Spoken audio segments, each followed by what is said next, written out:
Okay, there we go. Day number 6 here in Gran Canaria, the Gloria Windsurfing World Cup. And we are on with the Pro Juniors final. Gregory Staphopoulos is absolutely come out the gates, absolutely firing. He is full in beast mode right now. Double forward, 6.92. Back loop 1 foot, 4.78.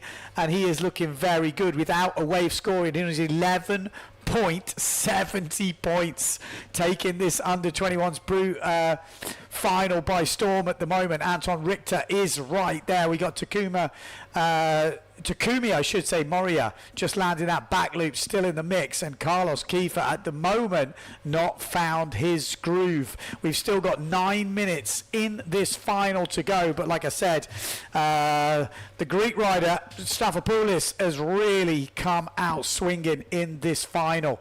It's a 15-minute final, so we have had 6 minutes and there's still plenty of time. Takumi moving up with a 4.38 on that wave. But when you look at the jump scores from Staphopoulos, he's looking in really good shape right now. We know he can bash out at 360. We've got wind today. We've got waves. We're going to go into pro men, pro women. It is all on the line.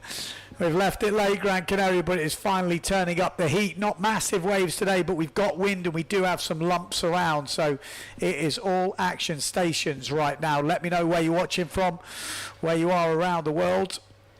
Is Staphopoulos on that Goya sail, Takumi on the Severn, Richter is on the Neil Pride, and Carlos Kiefer is on the T4A. There we go, not Patrick. I was all my being wanted to say Patrick there, but T4A, the new T4A project sail. This is Takumi. Oh, I was about to say rocket, but it was a floaty jump, nice stall forward. So Takumi at the moment in second place. He's got some skills, the young freestyler. But the big moves have been thrown down by Staphopoulos. Just needs a wave now, really. You can see him out the back and waiting for that wave. Probably needs to just get a little counter because he's got such big jump scores. You know, he's the one who is going to throw the double. Maybe we might see Richter on the Neil Pride throw a double. Stall forward from Richter. Almost plain in that stall forward from Anton Richter. Really good level in this Pro Juniors, which is the under 21s. Staphopoulos not finding the wave just yet, though. Meanwhile, Takumi is finding waves. He might have to settle for maybe a small something. 7 minutes on the clock. I have to apologise as well. I did a walk around this morning and somehow I muted the mic. I don't know. I've got these new DJI mics and I had about a 15-minute walk around talking to everyone and I don't know, messed it up. Apologies. I was going to kind of put that on out there just so you guys get a bit of background, but yeah, cooked it up. I have done that a few times in the last few days. I don't know, I've got some new mics. They aren't working quite as my old ones. Technology and me are not going well together at the moment. But and we had a big internet crash just as we were starting this final, so that was why it was a bit later than we would have liked to start, but everything kind of went down. And that's kind of out of everyone's control. And there we go. That is a wave. That is a wave by the looks of it down that bottom end. That's Richter, isn't it? So Staphopoulos yet to get a wave. He's still leading and he hasn't got a wave score. Really needs to find something because time can start to go pretty quickly towards the end of that. Here's their double. I can't even get my words out. Their double. There's the double from Carlos Kiefer. Double.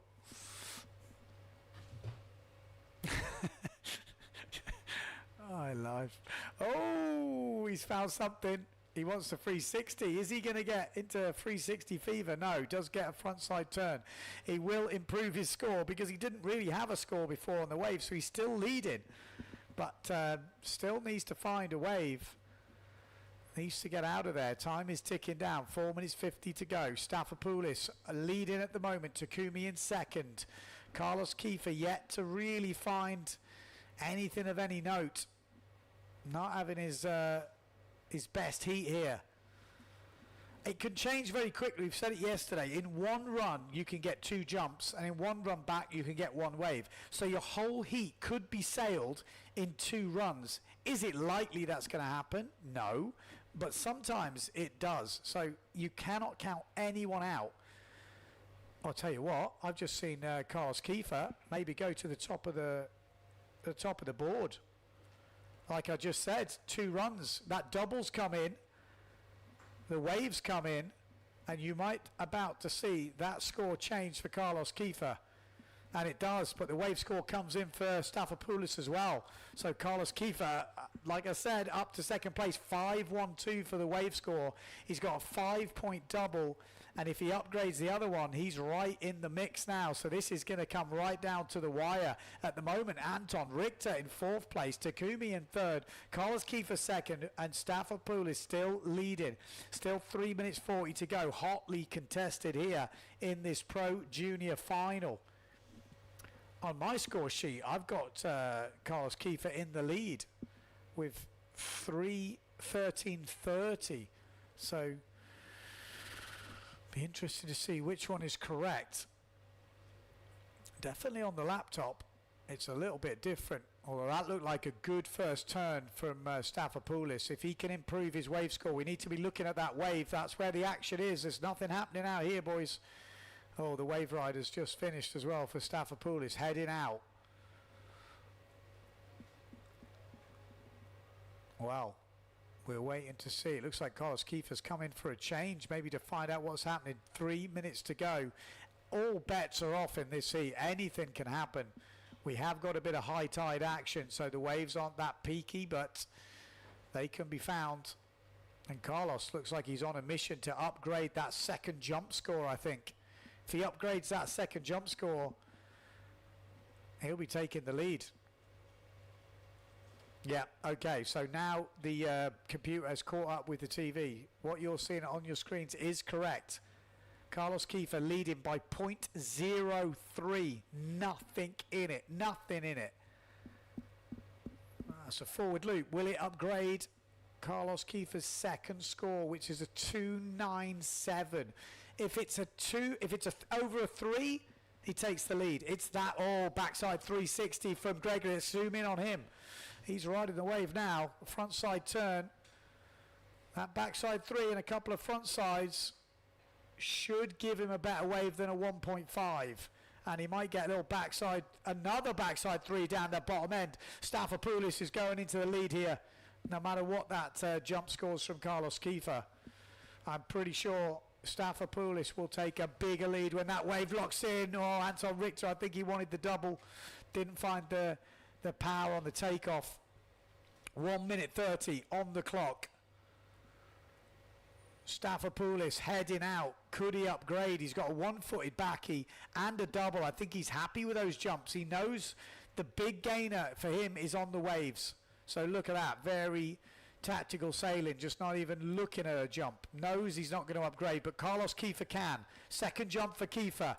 Could boost his score. Wants a 360. Goes for the tacker. Doesn't get it. Staphopoulos going into the last minute. We've not seen an upgrade on that wave just yet. We're expecting it to be more than a 1.5. 2 backside sort of shackers or 360s. Couple of front side hits. It's more than a 1.5 surely. 40 seconds on the clock. Carlos Kiefer. His big upgrade is the jump though, and he knows it. He jibes around. 30 seconds to go. Kiefer, what's he got? 1-footed backy. Something. He's got the double already. A better double would do it.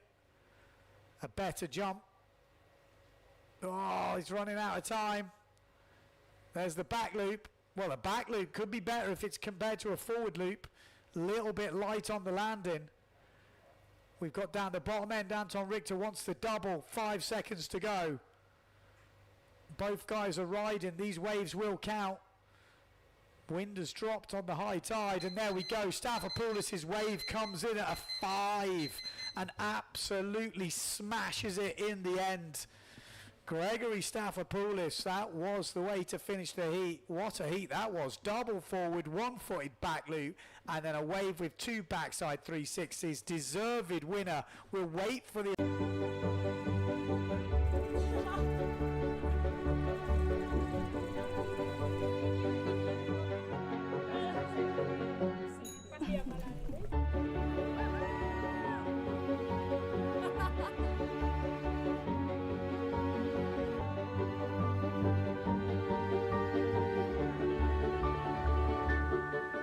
Gran Canaria, an unscripted island. Okay, back up and running, looking for the scores to officially lock in of the Pro Junior Final under 21s. 15-minute heats, obviously a 3-minute transition. But there we go, official results are in. Gregory Staphopoulos, 16.70 points, highest heat score we've seen all week. And a deserved winner of the Pro Junior Final. Carlos Kiefer in second place, a good performance from him. Takumi Moria in third place ahead of Anton Richter. Anton Richter with probably not his best heat.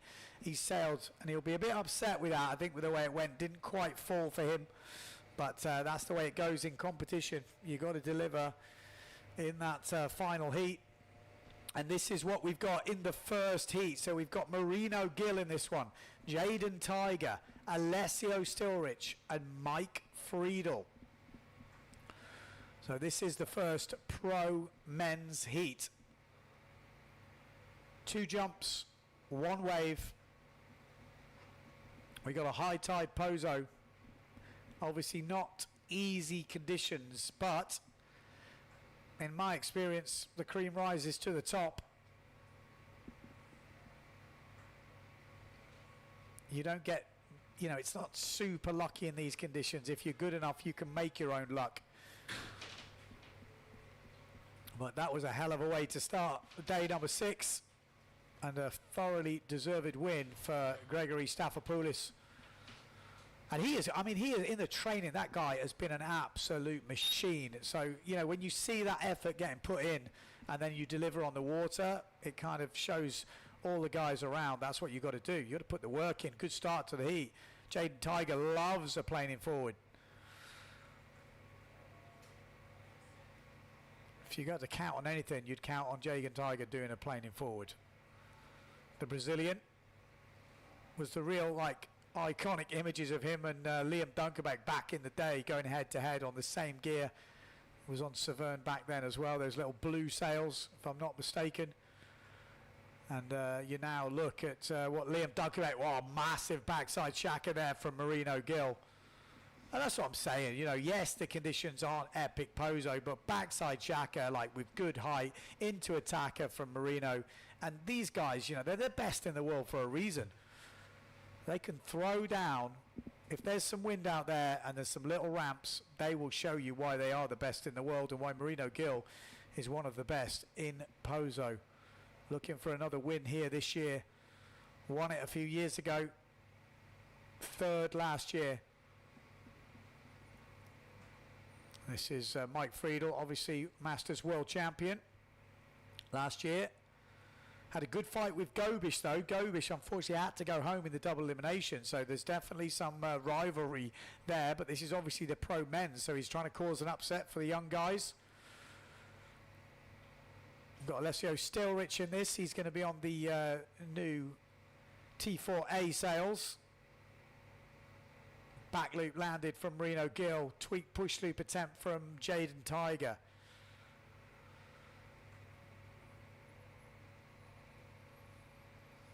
A lot of action. I'm going to say we might have to stay with this wide shot looking out just so we can see everything that's going on. It's difficult this way to know when the waves are coming.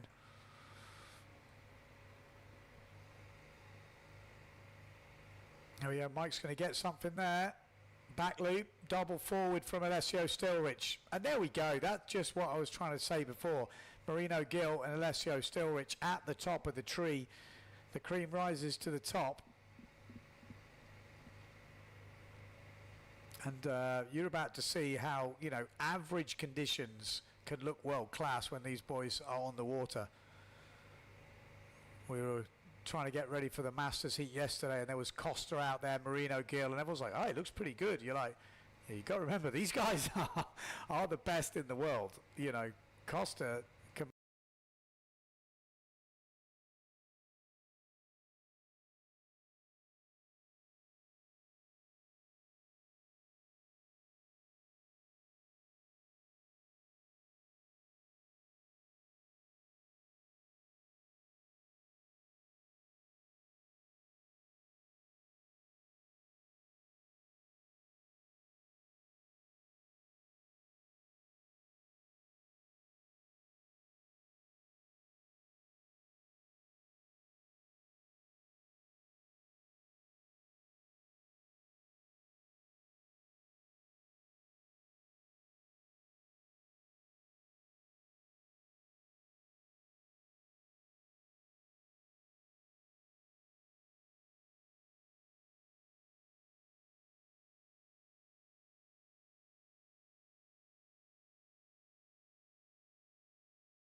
We're back up again. I don't know if you guys are hearing me. I'm just reading the comments now saying something about my mic levels, but let me know. We definitely, it's always the way, as soon as we get into some full-time competition, something happens to the internet. It's definitely glitching on my end. Well, let me know if you can hear me, but we've got some sort of like stop motion going on.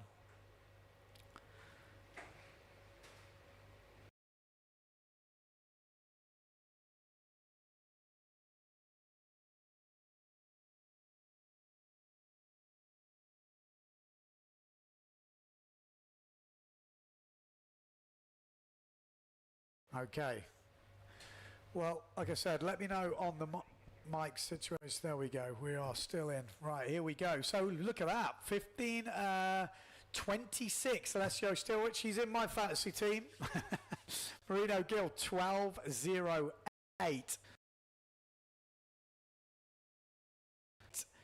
Marino Gill with a 5-5 on his wave.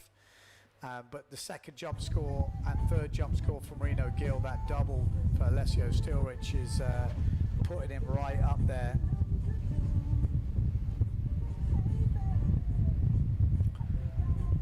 Yeah, I mean, these definitely are the two heavy seeded riders in this heat. And we have to remember that due to the conditions, due to the forecast, it is a single elimination now. So you are out, you're out. That's it, you're done. See you later, go home. There's no second chances, there's no double elimination. It's a single elimination. Winner takes the points. Obviously, it counts back to wherever you finish in that single, but there is no second chance. You get one go. If you get through, you get another go, and so on and so on. So these are do or die heats, really. Can't afford to think, oh yeah, but if I mess up, I can come back. You're going to be gone. You're gone. So Alessio Stilrich, I mean, this would be, imagine this big takedown. And this is kind of what you see in these conditions like this, where there's opportunity. You've got to sniff out those opportunities. And, you know, there's skill in that. There's a little bit of luck, like in every good sports competition. A little bit of luck always is nice. In any sort of thing that involves waves, weather, you know, you're always going to have the elements playing a part. But that's kind of the beauty of it. Like in surfing, if you don't get the set wave, or you're in the inside when a set comes through, that's part of the game. And it's a bit like that with windsurfing. If you get that, you know, that ramp lined up with a gust and you throw down the double when it counts, that's the beauty of it. I think that's what makes it. Well, for me anyway, let me know in the comments. think we're in for an interesting day of competition. Will we see some upsets? You know, let's say this is the final. Alessio Stilrich, with 7 minutes to go, is leading. Little spinny back loop there from Jaden Tiger, but this is not the end of the heat.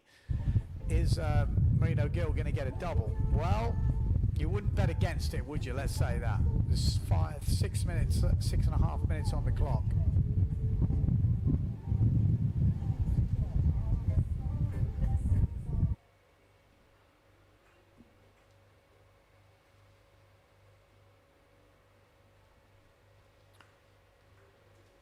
Okay, he's got the speed. He's got the speed for a double. Has he got the ramp for a double? Does he need a ramp for a double? You know, look at that. That's like a planing stalled forward from Marino Gill.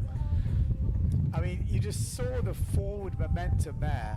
That was a planing forward that he must have travelled. I don't know how far in the air there. That was pretty sick. Like, technique-wise, absolutely on point. But it's just to see what they score that. The sound is terrible, apparently.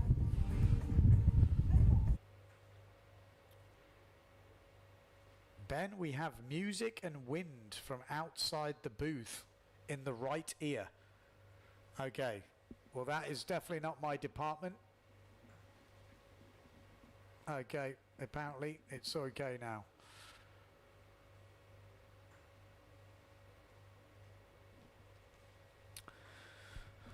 So Alessio Stilrich still leading. Two guys are pretty much right out in the lead. It looks like Marino Gill coming to change. Maybe he broke that. No, he's changed sail. Okay, I was going to say. Ooh. You got to have some few caddies here in POZO sometimes. We have got the high tide going on. There is a bit of a switch over actually. Could make a difference. So actually now I'm thinking about it. So in the first round of the men, if you finish first, you go to the first heat. If you finish second, you go to the second heat. So there is like a mini switchover. So with Marino Gill finishing, if he did finish second, it's still not over yet, and I'm thinking there's going to be a double coming up. But if he did, for example, finish second, that might change things because Brown is in the next. Bum. There we go. Bum, bum, bum. Costa's in the next heat. Joseph Pons in the next heat. Yeah. Interesting. Depending how these results go, but that might change things. We'll wait for that score to drop in.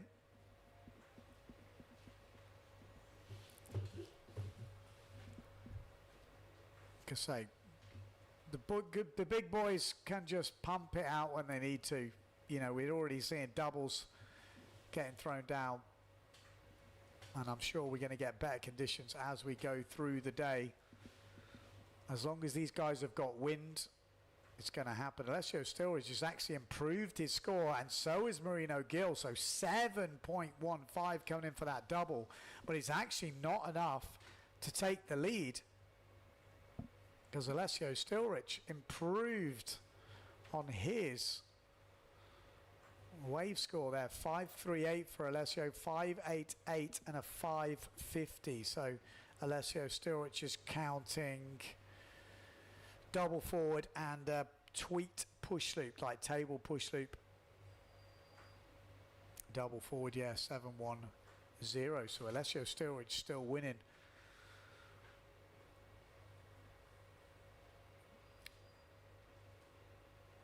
Bam. Back loop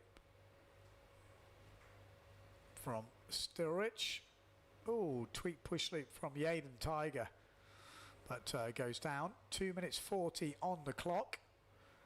So there is plenty of time in these heats, these 15-minute heats. I know I say it every year, but back in the day, we used to do 7-minute heats with 3 jumps and 3 waves. It was kind of ridiculous when I first started doing POZO. I quite liked it. Oh, look at that. One-footed back loop off chop with so much forward, like, momentum. That is so difficult to do. You've got to get that nose to just absolutely nail it. If you miss the nose, you're going back up for another one.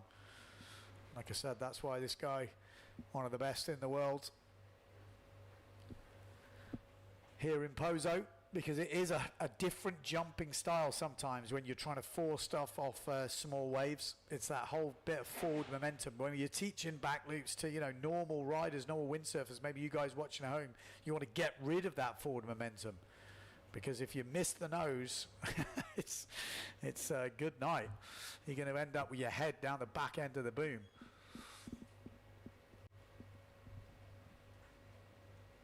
.360.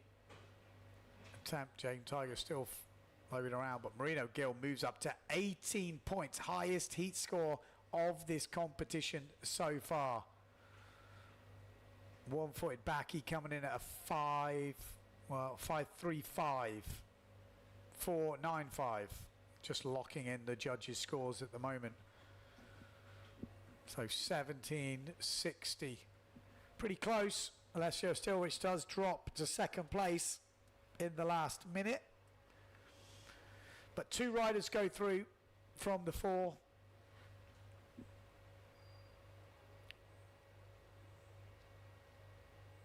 But as far as I know, it's first from heat 1 goes into heat the second round, and then the second rider goes to the second heat. So you do get split up for the next round, which can be interesting. Bam. So just 15 seconds to go. Quite clear, the 2 leaders here. So like I said, people can complain about waves or what, you know, not, but the 2 top seeds here, you can clearly see the line where the top seeds have absolutely smashed it. You know, when you're scoring 16, nearly 17 points, pretty solid. And that is the end of the heat. So, good start to this Pro Men's competition. It took a while, but we are finally there. If you missed the first heat of the day, Gregory Stafopoulos winning the Under-21s Pro Junior final. In third, Anton Richter in fourth. There's an island where sometimes the best stories are the ones you never planned.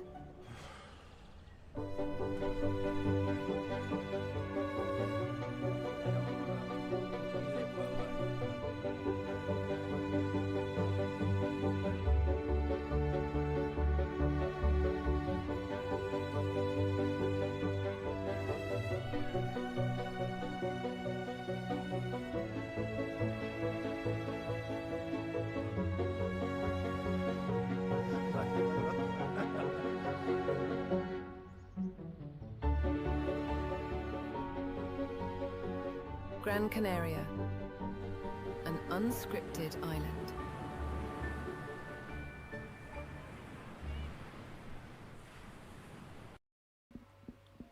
Okay, so there we go. We got the official results locked in. Marino Gill winning that one, 17.60, highest heat score so far of this competition. Alessio Stilwich as well qualifying 16.76 in not easy conditions. High tide, slopey waves, and you know that is when the top guys can really show what they can do, because this is not easy conditions. You know, you don't see it so much on the stream, but there's not much sort of angle on those waves at the moment because of the high tide. So you've got to have that technique where you go super fast and use the wind to climb rather than the angle of the wave. Next up, we've got one of the big dogs, last year's champion here in POZO, Philip Costa. A little bit different conditions to last year, but he's here. We got Rui Nagoshi, one of the young Japanese rippers, Adam Varchol, who has been ripping in the warm-up stuff, and then Josef Pons, hardest working man in POZO. So he's come through the challenger heat, so not an easy challenger to get because the challengers were all ripping. Pons definitely knows how to sail here. He won't particularly like these conditions, I wouldn't have thought, but he'll know how to sail them, that's for sure. So, got about 5 seconds until the start of the heat. Starts at 3 minutes. So there we go. That's the start. So we need to be looking, maybe keep our eyes on the route out. We can see those waves coming. No doubt we're going to see a double from Philip Costa, planing forward to kick things off. Just look at the technique from Costa. Just a little warm-up, you know, doesn't even slow down, just keeps everything flowing. You can see there's not much on the horizon, so just put something in there. Because these guys don't need much of a wave, but they can kind of have a look and see what's coming and think, well, okay, this is a, you know, if they've got wind of planing forward, it should be bread and butter at this level.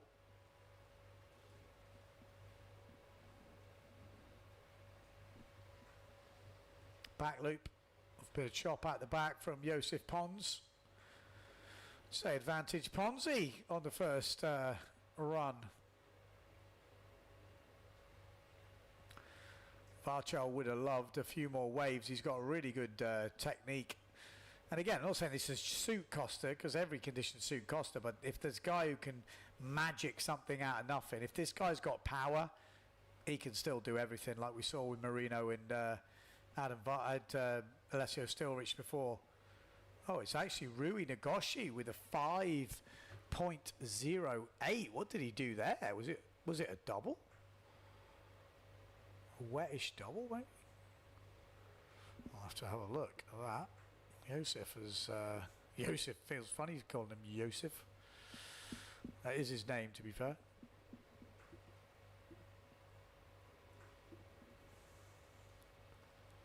Yeah, was it double forward? I thought it might be. Rui Nagoshi with a double forward on his first run. 5.08, so not a perfect one, but he obviously sailed away from it. So really a good big up. We didn't see that on the camera. That's what I mean. It's so difficult when you've got 4 riders out on the water. There's so much going on. Pons filling the scorecard already. Relatively low scores, so he takes an early lead. Oh, there we go. 6.22 for that double forward from Nagoshi. Cool to see. He's been putting the work in since he was 15 years old. He's a few years older now, obviously. But to get that double in on the first run will feel pretty good. Bam. Big backside shaka there from Costa.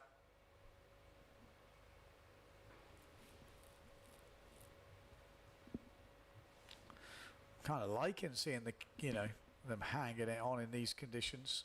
Not easy. You've really got to keep yourself together, but they're getting some hits. That was Adam Varchol. I say these conditions probably won't suit him as much as some of the bigger wave stuff. Pulled off, I don't know if you see that back loop off the lip in the training, but it was definitely a bit bigger than this. But Costa can just work magic in this little stuff. Sitting in third place at the moment, though. Oh, there's that full plane in tweet, push loop off chop. Just using the wind to gain height. Stylishly wrapping it round and then landing perfectly upright, still moving. I mean, again, you've got to reward that. Not even like his ankle wet. The forward he did, not his ankle wet. The push loop table, not even a freaking.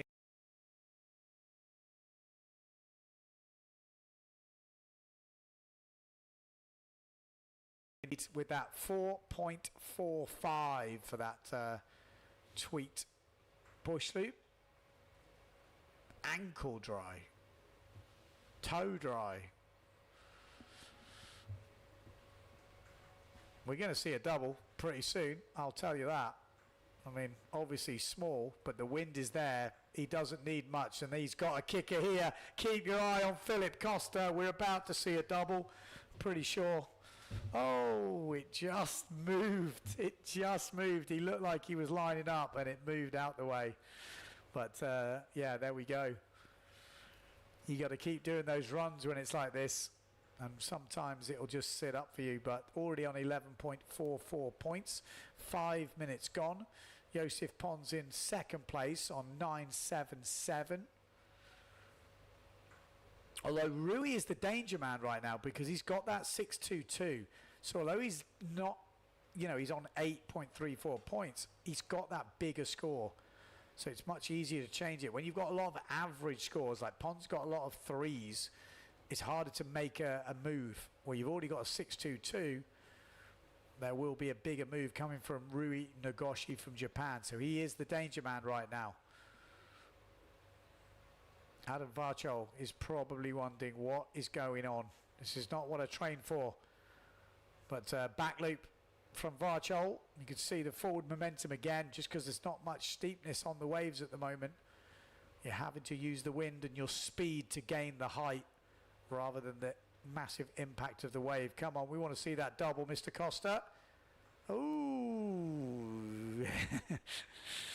He actually said he had a bit of a neck injury doing a double when it was kind of flat in the training, which is why he wasn't really sailing much in the training. So he's been going to the physio. So maybe that's kind of making him second guess some of these ramps. But I'm sure towards the end of the heat, or soon, we're going to see him launch.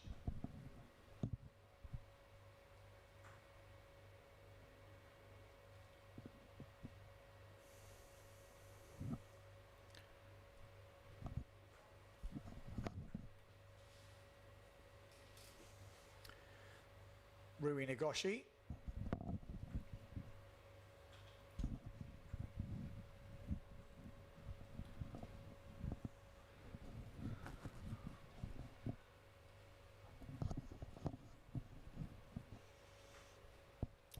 Okay, so how are we looking? Still Philip Costa in the lead. Joseph Pons in second. Double. If I say it every run, we're going to see it. Surely. I'll put money we're going to see a double before the end of the heat. That's what I will say. There's no way he's going to heat without a double. Backside 3 for Pons. Goes down to the bottom. He's got a 3-1-2 on his other wave. So we might see an upgrade there. What sail sizes are they on the moment? I think it's like 4.5, 4.2. Something like that. Yeah, Moritz Mout was on 4.5 earlier, but he was saying he was pretty overpowered. So I think these bigger guys will be on 4.5s at the moment, I would say. 2 jumps or 1 wave to count.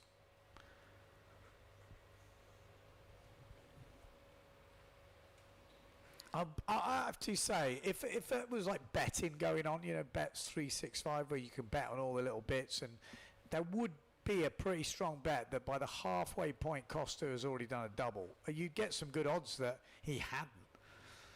It's pretty, it's not normal. So he ain't easy out there. He doesn't need much to do a double. He really doesn't. He just needs to be powered up and a little kicker, and it's a done.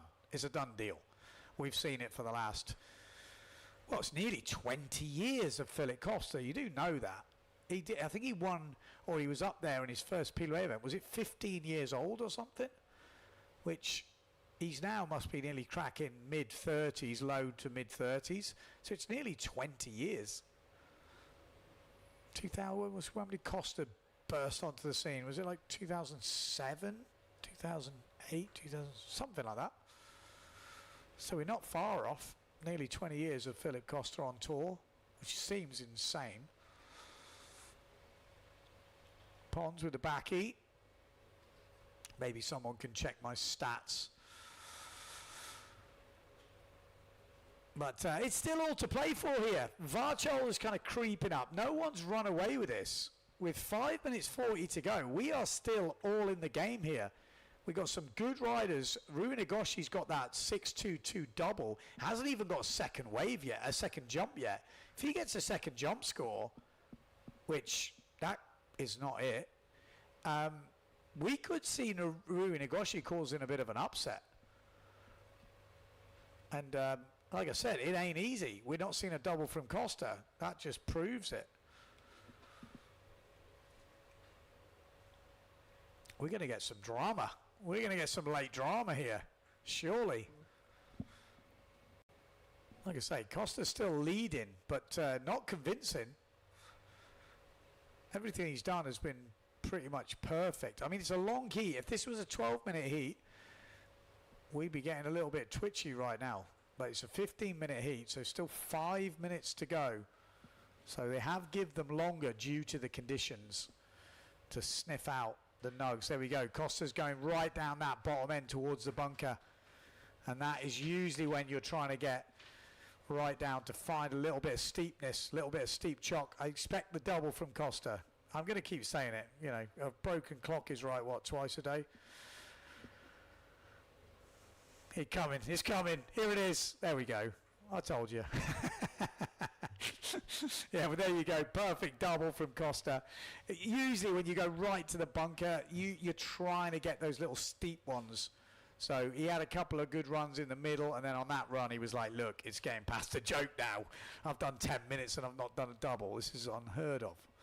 So Costa will take a healthy looking lead here, but Ryu Nagoshi still in the game here. Pons has not put this to bed. He's got very, very average scores. 3-5, 3-4-5, and a 3-2-5. Nagoshi, 6-2-2. That's the big one. So another second jump from Nagoshi. Just needs a second jump. 7-7-8 for that double from Costa. I mean, it was absolutely perfect. Clean as you like. And he moves up to 16-3-6. Not the highest heat score today, but solid. Nagoshi, back loop. That could put him... Oh, he's wet on the landing in the end. That could be enough. I think that's enough. I mean, it didn't need to be good. He's scoring a 0.5 at the moment. Add 3. I think he's got it. Pons is in a bit of trouble here. Needs to find something. Needs to find the double. Josef Pons, bottom side of your pitch on the black sail. Keep your eye on him, because Costa, we don't really need to see Costa anymore. He's won this heat. But the big battle now is for second place.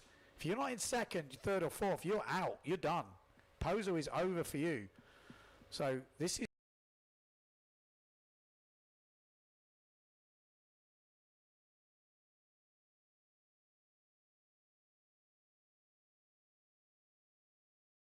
He just couldn't get out the end of it.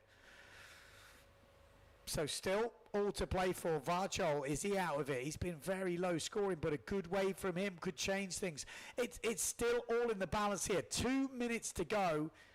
Stay tuned. I think we're going to see some drama at the end of this heat. Nagoshi, keep your eye on him. Big mover. Second jump from him. Good second score. We're going to see him take to second place. Varchol could get a wave score.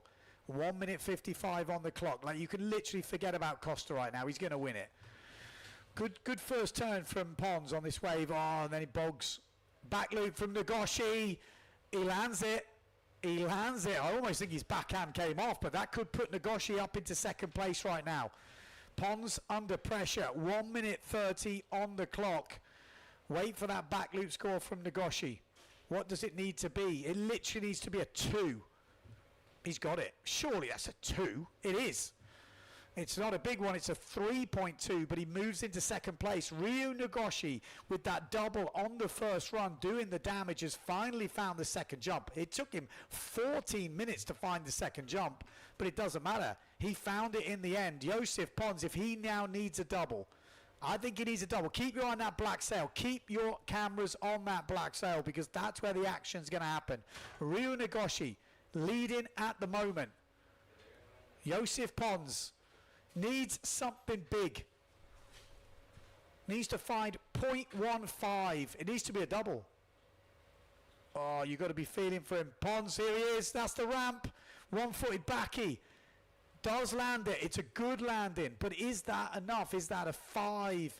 If that's a 5, I think he needs... Oh, it's going to be close. It's going to be close. I mean, that's technical. It's better than Nagoshi's. It's probably a point better than Nagoshi's jump, which is a 4.2. It's going to be so close. This is going to come right down to the wire. 15 seconds to go. Varchol with a push loop. That won't be good enough. Josef Pons. He improves his jump score, but he's still 0.5 off. He's still 0.5 off with 2 seconds to go. Rui Nagoshi, I think, has got this. Oh, wow. Have we just seen the big upset? Well, is it a big upset? Joseph Pons come through the challenges, but you'd expect Joseph Pons to be busting out a double. No double from Pons. We might have just seen it. Did he see it? Okay, we'll wait for the official results. Let's take some adverts. We'll be straight back to bring you the full-on news.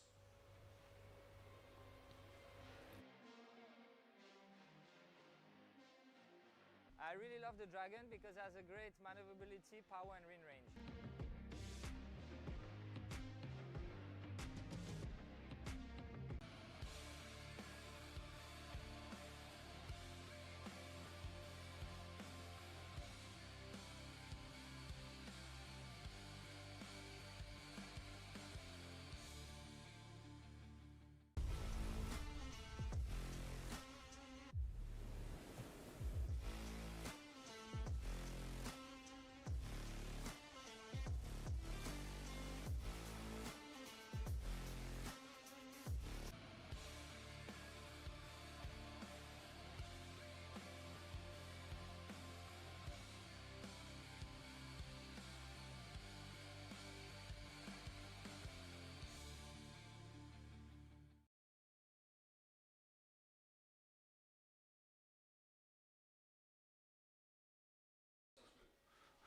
Okay, we're back in, and it is official. First kind of big upset of this competition. Ryu Nagoshi with that double on the first run.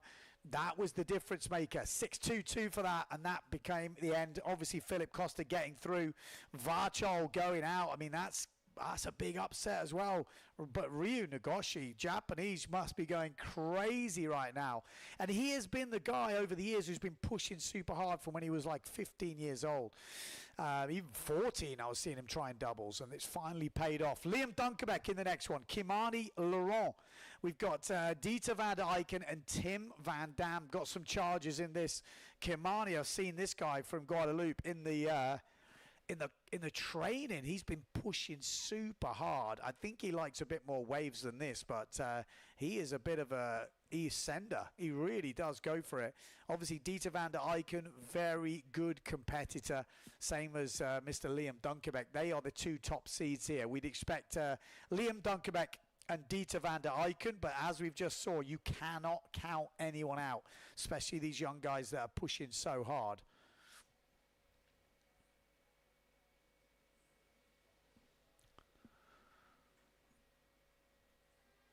There we go. That's the start of this heat.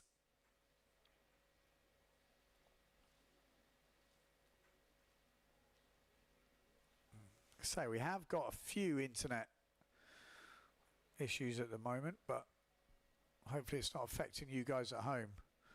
In fact, your stream probably looks better than mine. But here we go. We're up and running. Who's going to be, we can have a closer view. Everyone's in that same kind of spot.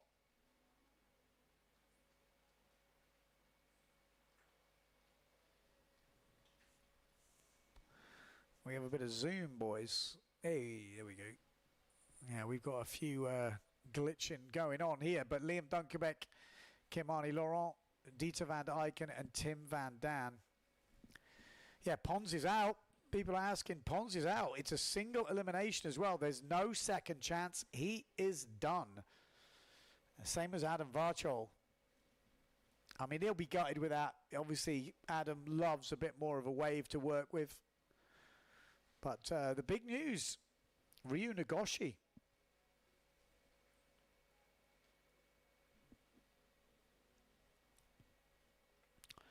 So I've got Liam Dunkerbeck in my fantasy team as well, so I'm kind of rooting for him. Seems like my guys are at the top end, which is a bit worrying. I don't think they can all get through. Here we go. This is Kilmarnie.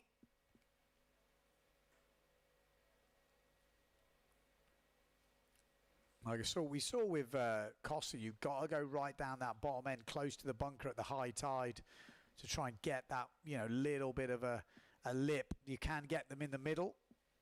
And there we go, Dunkerbeck back loop, kick things off. Dieter van der Eycken already with a 5.5 on his first wave. And from what we've seen so far, that's a very healthy wave score. And he can concentrate on his jumping. Already a 3.2 on his first jump as well. Tim van Daan on the 0.7 these days. Really interested to know if you guys are getting glitching, or is it just my signal from the TV, guys? I can't hardly see anything.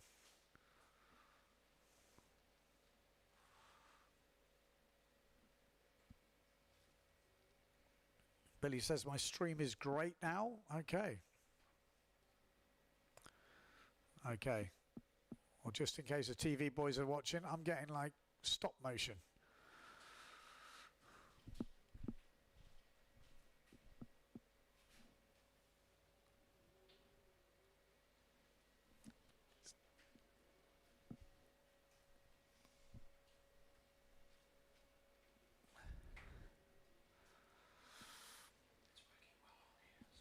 Okay. Well, apparently you guys are all good, so that's fine. I'll have to... Oh!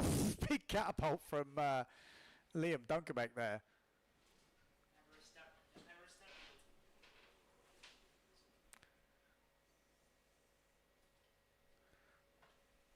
Okay, I've gotten black screen now, boys.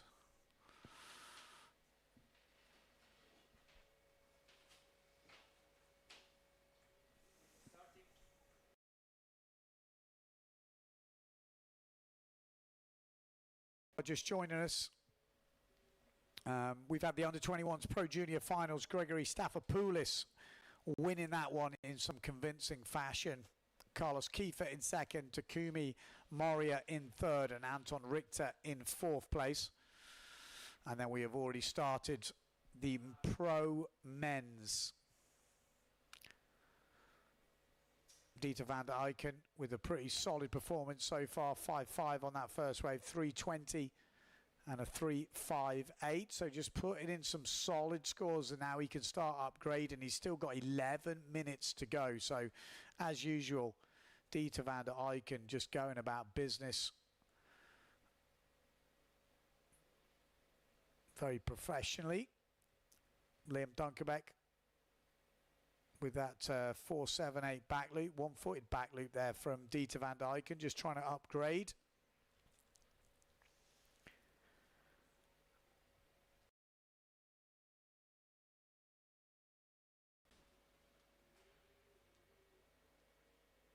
Just in case you guys are wondering, I haven't got a screen to look at the moment, so if you are seeing it, great. But if you're wondering why I'm not commentating on the action, I'm in the dark here. But I'm sure we've got the guys throwing down some skills. We've got Liam Dunkerbeck just signaling to the beach. Dieter van der Eycken on 13.88. I remember him talking about building a house in surfing where you build the base and then you just kind of upgrade and upgrade. And that seems to be how he always sails his heats, really professionally in these conditions. That's what you got to do. Looks like Liam Dunkerbeck coming in to change, so maybe changing down. Looks like the wind has picked up.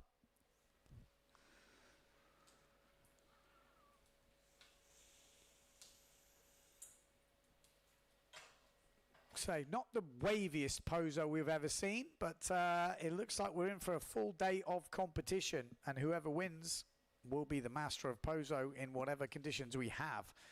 And I can tell you now, it won't be by luck. And the waves should pick up as this tide drops a little bit. Just before my screen went off, it looked like there was some pretty good waves coming. So maybe we're going to see some big jumps.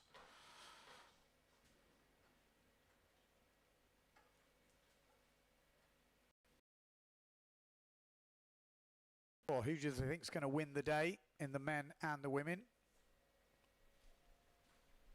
That's better. Okay, looks like we're back in on this side. We've got full video now rather than the still pictures. Dieter van der Eycken, solid score from him, 13.88. Liam Dunkerbeck still to,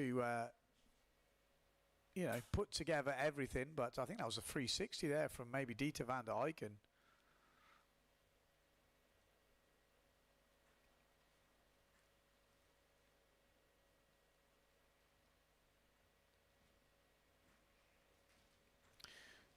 Oh, we've already got some pretty tasty looking matchups. I'm not sure you want to finish second in this heat. If you finish second in this heat, you go against Marino Gill and Philip Costa. Oh my life. Liam Dunkerbeck does not want to finish second in this heat.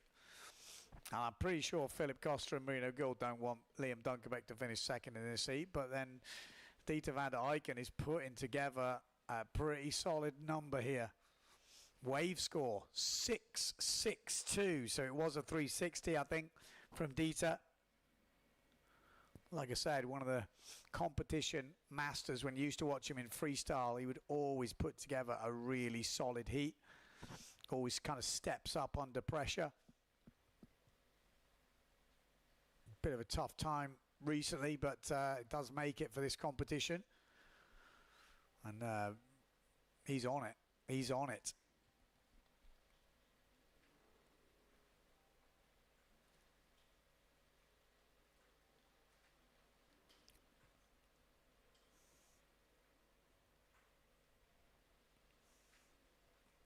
Pretty flat, but look at the scores.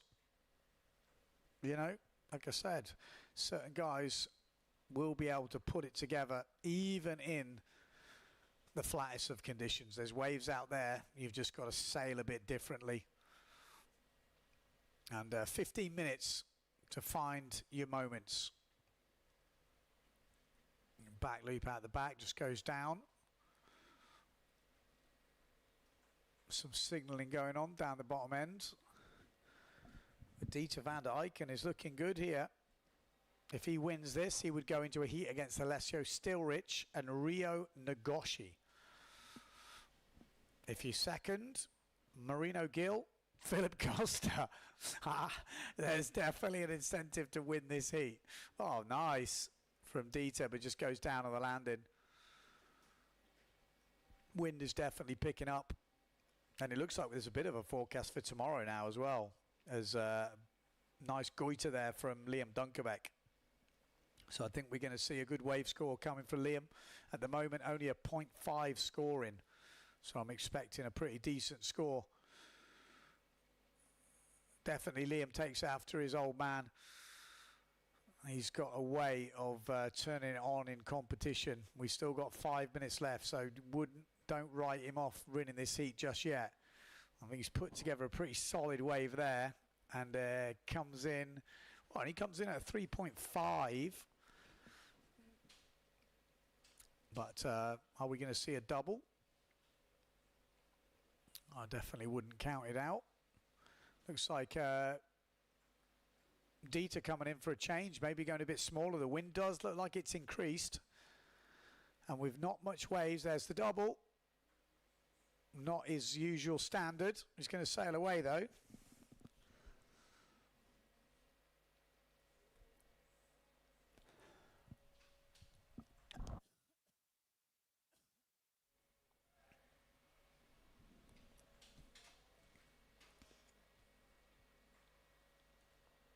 Here we go. Actually looks bigger. Is it bigger? No, smaller.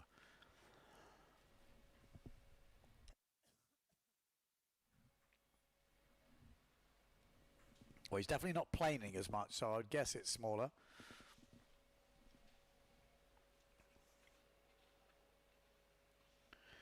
Still, top two boys are running away with it here.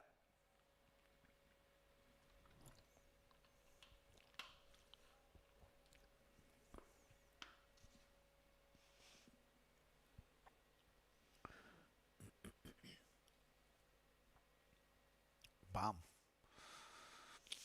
Can Liam catch Dieter? This could be a big difference maker. You know, who wins this heat? When you look at that heat, these two guys would be in the top four who you would have as like the standout POZO riders in the crazy conditions, because obviously we haven't got crazy conditions now, so it does change a bit, but still, Marino Gill, Philip Costa are in the talking. Both of them have won this competition in the last 2 years. Costa won last year, Marino the year before. So, I mean, and they're in the same heat. You don't want to be in that heat with two guys qualifying. You know, that's putting you, you're going to be very confident in yourself if you don't mind being in that heat. So you don't want to be in that heat till it's the final. I can tell you now, especially single elimination, no chances.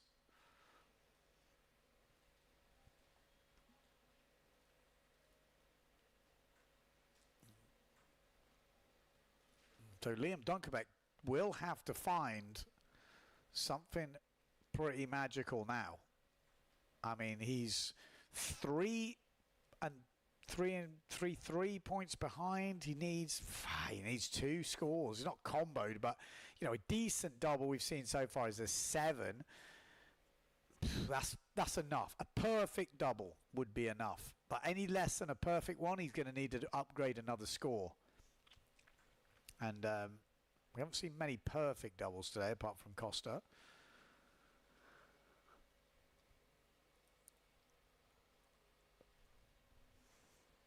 I think we will see a double, but we only got, well, actually saying that, we've only got 1 minute 30 on the clock.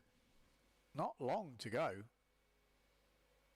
Dunkerbeck is heading in though. He looks like he's going to try and find a wave. If he could upgrade a wave and a jump, that's probably his best route to it. That's a long bottom turn. They don't like that, the judges. They've already told us. I mean, I don't mind it in these conditions. What else do you do? But, I mean, it has a wave 360. But, like, we definitely have heard the judges are going to not score it highly. And Dieter van der Eycken looks like he's improved his score. So this is getting very tricky now for Liam Dunkerbeck. Dieter van der Eycken might have avoided the heat of death. And that is a solid performance. Not good for my fantasy team unless Liam knocks Philip or Marino out. Could happen. I mean, that's not good for those boys either. We know what Liam can do. Well, that's a tricky route. Dieter van der Eycken, though, fully deserving this win. As usual. Professional heat from the ex-freestyle world champion. Kind of moved into wave more and more over the years. Must be what? It's not probably 10 years, is it? 10 years since he won his freestyle world title? Maybe a bit more. And there we go. That's the end of the heat. So I would say, looking at those scores, it's pretty much official.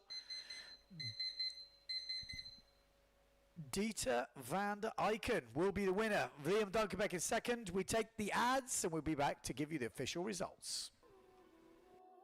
La KS3 Lithium es tan ligera que se convierte en una extensión de ti. Descubres una nueva forma de sentir la ola. Y ahí es cuando nace tu surfing más creativo. Are you a windsurfing school, instructor, or club? Well, it's never been easier to promote your business and start a WWT one-star event, joining thousands already participating in the global 5-star pyramid. One-star events are open to all ages and all skill levels. Flat water? No problem. Waves? No problem.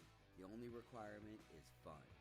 Head to worldwindsurftour.com today for easy steps to sign up. Bring them to the water and let them play.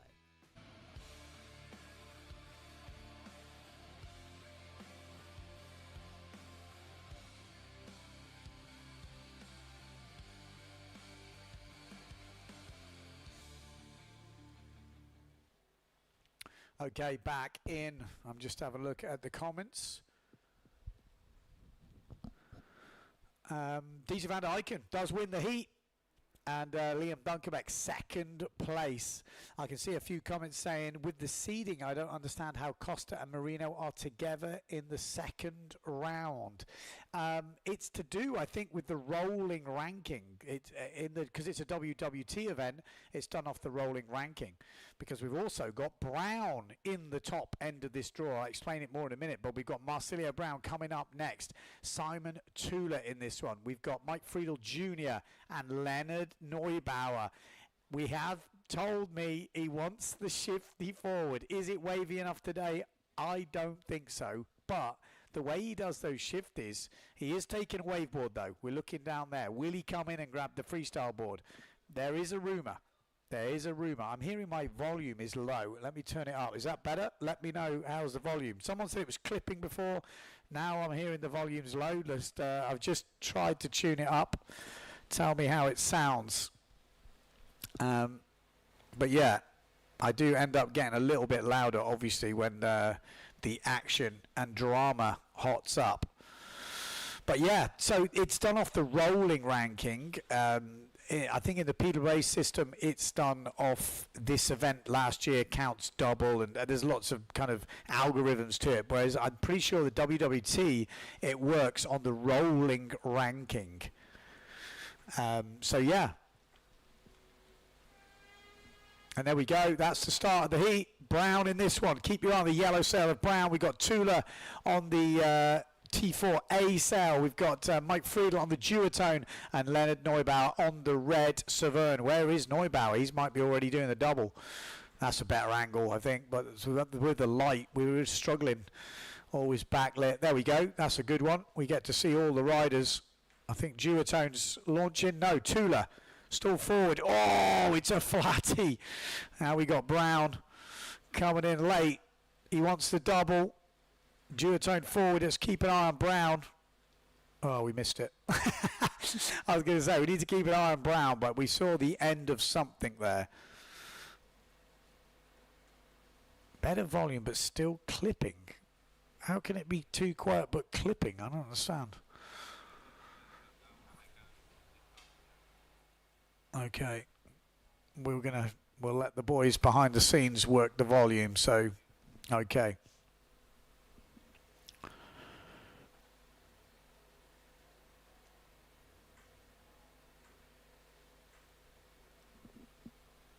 Okay. There we go. So it was a double. We missed it, but it was a double, a perfect double from Brown. 7-2-7. That's the thing. With that first run, we've got to kind of just stay on this kind of wide shot. It'll look a bit webcammy, but it's the only way we're going to make sure we get all the riders in on that shot.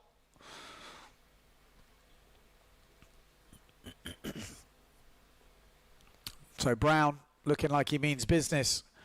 And that's what I was saying, you know, okay, imagine Brown finishes second in this heat. Guess where he goes? To the death heat. Is he going to finish second? Probably not. Probably not. But he is in the top end of the draw, which is going back to the other thing. How can that happen? We're going to have, as I said before this competition, for me, there's four guys like this. There's four guys which are a little bit sort of stand out above the rest in crazy POZO conditions, which for me is Marino Gill, Philip Costa, Mark Paré, Marsilio Brown.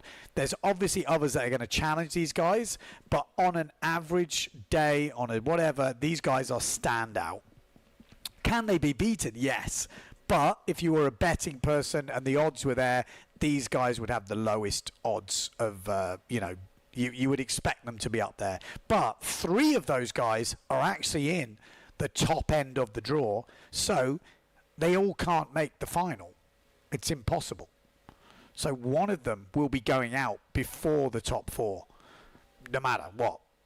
So that's interesting.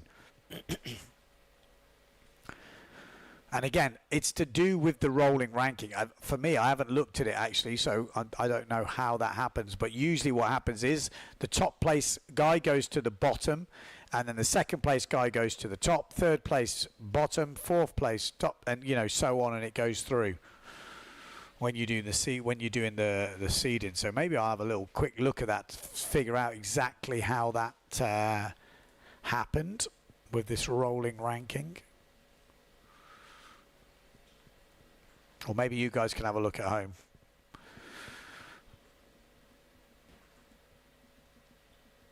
Well, yeah, I guess because if it's a rolling ranking,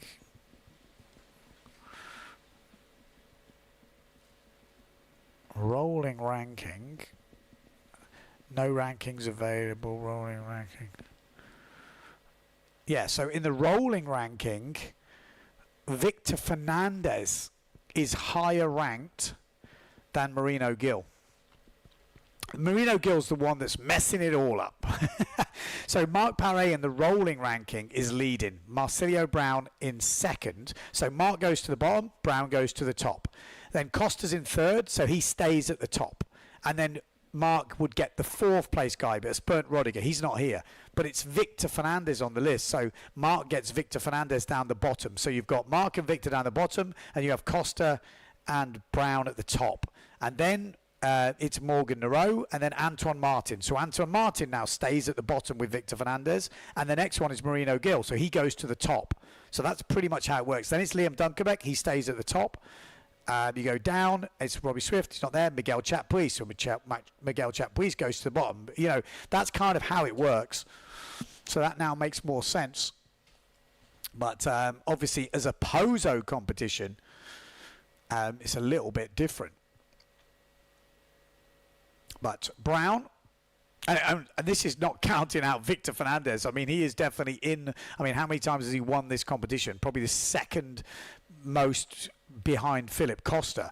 So, you know, yes, we're not putting Victor in that category, but actually in these conditions, I don't think I want Victor Fernandez either. This guy is a machine. Maybe if it's push loop forward weather, which he's not really ever kind of embraced the push forward. Okay, that's where Victor's kind of missed out in the last few years because we've had that type of conditions. Whereas this type of conditions, this is dangerous Victor Fernandez conditions, 100%. The guy makes it look like who keeper out there. He just flows. So yeah, interesting. At the moment, Friedel in second place, Leonard Neubauer in third, and Tula in fourth place. We've still got 9 minutes left in this heat.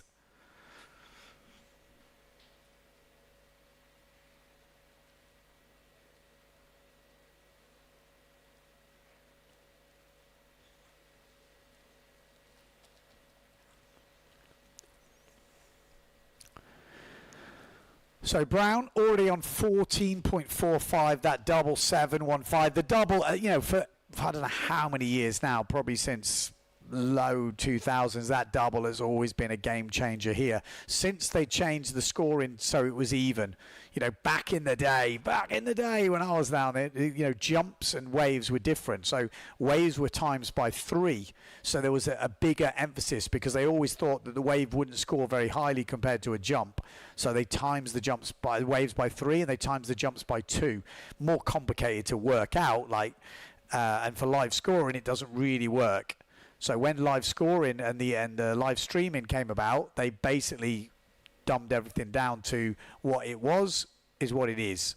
But it then doesn't, it favours the jumpers. And since those days, the double forward and all the jumps were the bigger, you know, game changer of a heat. You know, this is when Ricardo Campello and all these boys, all the boys that were doing doubles, you know, it was almost like, not a cheat code because it's not easy to do a double, otherwise everyone would do them. But it was just a massive advantage compared to before that, where the wave did have a bigger say in the result. And there's different people looking at that differently, you know. I think it's fair enough, but maybe it needs to have 2 waves and 2 jumps for it to be fairer, because still the jumps seem to score a bit more than the waves. Although actually I think the judges and the judging has changed over the years, because we're actually seeing a few waves today. Until the doubles came in, the waves were scoring some of the biggest scores. You know, 550 on a jump was quite hard to do unless you did a double. So it's definitely got better.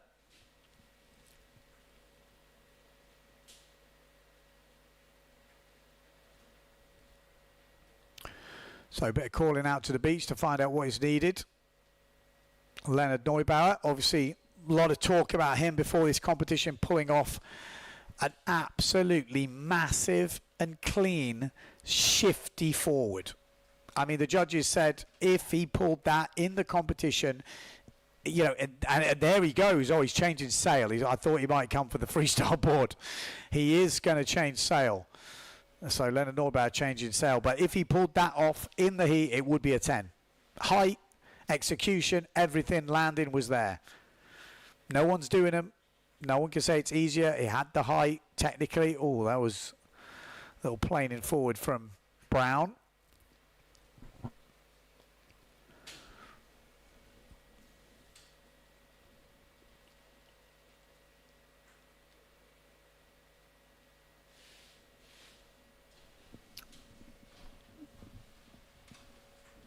Yeah, thanks for the feedback on the sound. Is when I turned it up here, it clips, and so they have to turn it up in the main office. Here we go. Leonard on the right, Mike on the left. Mike Friedel at the moment in a qualifying position. Push loop out the back from Neubauer. Say, Mike Friedel, I remember watching him. If you go back in the training diaries, I think in POZO years gone by, I remember when Mike had been sailing a year and he was already doing forwards. I think he was 15 years old at the time, and you were like, this guy's only been sailing a year. You know, the progression, you know, everyone trying to get their kids in really early is one thing, but the big progression comes in those kind of later teen years, and you can see it. It's huge, huge. So there's still hope. If your kid's not into windsurfing, you can still get them in. See John Sky's little nipper coming in this event. He's been fully motivated by seeing all the other kids, and he said, John was saying he seems like he's into it. Say, kids motivate kids. That's the thing. And they've got a good crew here in POZO, a good young crew. Nice turn there. This is Brown heading out. Oh, another double. He's not happy with a 7.15.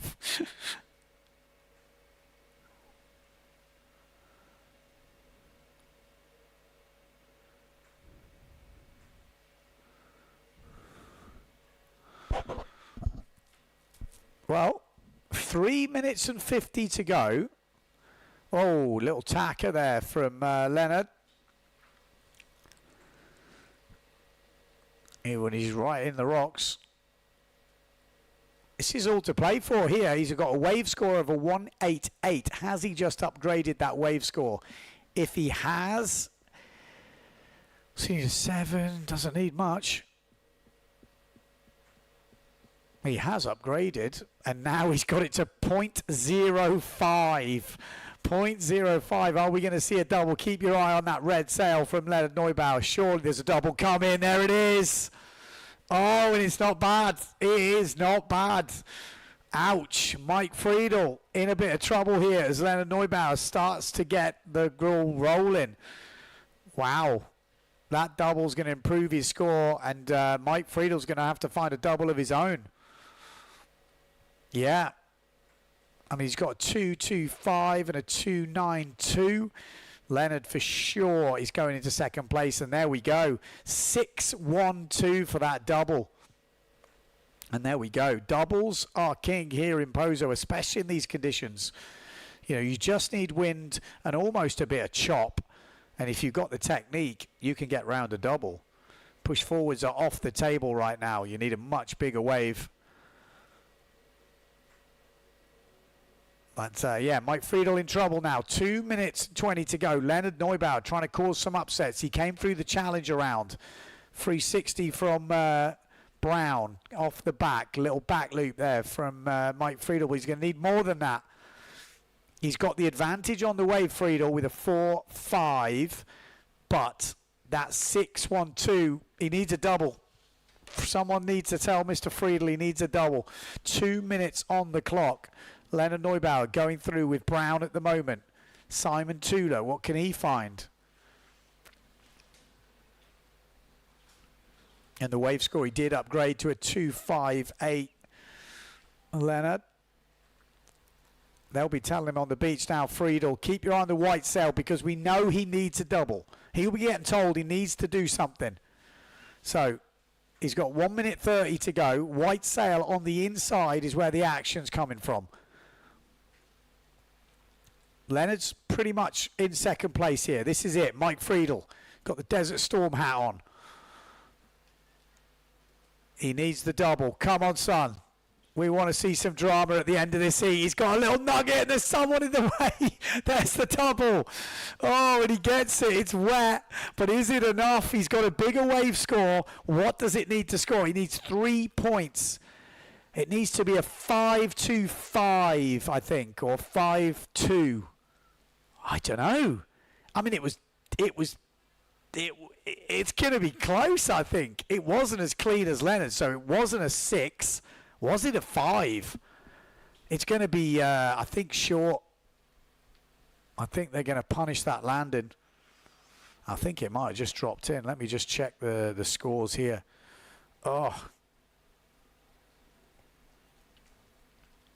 Double forward, a 440. Wow. Comes up short. Well, 440 on the website. Not enough. Needed a 5. Needs another one. With 8 seconds to go, it's all over, Red Rover. Wow, there we go. Leonard Neubauer. Could he be this year's freestyle world champion? He looks like he's in form, but what he is, he's through to the second round in POZO. Okay, we're going to go over to the adverts. We'll bring the official scores in a minute, but it looks like Leonard Neubauer has just caused the second upset of the day. Hay una isla donde a veces las mejores historias son las que nunca planeaste.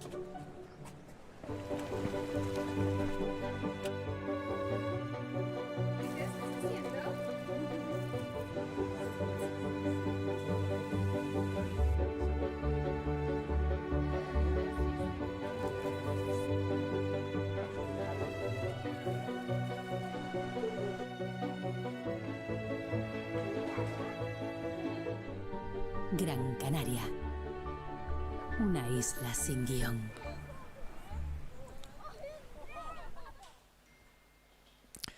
There we go. We are back, waiting for those scores to be locked in.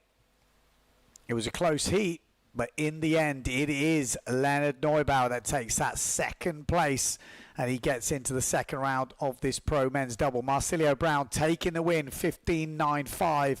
Brown will go against Rui Nagoshi, Alessio Stilrich, Dieter van der Eyck in the next round. Leonard Neubauer will go against Liam Dunkerbeck, Philip Costa, and Marino Gill. Ouch. Not much of a reward for getting through, is it? Jesus, that's a tough heat. That's a tough heat. But there's no easy heats, I think, in that second round. If you are just tuning in, like I did go through and explain how it's worked out this year. I think the 4th place rider in this is Victor Fernandez, so he's down the bottom end with Paré, and the 2nd and 3rd is Costa and Marino. Here we go. This is Antoine Martin, I think the 5th ranked rider coming into this. We got Sugi, Ryoma, Sugi and Takuma Sugi. Well, we've got the 2 Sugi brothers. And Lucas Meldrum. Been struggling with a bit of a bad back, Lucas. Probably not going to suit him these conditions with the small waves. But the Sugi brothers could be interesting. I mean, Mini Sugi, which is the younger brother of, obviously, Takuma. Wow, yeah, he's been... Ryoma, he has definitely been throwing it down in the practice, putting down doubles. He's already had the warm-up in the under 18s. So he's a young fella. We've already had one Japanese upset with Ryu Nagoshi.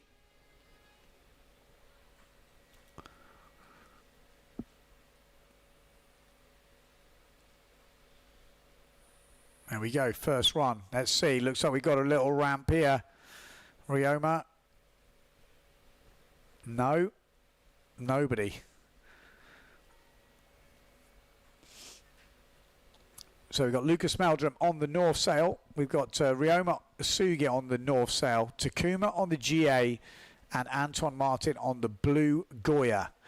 0-0-0. That's it. Level playing field on the first run. We've got pretty much high tide here in POZO, so probably the worst conditions we're going to have in the day. Should get better through, but we have a 15-minute heat. You got to squeeze out the moves. We've seen the big boys doing it, and that's the difference. Anyone complaining, you just say, look, this is to find out the lead winner. And those boys are throwing it down. We've seen some pretty big scores already today. So, no complaints. What's the chat thinking about POZO conditions at the moment?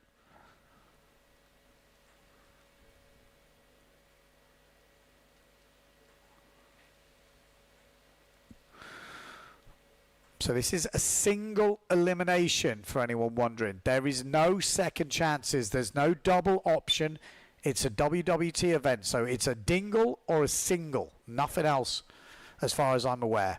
Oh, double from Sugi, but just gets the board to turn the wrong way. Otherwise, that would have been a big counter there. So a couple of minutes gone. Not many scores on the board.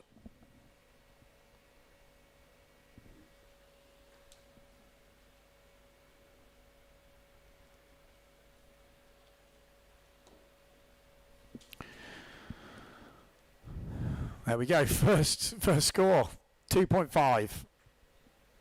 Forward loop.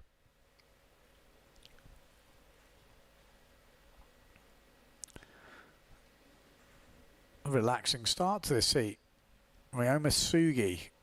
Are we going to see the double straight off the bat? If he gets the opportunity, sometimes you've got to take it. You never know what else is coming in that heat, but he's got a ramp here. Check him out. Furthest out at the moment, or second furthest out. No, doesn't find the lip. Yes, he does. Back loop. Doesn't make it. Having to force it off not ideal waves at the moment. We got to Takumi Sugi on the GA, on the red one. I don't know if you've seen him, but it looked like he was lining up for something. There he is. Back loop.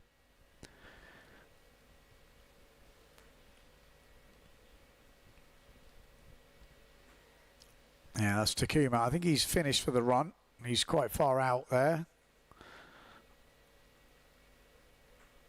So on the inside, we've got Lucas Meldrum trying to find something. Relatively high up, so they're just trying to find those little chop. There he is, forward loop for Lucas. Moving over to north. There's a wave ride going on the inside, but no, he's just jibing around. So look at that inside north sail from Sugi. There he is on the duotone board. Stall forward. Nice. Got good technique on those stall forwards. Just using the wind. Oh, it looks like I'm going to have company in the live booth. Oh. Yeah. Yeah. It's like a crystal maze getting in here. If you've ever seen, what's that? Let me turn you up. Okay. Do we have a second mic? Can you hear Sarakita in the house? How we doing? Ben, I have questions. Oh, go. I was watching the live stream at POZO once, and I heard you say this is the second upset of the day. Well, hang on. There's no mic. Oh, there it is. Yeah. Oh, here it is. It was stuck in my hair somewhere. We lost the mic in Sarakita's hair. Apologies for that. What was the first upset of the day? I left. Ryu Nagoshi. Beat some. Beat Ponzi. Beats Vacho. Oh. Double. First run. Wow. Pretty solid, man. Pretty solid. That's cool. Because I was chatting to him yesterday. He was a bit upset about his sailing in the juniors. Yeah. And he just turned it around today. Oh, nice forward off the top there for Anton Martin. Yeah, double forward. First run, 6.22. Amazing. And he was struggling for second jump. He was really struggling. But then in the last kind of minute, managed to find a decent backy. And then that was it. That's all he needed. So that's a solid result. Super solid. Oh, but look at this for a death heat. Second round. Marino, my gosh. Costa, Liam.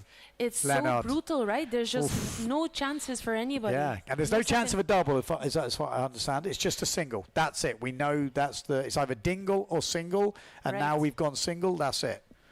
Well, the wind could pick up tomorrow, the day after, and the day after, and we could do a double. Oh, we can. Yeah. Oh, okay. I Don't wasn't. you- I mean, that's what I'm assuming. Okay, I didn't know that.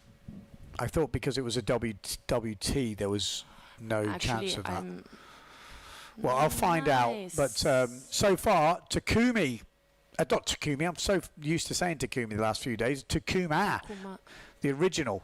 Takuma Sugi leading this one. But some low scores at the moment. The heat can change quite a lot from what we've seen so far. Wave score coming in from Anton Martin with that forward off the lip, 415.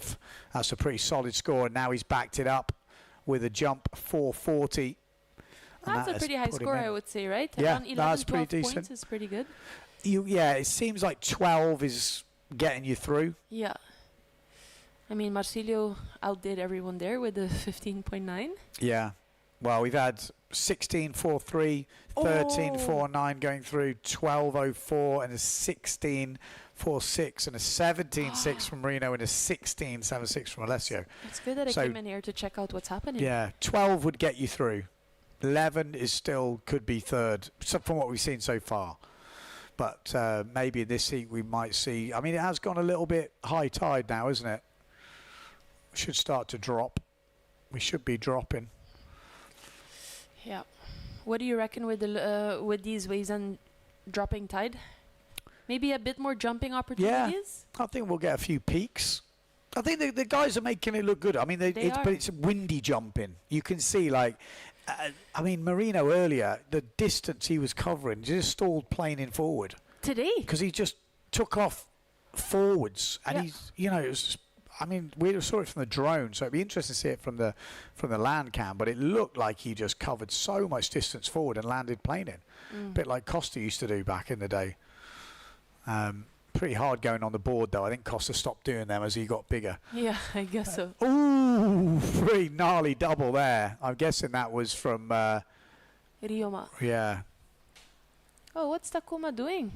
changing. gear? There's been a few people changing, to be honest. He looks pretty relaxed, doesn't I he? was just gonna say. He's like, he's almost like, yeah, in the bag. But he's not leading this heat at the moment, but he's got quite a healthy-looking lead from the third and fourth place riders.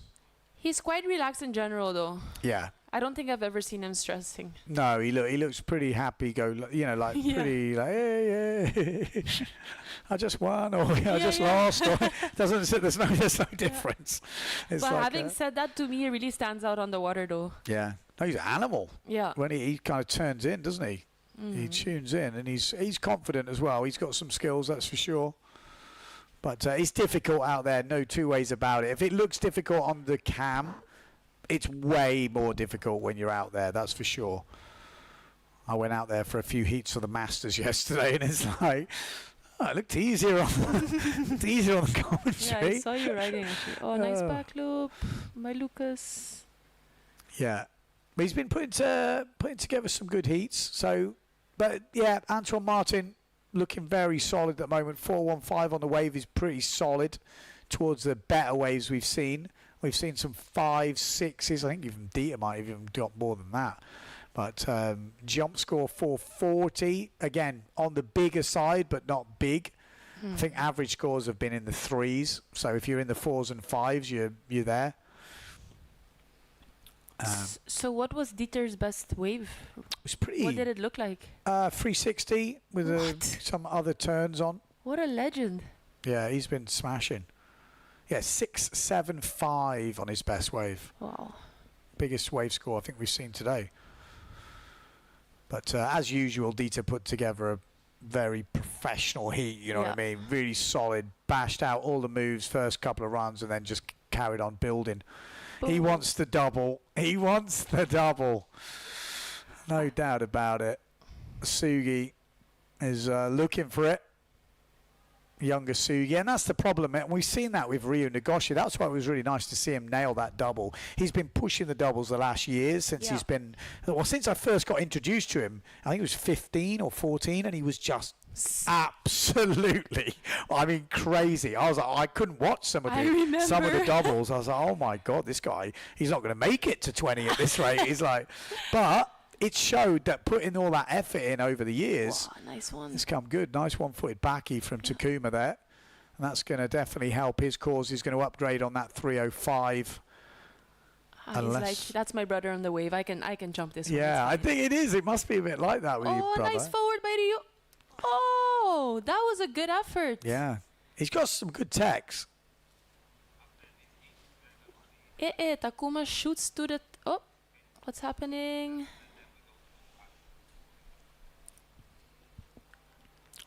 Yeah, Takuma goes into the lead now. 4-5-2 for that one-footed back loop. Puts him up into the lead, 12 points, which has been the kind of magic number to get you through inside the top 2 so far.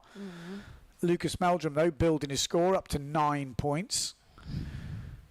It's just hard to find that bigger move. You know, that's been the problem. You can get to around 9, but then to push up to the 12 bracket, you need a double or you need a big wave. Double, ouch. I think that was mini Sugi, but he sails away from it, but wet. Restart. So I went round, did an interview this morning with everyone. Yeah. And my mic was muted. No way. So you didn't hear anything anyone said? Nothing. I got back to upload it. I was like, yeah, that would be quite fun. I'm so sorry to hear that. That's all right. It doesn't matter. No one knows. Oh, shit. Oh, gosh. Oh, I had a bit of problem with these mics. That's They're new. heartbreaking. Oh, God, I should have brought my old ones. Keep pressing the wrong button. And just when you think you've like done all the mistakes probably in filming, it can still happen. I'm used to having a cameraman. That's the problem. Oh. Bring back Alfie. Where's Alfie? Bring back Alfie. Yeah, well, looking, still got 2 minutes 30 on the clock. We got to see something big. I mean, Ryu though, Ryoma. If he pulls a perfect double, which he can, it does change the game. You know, so even though it looks like a long way away, all the scores right now, one jump can change everything. Because no one has done a double in this heat? Yeah, there's no massive big score. I mean, everyone's kind of there, but one big score and one wave, which can happen in one run, can change everything. So it's definitely not all over, although the time is ticking down. 2 minutes to go. Oof, they're having to force it off really round ramps. Those are hard, right? Yeah, people who watch this, I know people who come back, they go, oh, they're crashing the back loops. You're like, hang on a minute. This is not your back loop off a wave. This is off rounded kind of choppy swell at the wrong angle, probably overpowered at the back. It's really gives you a wrong impression of the level of some of these guys sometimes when you see them crashing. Because with a good ramp, normal wind, you can land a back loop with your eyes shut. But when you're forcing it on one run and you know the time's ticking down, you know you've got to take off that ramp. It looks rubbish. It doesn't look right. You're like, well, that's a terrible ramp. But you're like, if I don't do it, I don't get the score. Double. There we go. Sugi. Nice. Takuma with the double. Best one of the heat. And that's a good wave. That Lucas Meldrum, that was a great hit. That was a really nice hit. Yeah, these are definitely not his conditions, Lucas. He likes a wave. With a wave, he can really show his style. But that was a really nice frontside hit. I think the judges are going to like that. At the moment, he's got a 2.75. He's going to upgrade that, I'm pretty sure. He's nearly 3 points behind Antoine Martin, though, with 35 seconds to go. Needs something to upgrade a jump. So I'm sure we're going to see an upgrade on that wave, but let's see. Interestingly, the judges are still doing the system where a panel of judges judge waves and a panel of judges judge jumps. So there's two separate panels judging jumps and waves, even though they're in different heats. Oh, and Antoine Martin has just taken the lead ahead of Takuma Sugi. But Sugi's got it back with that double coming in at a 6-1-2, and that is the end of the heat. So good heat, Antoine Martin and Takuma Sugi getting through to the next round. We'll wait for the official results of that. But I think we're going to see the top scores of the day, I've been told, at the end of this heat. So let's have a look at the top scores of the day. Okay. Well, we'll have to wait a little bit, but we're going to, like I say, it's pretty interesting to see who's been throwing down this morning. I don't think we've seen too many crazy upsets, but we have seen Ryu Nagoshi causing a problem for a few of the boys. There we go. That's the top scores of the day. So Marino Gill with the highest heat score, 17.60. Alessio Stilrich really pushed it. They were both in the same heat to the wire, 16.76. Strapopoulos in the under-21s final with a 16.70. Had a grinder. Philip Costa, 16.46. And then Dieter van der Eycken, 16.41. So some big scores there, all in the 16-point range with Marino Gill, 17. Okay, next heat coming up, but we're going to take some ads and then we'll be right back. There's an island where sometimes the best stories are the ones you never planned.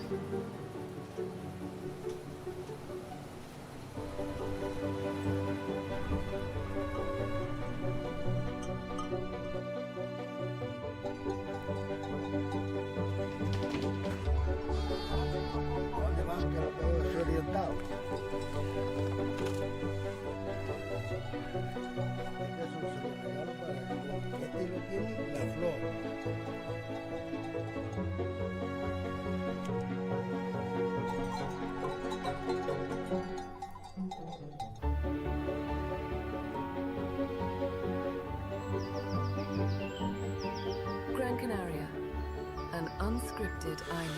Oh, that's not right. That's my... There's a lot of people, yo. Okay, we're back in. I'm just having a look at the fantasy teams with Sarah Keita. She says, am I in your team? I'm like, of course you're in my team. Of course you're in my team. There we go. Official results are in. Takuma Sugi gets through. Antoine Martin gets through. Lucas Meldrum in third. And Wyoma Sugi in fourth place. So I think the third and fourth will count in the overall results, I guess. Yeah, so it does make a difference in your overall standing. Let me have a look at these fantasy teams. Has everyone done their fantasy team? I'm going to try and promote this a bit because it is pretty cool. Have you pick my sessions team? I'll have to do it with Sarah Keita in a minute. See who you would have picked. Yeah. See if you picked the same team as me. Oi, tabletop forwards coming through. Is that Jules Donnell? Are they separate moves actually this event? Tabletop forward It's and the forward? same as a forward. Ugh. So it just improves your forward score. Ooh, gnarly. But yeah, go Jules Donnell in the pink. Gone pink. Pink. Nice color scheme going on. Yeah, I'm liking the pink. I mean, Robbie Nash was the trendsetter back in the days. Like, Yeah. it's always going to be associated with Mr. Robbie Nash. Seems like the wind maybe picked up a little bit here. Yeah, there's been a few people definitely. Well, yeah, you might be right. He's already changing down. Carlos Kiefer. He's another one. Comes in as a chat for about 5 minutes on the beach before. He always has like a I don't know. Feels like 30-second to a minute-long chat about his scores. Okay. It's quite funny. Nice. Yeah, Textbook. Victor Fernandez, you used to see in that style over the years. And he could be dangerous at this competition. There's no push forwards in these conditions. Yeah, you're so, right. you know, Yeah. I think that's been his biggest problem over the years, in the last couple, I would last say. few years, But yeah. in this type of conditions, Victor's dangerous because on the wave, he is so smooth. But I wonder why. Because he also goes for stalled double forwards, doesn't he? Yeah. Yeah. So, yeah. Well, he's getting older. That's what happens. You'll find out. I'm already When you get older, something changes. You're like, don't know if I need to go for those not. anymore. Don't like landing on my head. No, I already understand. How old are you? I turned 35 last week. Oh, still spring chicken. Nice I back loop. Yeah, that was nice. Smooth. Smooth. So Carlos Kiefer, he could be causing a problem here. He's come through the challenges, but he's far from a challenger when you think about level. He was in the under-21s final, busting out doubles and all the stuff. So this guy, he could be a real danger man in this heat. I mean, it's his home spot. He knows it like nobody else. A bit of change of sponsors as well. Yeah. So maybe a bit of extra motivation. Impress the new team. The T4A team. Are you calling it T4A yet, or still Patrick? I am a bit confused about it because I heard on the beach like, now it's called T4A. I thought it was just this specific project for Wave. It's called T4A. Oh, okay. I didn't know that. I think. What does it mean, T4A? Tech for action. Huh. Or time for action. No, I think it's tech. It's a Patrick brand, so he's, he likes to get it techie. Yeah. Like F2, fun and function. Fun and function. I like the one when they mix it up and they called it effing fast. I was like, that was quite a That's pretty cool. It's quite a good one.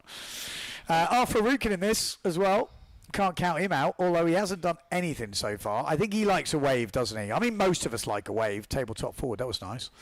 For me, Arturo is a bit of a dark horse. Like, he's a bit low-key, but he's so impressive on the water. Yeah, he's like underground, isn't he? Yeah. You don't see him coming. He's stealth mode. Exactly. And he always seems to bash it out. Recently, what competition was it recently? I remember thinking he had a hell of a couple of heats. I think in Tenerife, he definitely does really well.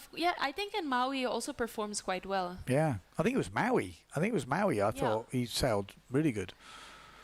Oh. Oof, not the best backy. But like I said, these guys are taking off ramps where they come out of nowhere. At this sort of state of tide, you don't see it till the last moment. You think, is it? And then suddenly, you don't get the sort of run up that you like, and you can see it a long way away. There's certain spots in the world, I'll bring it up again, but Coronation Beach in Australia, you see it coming a mile away. I don't know any other spot similar to Coronation. No, it's like you can see it, and you just go, okay, I'm going to do that. And then here, it's like I see it, and then as you get closer, you're like, where's it gone? It's like, and then suddenly, like, there's like just a little bit of steep chop pops up. You're like, I'm going to do it. But Jules Dinell taking the lead in this heat. Still early days, but he's got a 4.55 for that first jump. Was that the first jump? Was that the table forward? It was pretty nice, quite close in. Here we are talking about the other riders, and Jules is just leading this heat. Yeah. He's been busy. Yeah, one-handed back loop textbook, Jules Dinell with a 4.55. The tabletop forward at the beginning scoring a 3.7. There was a year he was pulling off no-handed back loops all the time. Yeah, he loves a backy, doesn't he, Jules Dinell? I used to me and Jules were always in the heat together back in the day. Jules is still going, though. Perfect. There we go, one-handed backy on point. I mean, doesn't probably need to do another one, but he was just bored. Look at the wind now. Oh, nice. Stall forward from Carlos Kiefer out the back. And Victor Fernandez has took the lead. 4.45. Oh, he looks underpowered, actually. Looks small, doesn't it? He doesn't look like... When we were he was rigging next to me. He was rigging up a 4.2. Okay. Yeah. But double. He wanted it. I think he was wanting it. He wanted it. Still waiting for a few scores to update on the website. Ooh, nice from Arthur Rukin. Nice. So Jules Dinell in second place at the moment. Victor Fernandez, but Carlos Kiefer, keep your eye on this guy. He is capable. He is capable of a decent double and a decent wave ride. And we've still got 8.5 minutes to go. So plenty can change in this heat. I'd be worried about Carlos Kiefer if I'm Jules Dinell right now. He's a real danger man. You don't know what you're going to get with him. Well, you do. He's going to do a double. He's going to go. He's going to go. But I've seen some pretty decent waves as well. At the moment, he's only scoring a 0.5. Jules as well, though, with a 1.23. So quite low wave scores. Probably because there's no waves. I think that's probably the major problem out there. Yeah. But they can still bust out and score some big tricks. And Carlos is coming in again here. So changing Maybe smaller? Yeah, maybe having an update on the scores. He does like to know exactly what he needs to do. Okay. I've really noticed that. He comes back to the beach to find out? Yeah, but really, like, comes in, has a chat. Really? Yeah, in the juniors, he was like, like, wow. Usually someone's like pointing up to the sky, you know, or doing some hand signals. He literally has a full chat. Okay, Victor, here we go. Back loop. Double. Oh. There we go.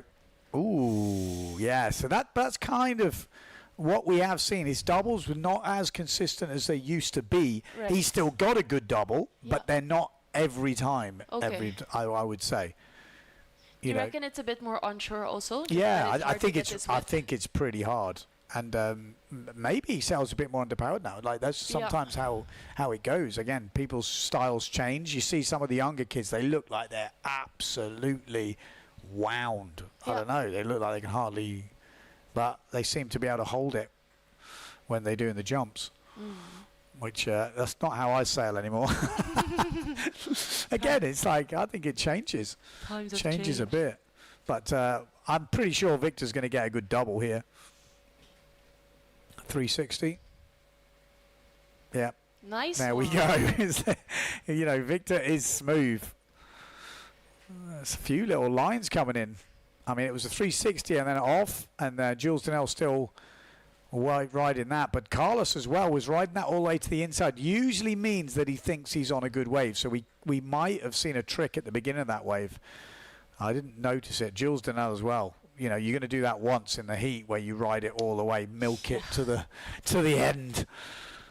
You're like, is it worth it? Well, I'm going to do it once at least. There we go. Carlos Kiefer heading out. Are we going to see the double?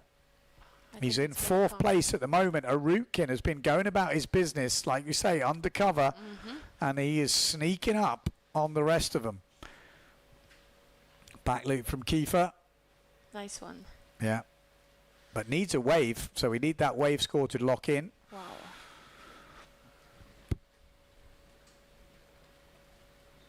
I mean, he's definitely going to upgrade the wave, Kiefer. He's got 0.5 at the moment, so whatever he scores here is going to put him closer. I would say he's going to get quite a lot closer. 5 minutes 30 on the clock. This is a tricky heat. We're going to see. Oh, he got a weird gust there. As he pulled in, it all went weird.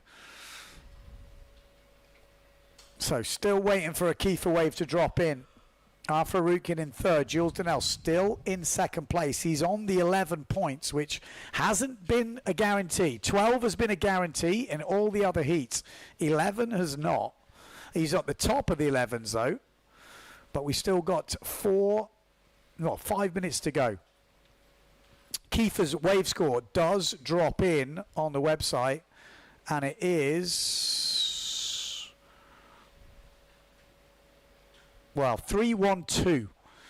Not massive, but decent. Puts him into third place, but still a point off Jules Donnell. So a point off Jules Donnell. What's he got to land? He would have to be, 5-point double. And 4 minutes, 20 seconds to go.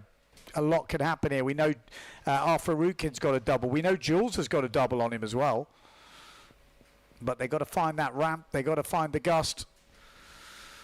Because Kiefer is almost a guarantee for a double. This guy, he's coming in again for a chat. No, he's not. No, he's not. 4 minutes on the clock. Keep your eye on that yellow sail. We're going to see a double. There's no two ways about it. It's coming up.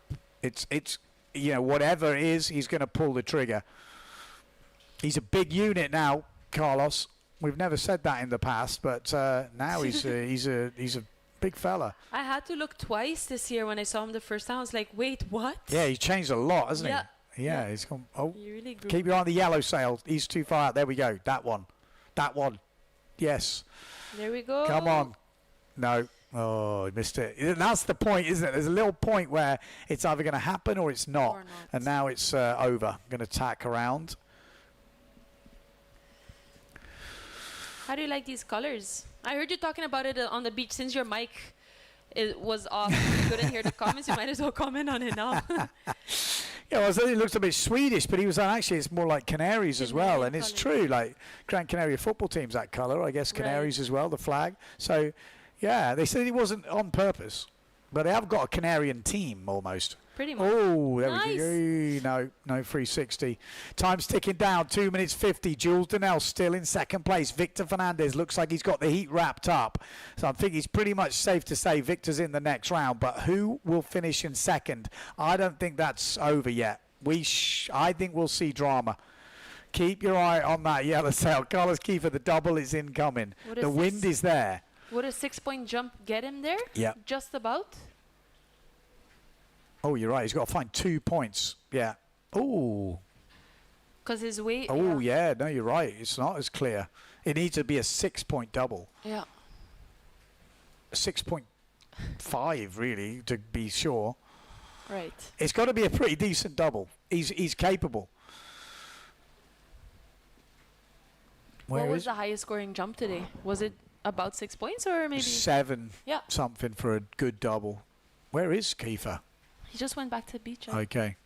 This is Victor. We know he's through. It sounds daft, but we know he's through. The real interest is in the yellow sail of Carlos Kiefer and Arthur Rukin if they can throw down scores, because Mr. Victor Fernandez is already pretty much safely in the next round with 13.53.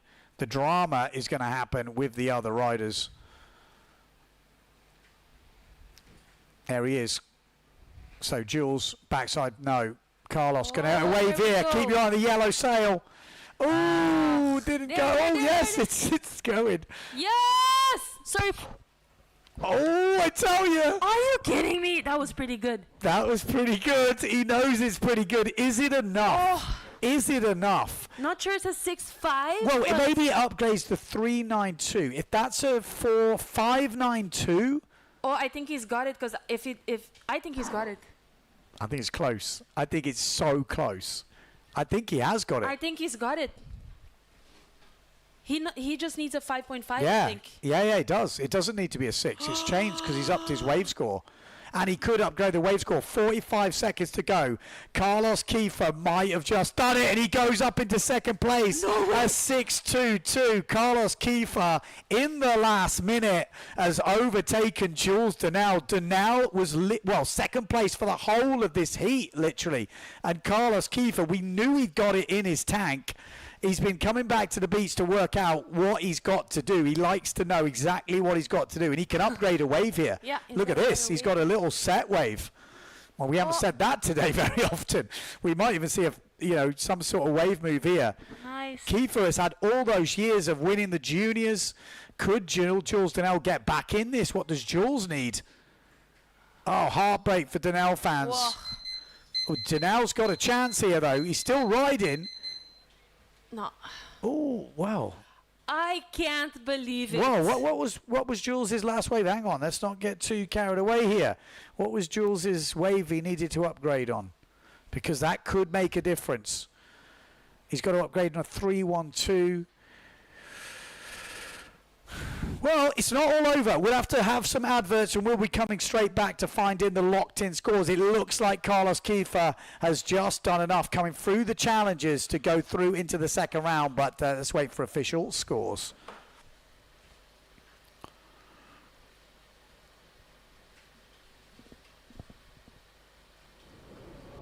Hay una isla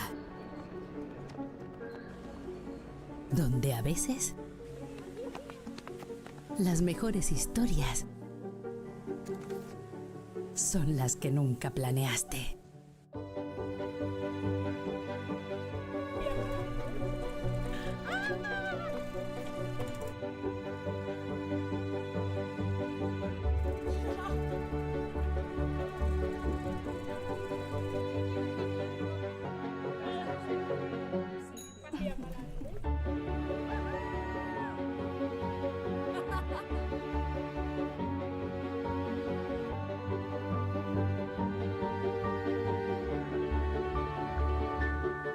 Gran Canaria, una isla sin guión.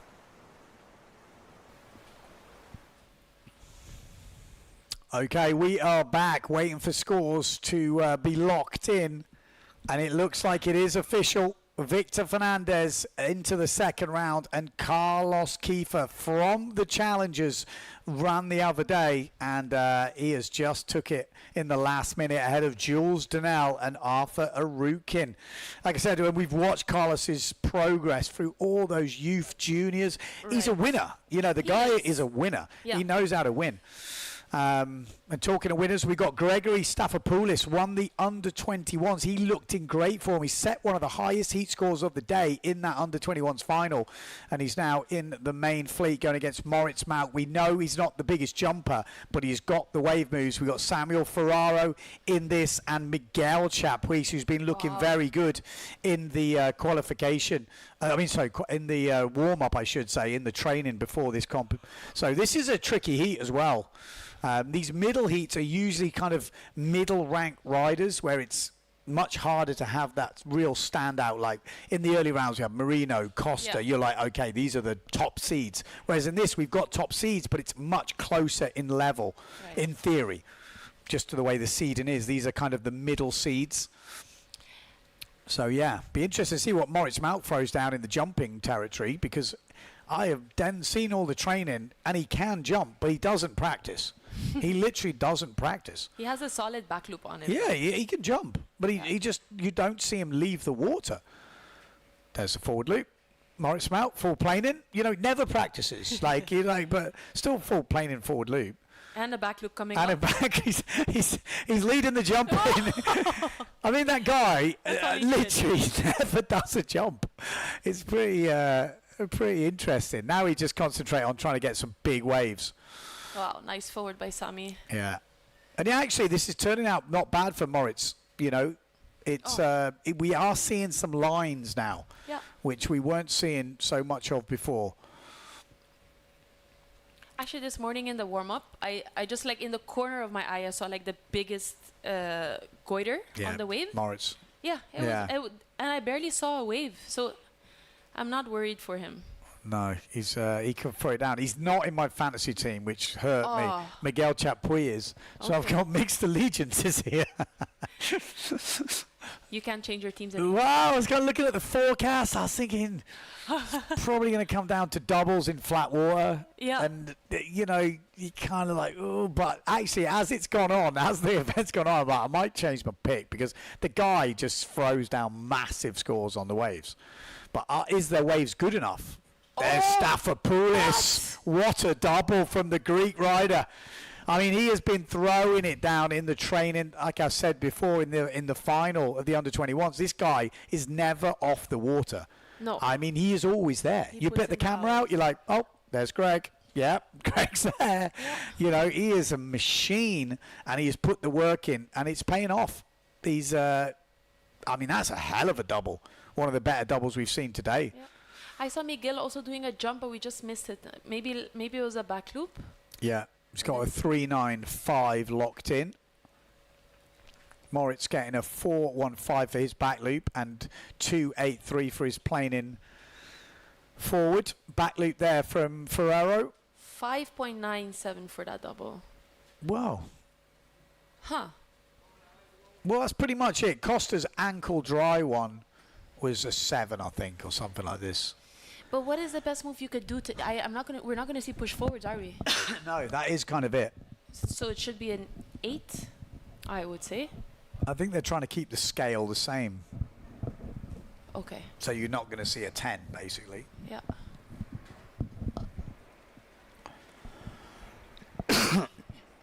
Oh, there's a dub. Ooh, weird spin on that second one from Chapuis. Or Chapuis, how do we say it? Chapuis? Yeah, I'm not sure. I'm not sure he knows. Every time I ask him, he says it. He says it 2 different ways. I'm like, surely you should know. It's your name. Yeah, I would like to have seen over 6 for that jump. Yeah. I feel like it 5s. I mean, it's only just in the 5s, but it looked pretty solid, didn't it? Hey, it looks also like the wind has actually filled in now. Yeah. They're pretty powered all the looks time. like it's boosting, doesn't it? Or he's just on a huge sail. Yeah, it does look like it's boosting.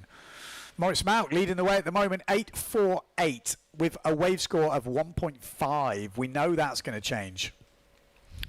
It's on a good wave now. Highest wave score we've seen today, Dieter van der Eycken, if I'm not mistaken.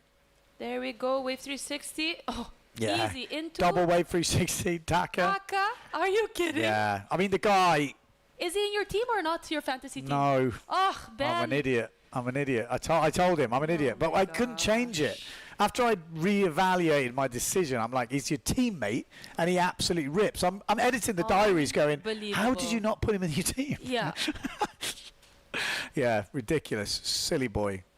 Come on, Miguel. I mean, Wave 360 there for Sami. yeah, Was it? No, that's not Sami. That's that's Greg. Greg. I mean, Wow. 360s, doubles, he's my top seed for this heat. Yeah, he's gonna go And up there. he's coming through. Did he come through the repertoire? No. Oh, nice backy by Miguel.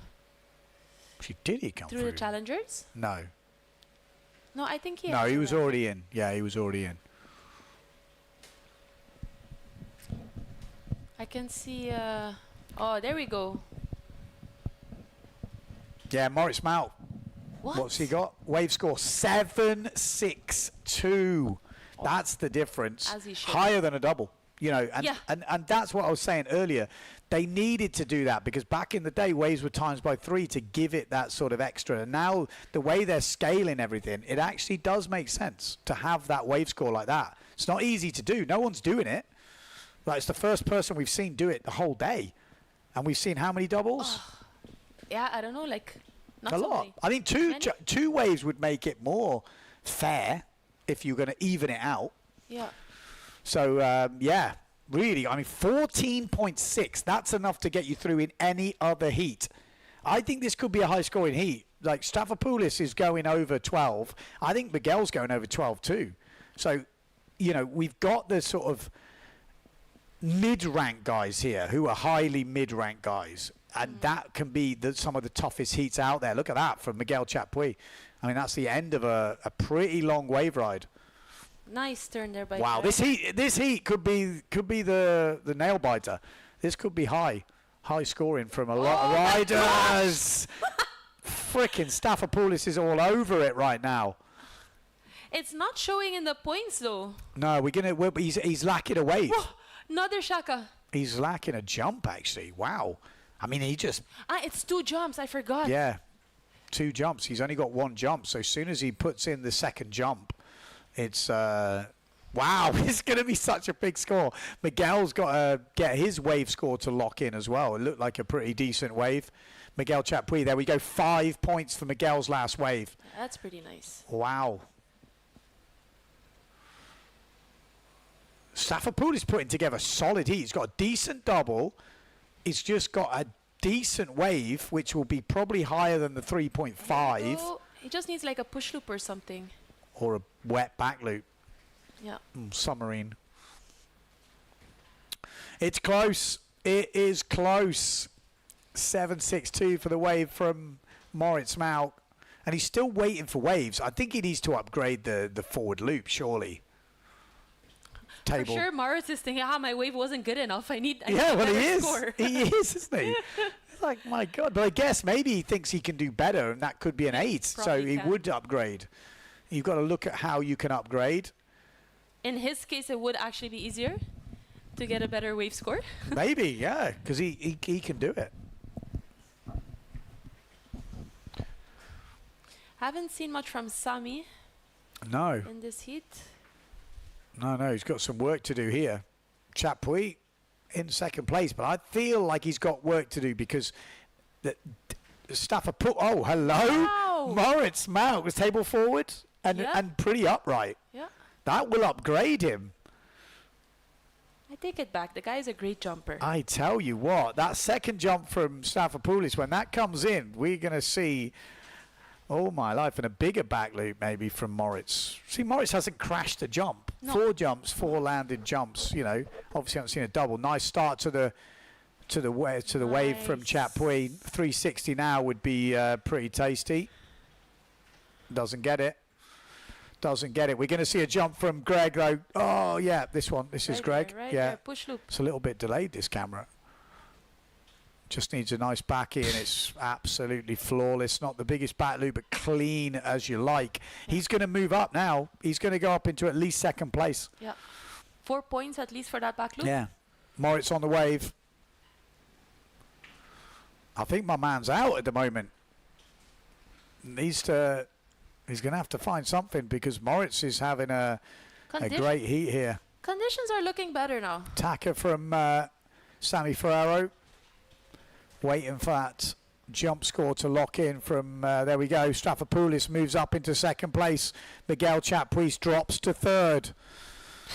For 0.2 points. Oh, Moritz Malga! What the hell? Thinking about it. He's going to have a nosebleed up there. He's not used to that sort of altitude. My life.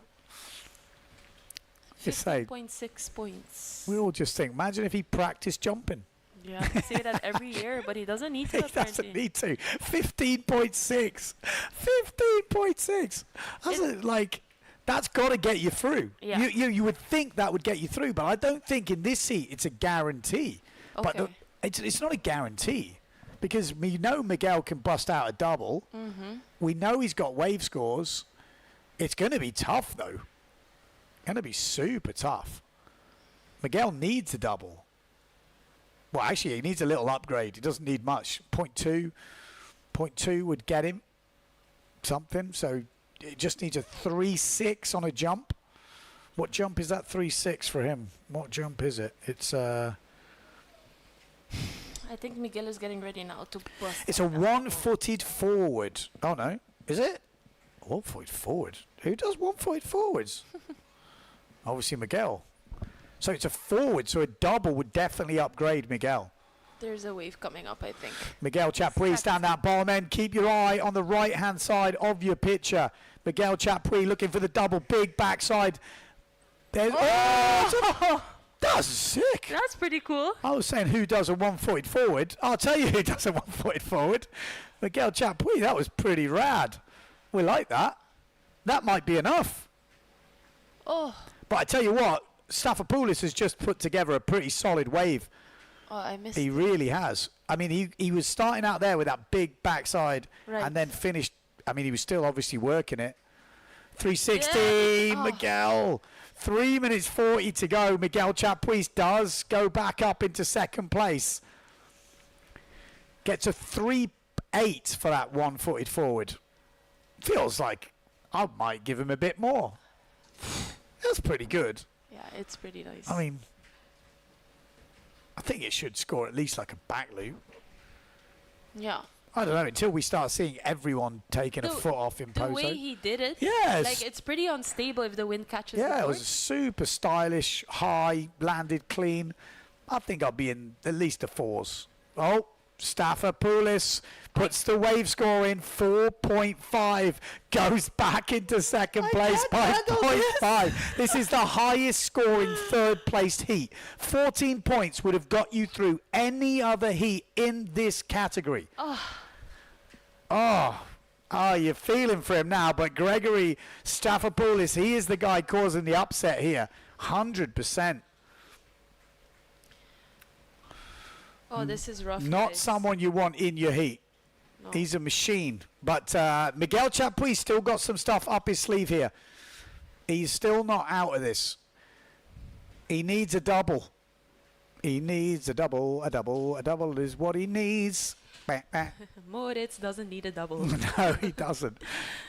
Moritz is like 15.6. Is he safe there?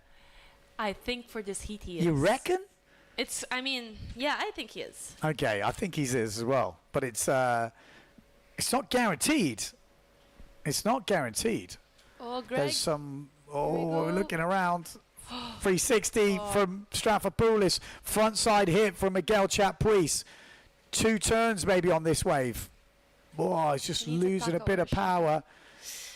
Greg is just bashing out the moves, isn't he? So 360 and a backside 3. But how do the judges count this backside 360? Big back loop from Moritz.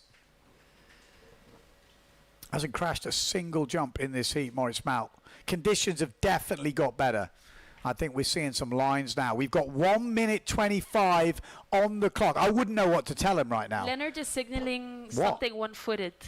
Either 1 foot backy maybe, yeah, just to probably upgrade 1 that foot backy. 398. Yeah, he needs to upgrade the 398 to be guaranteed. Just 0.05 in it. 1 minute 10 seconds on the clock. Miguel Chapuis pretty much needs a double. Oh my god. Or upgrading the jump. Greg heading down to the point. There's a bit of a set here. If Miguel lines this up, let's keep an eye on Miguel as well. We need to see both riders. Yeah, because Miguel's in the middle, looking for this middle section. Oh no. He's going to run out of time. 55 seconds to go. Miguel's going to get an option. Is he? No. Yes. No. Oh, Miguel Chapuis might Nice. be Sammy. struggling here. 360 from Sammy Ferraro, but just goes off the back. Miguel's going to get one more chance. So left-hand side of your picture on the sort of grey sail. 30 seconds to go. Miguel's going to have to jibe now. He needs a double. He needs a double. If he gets it now, this will be an absolute buzzer beater. 19 seconds on the clock. I hope that clock is right, because it is going to come down to seconds. I've got 12 seconds, 10 seconds, He's got to wait. 8 seconds, Oh. 5, There we go. 4, buzzer beater, buzzer beater. Oh my God! You are joking me. Can't handle this. He's done it.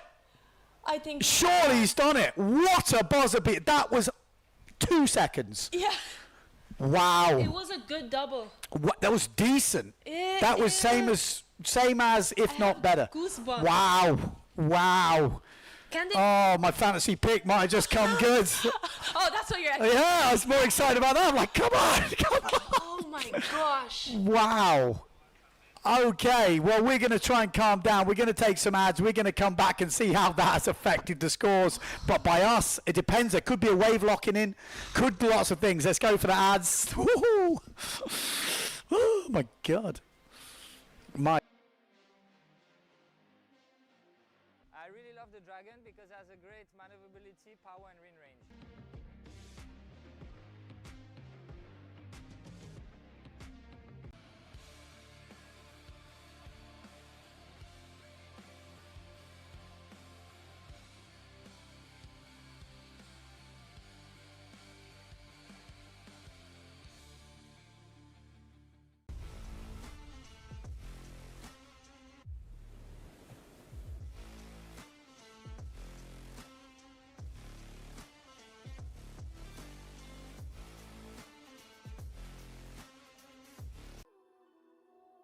La KS3 Lithium es tan ligera que se convierte en una extensión de ti.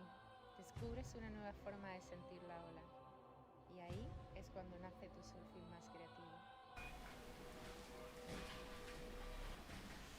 Boom, and there we go. It's official. It is official. Miguel Chapuis locked in that 5.62 on the wave, but that double coming in at a 6.45 takes the win with 2 seconds to go. Skips from third to first. Buzzer beater. Moritz ends up in second place, and Gregory Sapopoulos with 14.45 would have been enough to take him through any other heat in that round. What a way to do it. Wow. Highest heat in this bracket. Heat score. I think he's got the highest score with 17.05 in this. Yeah, ridiculous. Hell of a heat. Hell of a heat.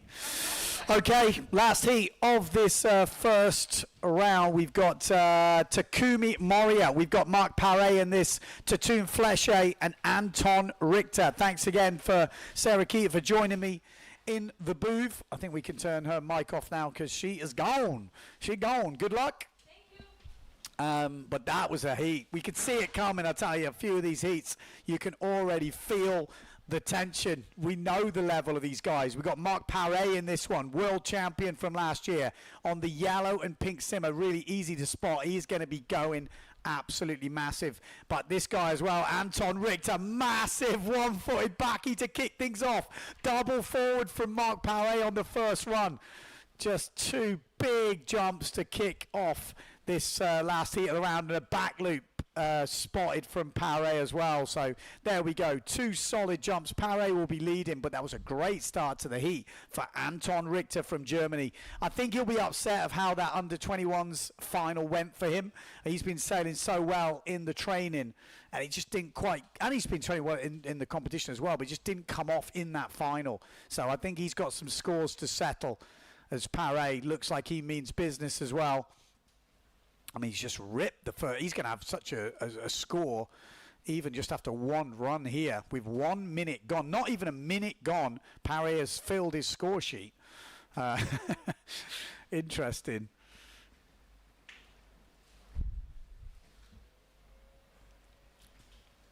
Bum. Another back loop. There we go. Paré's already on 12 points. 12 points already. Wave 4.5. Jump for that double 8 points. And then 4-1-2 for the back loop. So there you go. Paré on 16.62. Bloody hell. He's already won the heat, hasn't he? I mean, ridiculous. Paré 2025 Wave World Champion has definitely kicked off, and was a hell of a first one. Did that in 1 minute.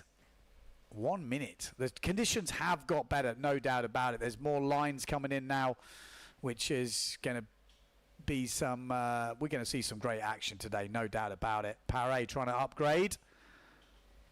Look at that. Look at the forward speed these boys can do it. I mean, that back loop. I mean, he hit that traveling and just spots the landing. He could come in. Anton Richter, 6-1-2 for that massive double kick. We saw it from the drone, so you couldn't really appreciate the height, but you could just see the amount of time he was up there with that double kick, like one-footed backy. It was massive. Tatoon Fleche and Takumi have got their hands full here, no doubt about it. Paré already on 17 points. I should let you into a secret. Paré's in my team, in my fantasy team. Good lad. Come on, keep it up. Look at that, nice little whip on the backside, shove it.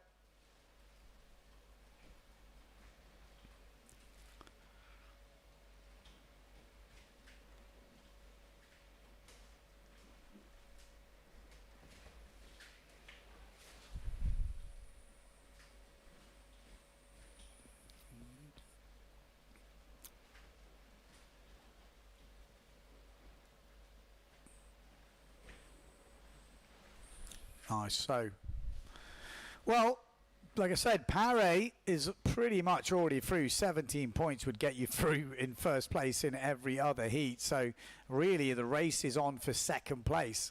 Anton Richter has definitely got a good handle on that with a 6-1-2 with that massive double kick back loop. But conditions are improving, so scores in theory should improve. Paré, does he want the stalled double? Knowing him, probably does. But does he need to bring it out so early? Maybe not. But good warm-up. Heat. The Spanish rider.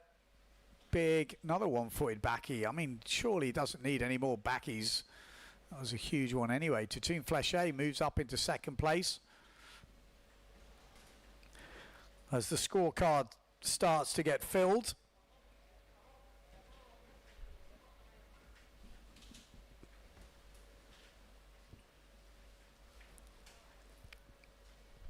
I think we've got to have a moment's silence for Gregory Strafopoulos. I mean, you got to feel for him.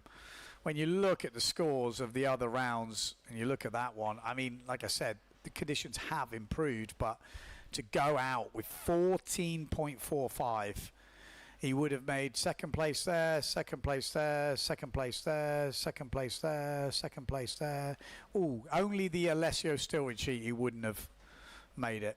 So, pretty unlucky that. I think Paré, we're going to see the highest heat score of the day. I mean, he's still got 10 minutes to go. at the moment. Marino Gill 17.6 is the higher heat score, but I'm sure we're going to see some waves coming in for Paris. Tatoon Flechet, though, from France, holding on to second at the moment. We have seen him throw doubles before. Ankle dry, one-footed backy from Paris.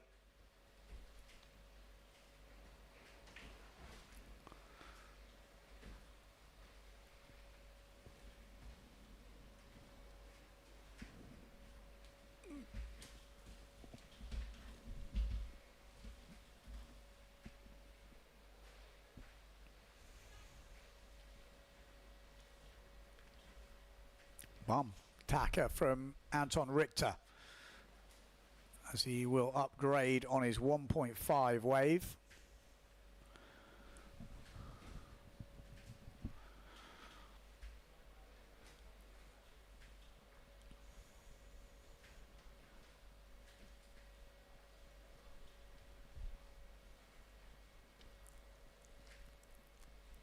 Heading out. This is Flechet.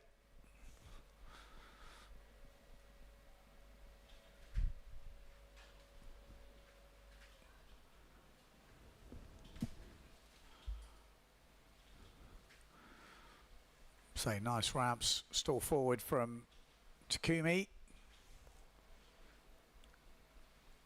Paris looking for nice bottom turn straight into attacker. That's what the judges want to see. They've said they don't want these prolonged bottom turns if possible. They want to see full bottom turn. Not the sort of switch stance clue first for halfway down the line and then pulling off a move. I mean, you've got to do it a little bit to a certain extent, but when you hold it too long, basically you've gone early and you're basically setting up as a freestyle move. That's kind of what they said. They want to see what we just saw there from Takumi. So conditions improving. Paris on 19.45. Wow. Said that is what we're expecting to see. Conditions are getting better.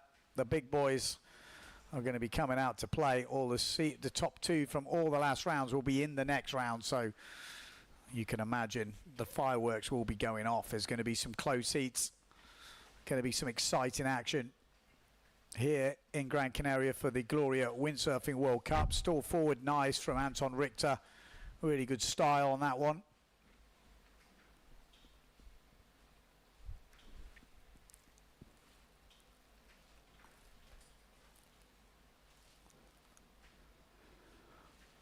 Paris 360 off the back. Takumi. No, doesn't quite find anything. Paris still going.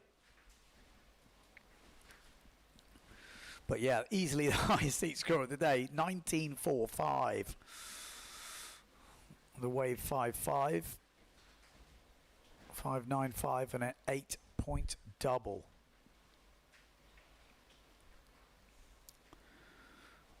But that's the good news. It means, like I say, the conditions are improving. We've got way more waves than we had at those higher tide moments. And just in time, can say we had to go early because the forecast for the weekend is absolutely shocking. Tomorrow does look like it might get better. So we could be having action tomorrow as well, but you can't risk it. And the way the system is here with the dingle, you can't kind of get rid of it. So we are just running a single elimination at this Gran Canaria event. We get through today and get a result in the men and the women, and we get a bit of win tomorrow to finish off youths and the masters, then everyone will have a result, which will be pretty amazing considering the forecast for this week. And it will prove that, you know, POZO Beach, Gran Canaria just delivers, really. If this is their worst forecast of the year, I mean, you kind of think, it's not bad, is it? Not bad, not bad at all. Anton Richter up to 13.84 points at the moment. So really solid heat from Anton.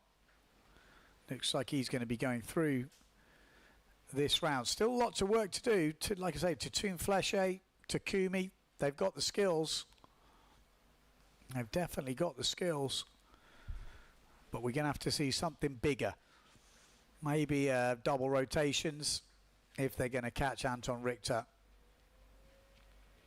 He's put together a very solid heat. 3.90, no, 3.62 for the stall forward. 6.10 for a massive double kick back loop. And then the wave score of a 4.12. He might even try the double. We know Richter's definitely been practicing. I'm seeing him sail away. He's got a ramp here. Look at this ramp. The ramps are coming in all over the shot. Another one-footed backy from Richter. He's really got those down.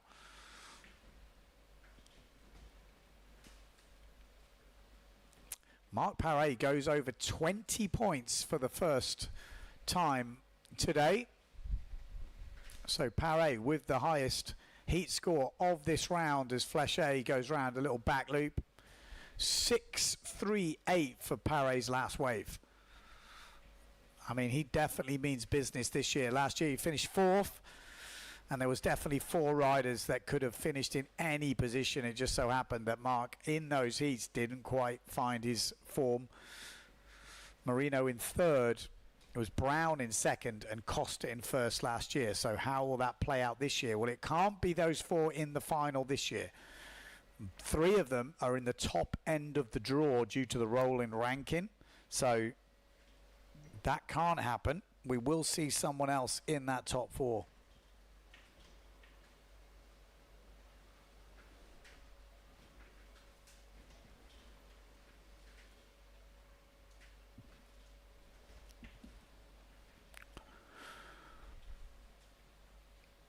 Richter looking good here.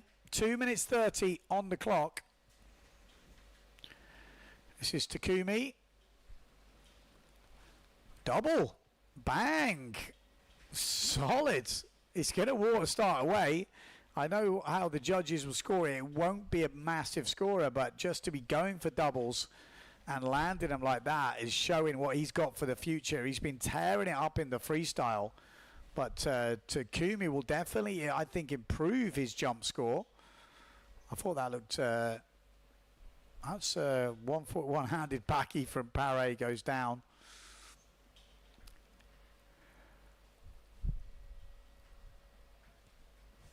.338.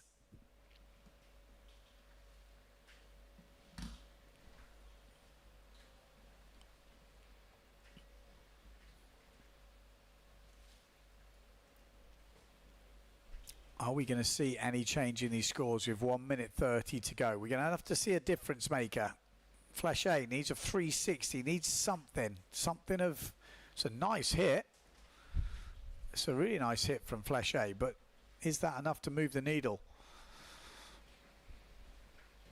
Really nice hit as well from Anton Richter. To me, it looks like Anton Richter's got this second place dialed up. I think a 3.38 coming in for that double from Takumi. Like I say, they've punished the landing. It was quite wet from what we've seen. Needs to be keep the sail up a bit, but definitely someone to watch for the future. Takumi. Yeah, 3.5 on that double.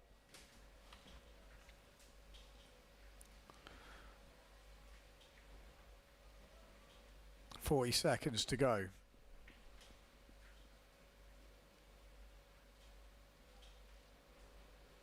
We're going to see the double from Richter. Far right of your screen. Keep your eye on him. Double coming up. I'm calling it. Oh, he's off the screen. No, doesn't get the ramp. Doesn't get the ramp as we go back up to that top end. 360 attempts from Takumi.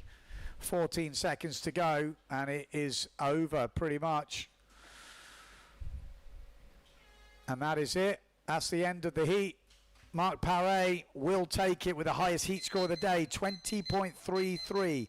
Anton Richter, second place with 13.84. We'll come back for confirmation of those results after these adverts.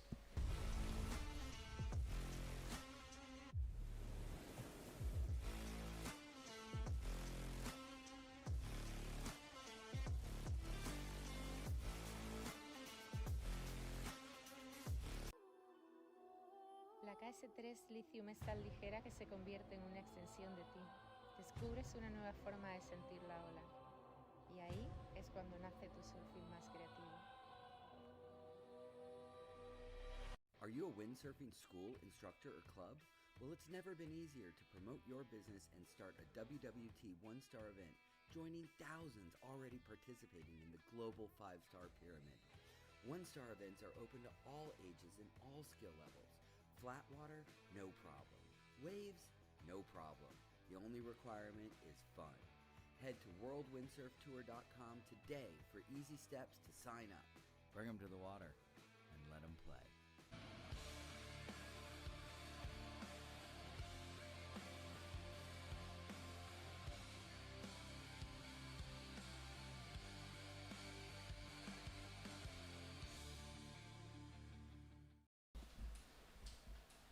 Okay, we are back and we are going into, well, women's heats next. By the looks of it, we'll wait for the confirmation of the score from the last heat, but Marc Paré, pretty comfortable to say he is in the next round. And Anton Richter as well, looking pretty solid in second place. Then we'll go to the second round and top 16 of the main draw. That is how it looks at the beach at this moment in time. There we go, confirmation of that. 20.33 for Paré and Anton Richter 13.84. So real solid effort from those boys. Still in the nines for Tattoon Fleche, Takuma Moria.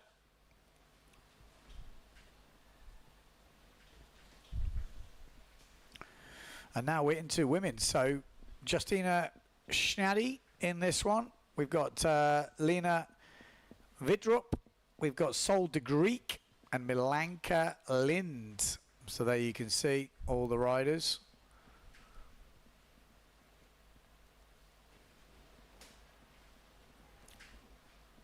Obviously top seeds in this, probably Sol de Greek and Justina Schnadi. Could we see any upsets? Vidrup actually had a pretty solid competition making the finals last year. So keep your eye on her. Ooh, big splash from before. Looks like someone landed something just off the left-hand side of your screen. Looks like a Justina Schnadi jump, so expect that to be locked in. Maybe a forward looking at the spray. So usually a lot of action happens on those first runs before people start to think about more wave rides. A lot of the ladies choose to sail up this top left-hand side. So obviously the camera guys are going to have to take note of that. Sometimes they don't go down the bunker as much as some of the men.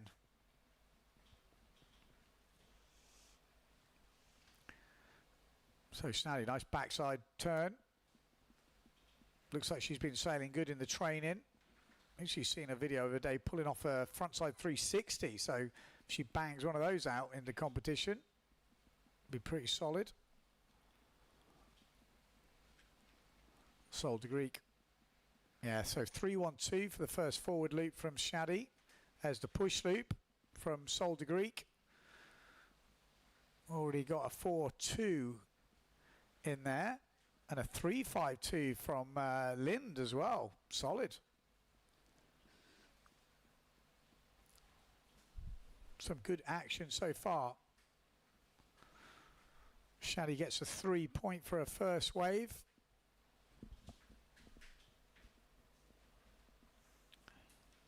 No second chances in this competition. It's a single elimination. So when you're out, you're out. Top two go through to the next round. Back loop attempt, little tiny back loop. She's good at them. Wasn't much of a wave, but she's got the technique to get it around, and they can be very useful. Good frontside hit there from Sol de Greek. That was a proper bash.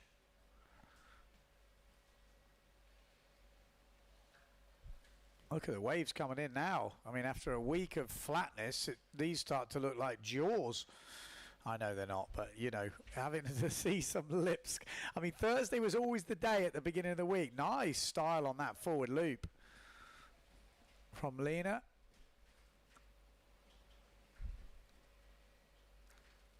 Soldier Greek already on 9.2 with just a jump and a wave. No second jump yet.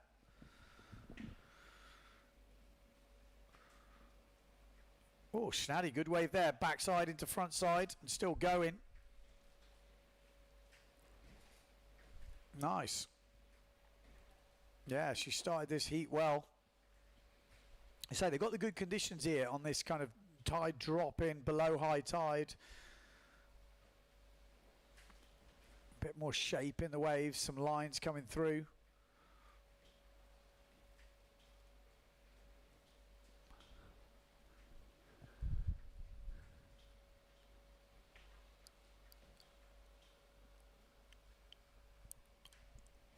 Sol already on 12.57, wave score 512.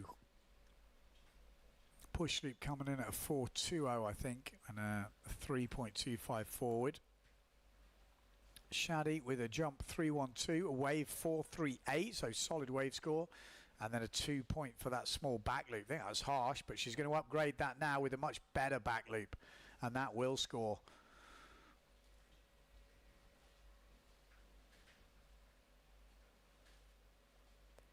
I still think the small back loop should score more than a 2 personally, but that's my take on it. You know, what does that tabletop score? And you might find it's quite close, and you think, well, back loop's definitely more technical. But let's see. At the moment, Lena got 2.5 for her jump, so she needs a second jump, so we'll see what that tabletop scores. And it scores a 1.5, so it goes on to 7.5 points. Waiting for that second back loop to go in from Schnatty. That will boost her score. I mean, it was a decent height, really clean. I mean, to me, if you look at the scale, it's probably up there in the 5s. But we'll see what the judges give it. 4.8. There we go, 4.8 for that back loop. Puts her pretty close to Sol.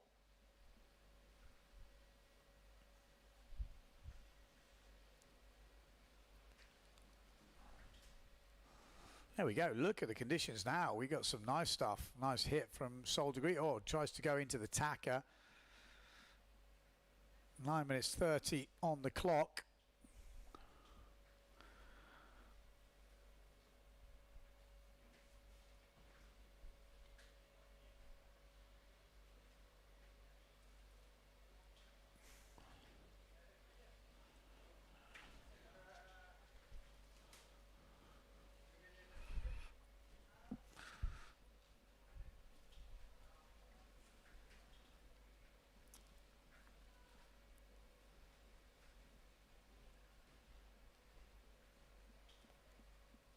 Oh, backy. Oh, unlucky from Lena. As I'm just looking at the scores come through, just looking at some of the matchups in the next round for the men. There's some tasty looking heats there in that for the second round. Definitely some guys that could cause some upsets. Going to be really interesting coming through. We're going to see that in the women as well. But at the moment, Sol de Greek leading this one. Still only 16 years old.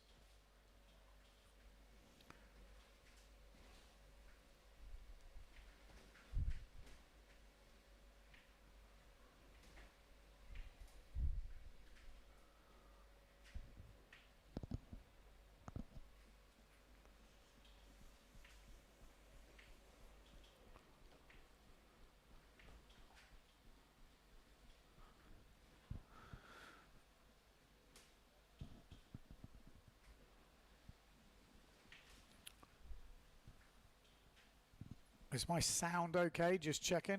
Just having a look at YouTube just to see. Not quite wise. People are saying Ben's volume's got a bit low again. Is that what everyone's moaning about?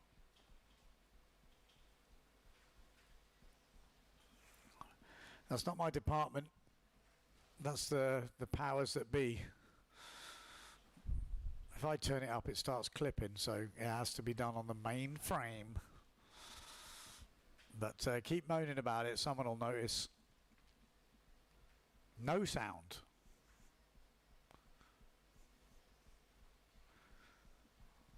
Okay, so maybe, I don't know. I'm getting mixed signals. Sound is good now. Has it got better, has it?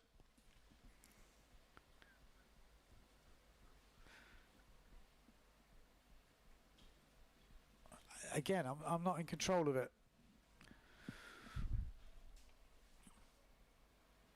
Can someone check my sound, please? Apparently it's not good.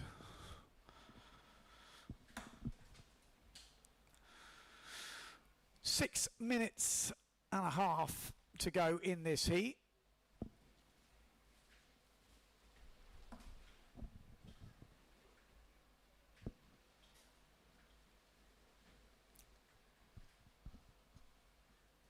Maybe someone's got the mute button on. Sound is good to me. Sound is good. Everyone else says it's good, so maybe it's you, Casper.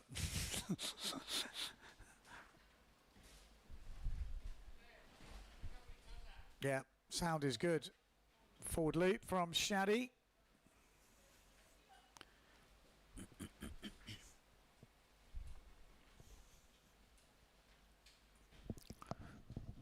Okay, well, if you are just tuning in, we're in Gran Canaria, POZO Beach. Yes, we are. And it is delivering for another year. Look at the conditions now. Nice waves coming through.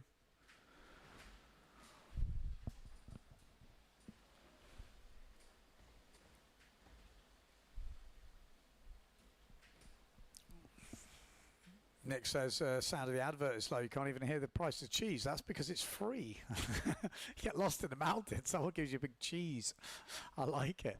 There's some actually pretty funny adverts. I'm liking it. I'm liking it. Come on, girls. A lot of action happened in the early part of this heat. They were so on it, it's almost too much time. It's like, I do like shorter heats. I know no one agrees with me, but it makes it quite frantic. If I was a rider, maybe I'd be saying the opposite, but it makes it a bit more like edgy. It's a different competition. When you have a longer heat, it's definitely the best person will win because they get more opportunity. When you have a shorter heat, it's more intense to that period of time and how much on it you were and how, you know, so it's kind of a different style of competition. Will we see a double here? As far as I understand it, it's a single and that's it. There is no reportage, there's no double, it's a single. Forecast we've got, we had to make a decision between a dingle and a single because this is a WWT event, you know, sanctioned by P2A and World Sailing, but it's a WWT event this year, so it's a little bit different. So yes, that is what I understand. I stand to be corrected, and I'll let you know if I hear anything else. Ooh, a bit of a under-rotated push loop.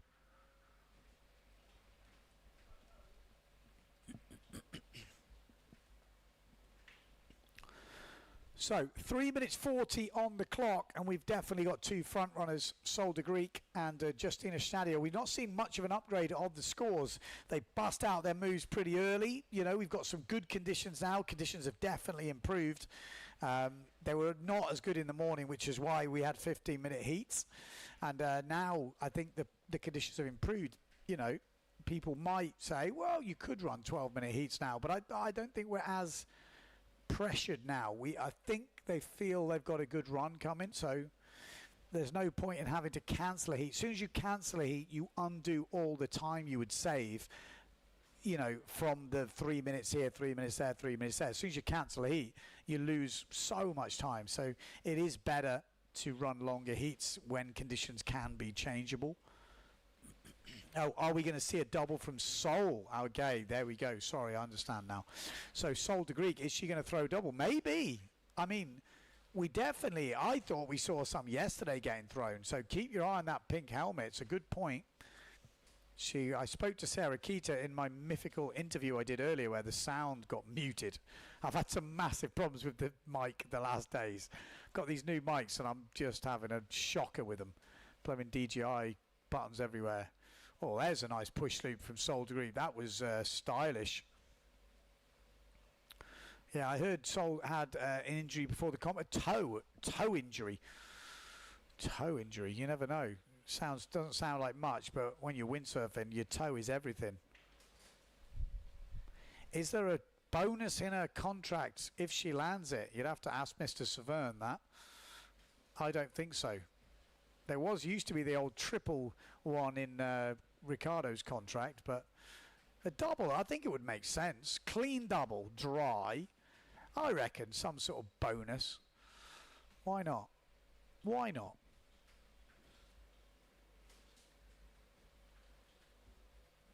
But yeah, we could see it. I mean, we've got good conditions. There's ramps around. She's fired up. There's 1 minute 30 to go. This is the time to do it. So keep your eye on that pink helmet. We could be seeing a double because it does look like there's too much scores to make up unless we see something big in this last one from Lena. I mean, the Goya. Keep your eye on the Goya as well because what would it need to be? I think it would need to be a back loop, a very big, clean back loop. And even then, I'm not sure it would be enough. It would only be 3 points. It wouldn't be enough. It needs to be 3.5. So, need to be. I don't think it's possible. But Sol de Greek with 50 seconds to go. Are we going to see the double loop? Come on, let's big it up. Oh, that's Justina Schnatty. Okay, well, might go for it herself. You never know. No, Sol Greek. Let's go back quick. Pink helmet. Here we go. Here we go. It's not happening. She's quite high up. Or maybe. Is it? No. Is it? No. Yes. No. Yes. Maybe. Should be. 20 seconds to go. Sol Degree. Is she wearing a bikini? That can't be the most, like, for jumping. Oh, I can't think of anything worse having me cheeks out. Will be a. Well, there's a forward loop. But now maybe she wanted it, didn't quite find the ramp. But there we go. That is the end. That push loop coming in and improving her score. Back loop on the end from Lena, but Sol de Greek looks like she gets that. Justina Schnatty in second. And we are going to take adverts. No, we're not going to take adverts. Did someone tell me we're not taking adverts now? We're going to do heat recaps.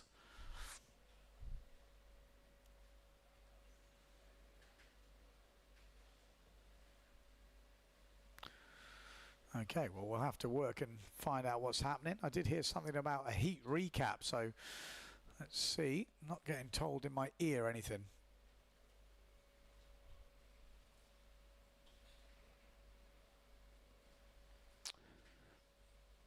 Okay, well, we have some scenics from the drone. There's the event site, the famous POZO beach, the infamous POZO beach.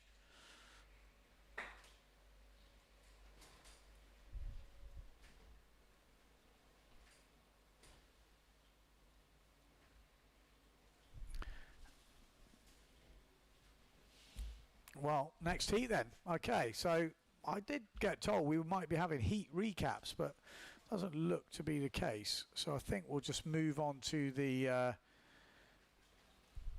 next heat. Let's have a look what we've got.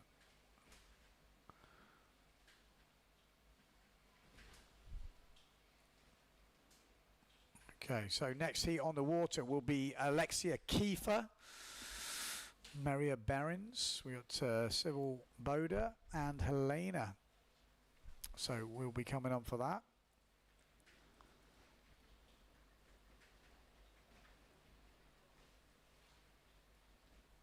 So just going around, you can see the windmills in the background. There's quite a few windmills here. Makes sense. All that wasted energy otherwise. That's what's powering our internet.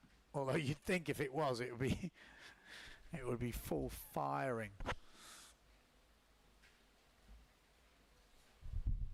Just looking down the list to see if we've got any big heats, but we pretty much have. It's going to be very interesting with all these rounds today. It's going to happen pretty quick. We're going to get the full single done, I think, today with the women and the men.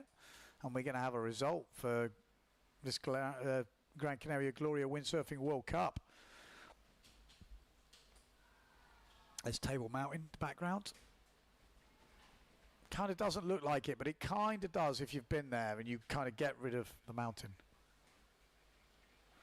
Okay. So, yeah, that's where we got. We are ready. We got 3-minute transition, 15-minute heats, 2 jumps, 1 wave to count. And there we go. Just heard the hooter. So we are right on it. We got to be quick on this first run because everything happens on the first run. Got the duotone here, which is Maria Behrens. Oh, she's in my fantasy team. I like fantasy teams. Keeps you kind of like a little bit vested. Oh, lovely. Lovely little stall forward there. That was decent. She's been putting in the work, Behrens. Got Alexia Kiefer in this. Change of sponsors. She's on the T4A team, which was the old Patrick team. Now it's T4A. T4A Project, in fact. A few Germans in this heat. And Alexia has got sort of half German. But sailing definitely for Spain now. But a few years ago, I'm pretty sure she had a German sail number.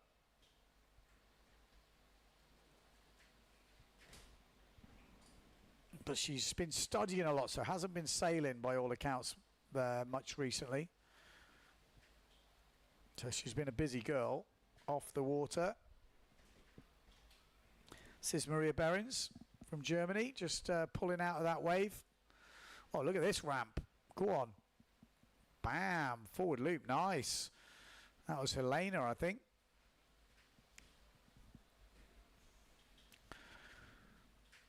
This is Maria. She's already got a nice forward loop in. Are we going to see the push loop or back loop? Maybe a back loop. Look at that. Oh, doesn't get it. 2.88 for her first forward loop. Alexia Kiefer yet to score at the moment. This is Helena. Also spoke to her in my interview today, which will never hear the light of day again. Still Boda with a 2.38. Helena with a 2.38 as well.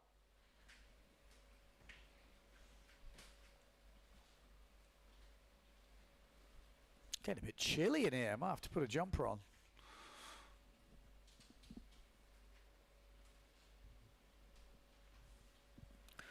Oh, look at this. Nice set for Boda. Oh, a good turn from Behrens as well on the inside on the small wave, but good aggressive style.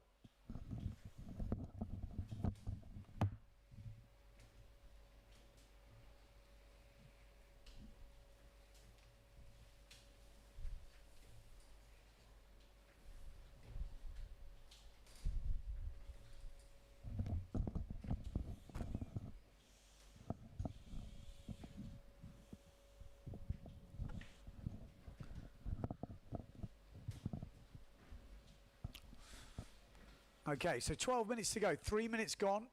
Behrens leading at the moment. Boda in second. Helena Lale in third place. And Alexia Kiefer yet to find her flow yet. So she looks like she's coming a little bit further up. A little bit out of sync, but it's a long heat. So plenty of time to get back in it. We know she's got one of the best top turns in the business. Little try of a tabletop there from Boda, but not quite getting it round.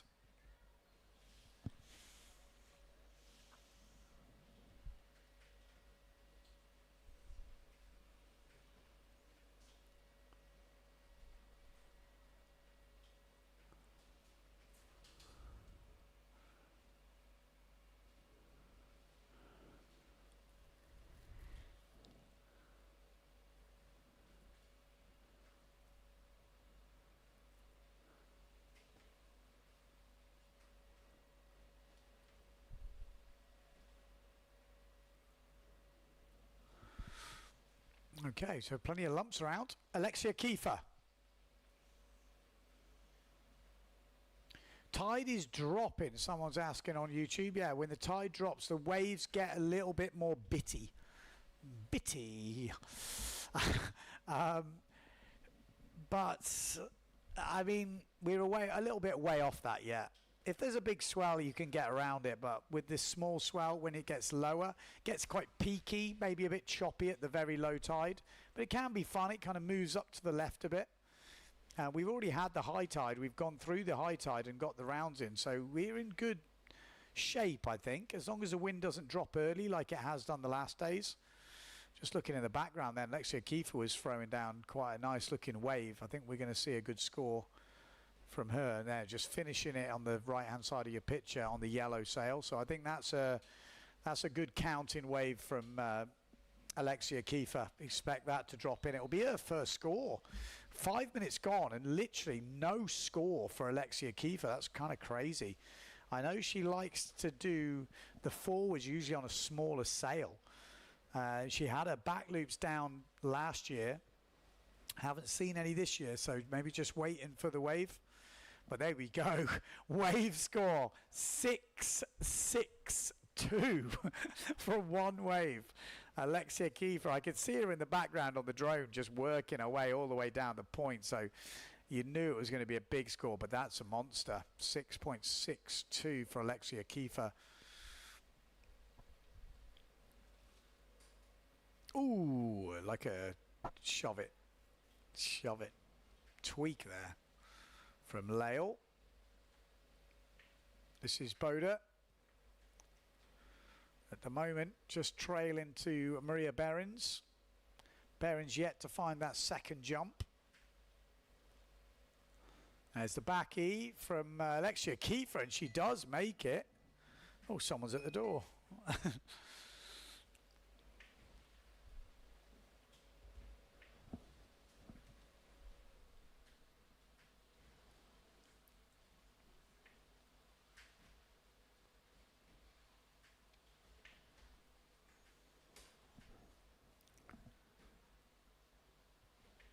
8 minutes on the clock. Alexia Kiefer leading. Behrens in second. Still looking for that second jump score. Moda has got 2 jump scores in, but she's going to want to upgrade them.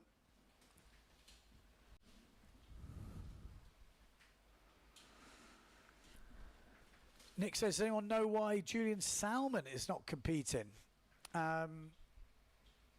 Well, no, because actually I thought he's in Australia and he was in Fiji, but I'm pretty sure I just seen he was in Tenerife the other day, so that confused me a little bit. I thought he just stayed over and done Fiji, but he must have actually been over here. Maybe he's watching. Maybe he can let us know in the comments. Or maybe somebody else knows.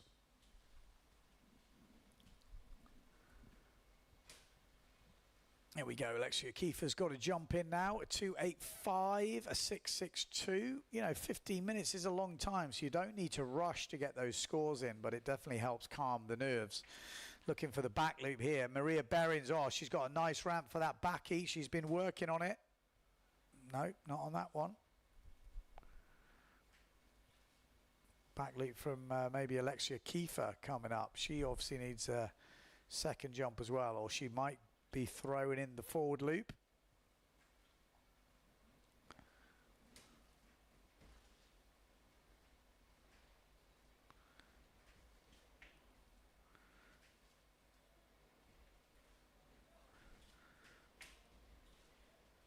And there we go.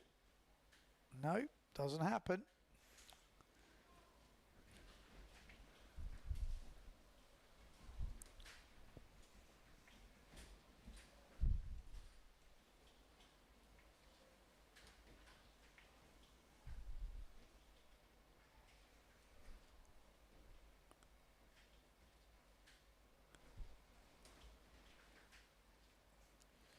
Boda.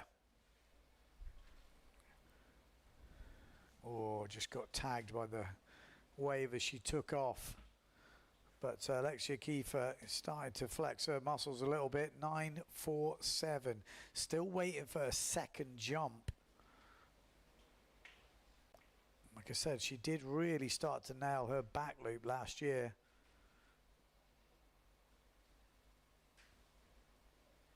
I think he's saying do a forward loop. So maybe that was the back loop which is actually scoring 2.85. Maybe it was quite wet bearings.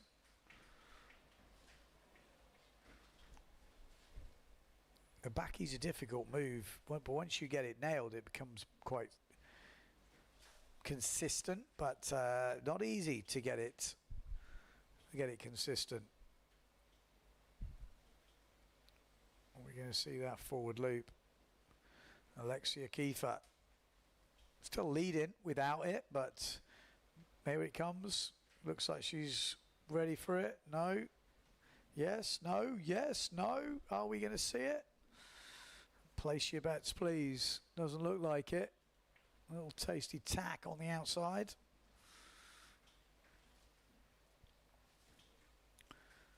We saw that in the last heat. Not so many changes after the first exchanges, but 4 minutes 30 on the clock. Still stuff can happen.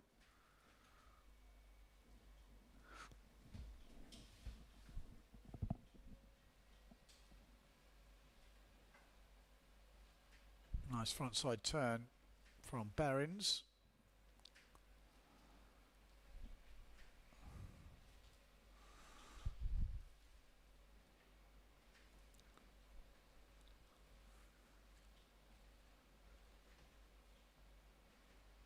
So Alexia Kiefer looking for the jump.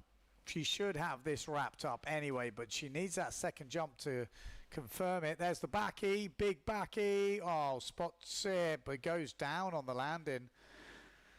3 minutes 45 on the clock. That looked like it was done and dusted then, but doesn't make it.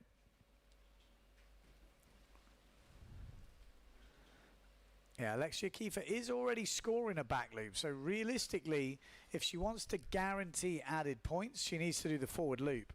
Maybe she's just going to throw that down at the end. She always is kind of doing those small kind of spin loops as a counting jump, and had a big back loop in most of her heats. She's never really been into the stall forwards. Also, looking down the list, where's Maria? Where's Maria? Not seeing Maria in the list. Stall forward master.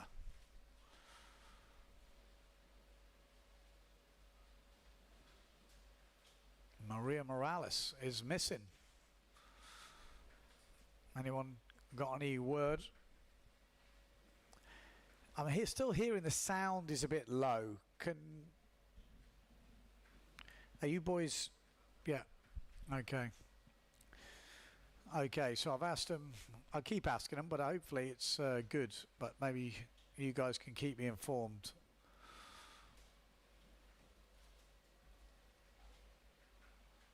Bam!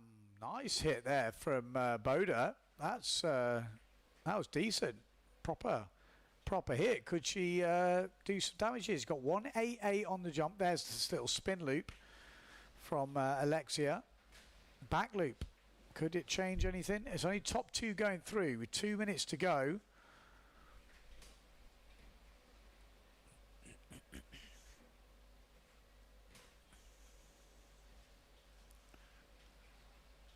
Mum. There we go. Alexia Kiefer, just by putting that little forward loop in, already moves into proper double figures. 11.04 now for Alexia Kiefer, and there's still time to get the back loop in as well. Again, she's guaranteed pretty much her first place now. Maria Behrens not guaranteed. Boda is still there within striking distance.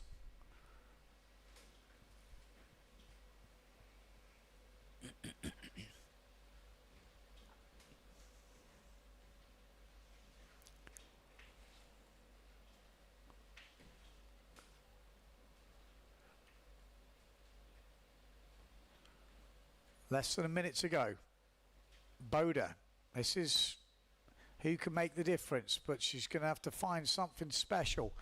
Only counting a 1.25 on that second jump. You know, if she could improve that by 1.5 points, like a 3-point jump, she could take second spot away from Maria Behrens. So a back loop, you know, something in that type of score.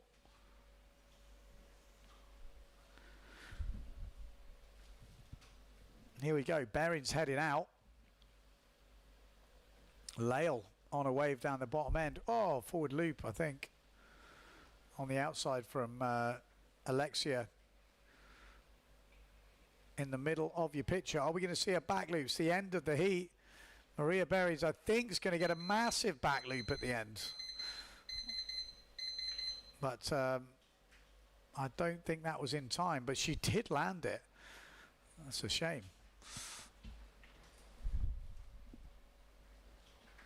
So, end of the heat, Alexia Kiefer, Maria Behrens, from what we can understand, will go through to the, is it semi-finals or quarter-finals? It's pretty much, let's have a look.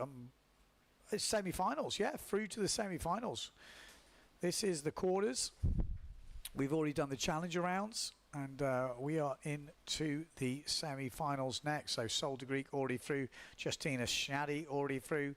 We've got Alexia Kiefer who will go through. And Maria Behrens through. Next up, in the next heat, Lena Erpenstein. And we've got Maria Hunter, Wakasa, and Daida Moreno. This is the top heat scores of the day, and one of those top heat scores is not in the next round. So Marc Paré with the highest heat score of the day, 20.33. Marino Gill in second with 17.60. Chapuis with 17.05 with that buzzer beater. Alessio Stilrich in 16.76, and then Staphopoulos 16.70, which was in that Pro Juniors final. Staphopoulos got knocked out with that buzzer beater from Miguel Chapuis. But solid heat from Alexia. Maria did good as well. That was my pick. That was my fantasy pick. She's in. See, who have I got in the ladies? You had to. Have anyone done these fantasy picks? It had to be done in tiers. It was like anyone who hasn't done it won't know what I'm on about. But in the first tier, you had Alexia Kiefer, Justina Sandy, Pauline Katz, Sarah Key Offringer, and Solde Greek. I went with Sarah Kia. Next pick, you had Jane Seaman, Erpenstein, Lisa Vermeister, Maria Andras, Behrens, Maria Morales, Hunter. You had to pick two of them. I went Erpenstein and Behrens. So, there we go. So that's how my team was looking in the women's side of it. So I've got Erpenstein, Offringer, and Behrens. That's my team. In the men, who have I got in the men? Marc Paré, Stilrich, Chapuis, Dunkerbeck. It's not looking good, actually, the way the draw's working out. This is the top jump scores of the day. Marc Paré, double forward, 8 points. Philip Costa, double forward, 7.88. We've got Marino Gill on a 7.15. Marcilio Brown with a 7.15. And then Staphopoulos with a 6.92. Here we go. Women's second heat. Coming up. Coming in hot.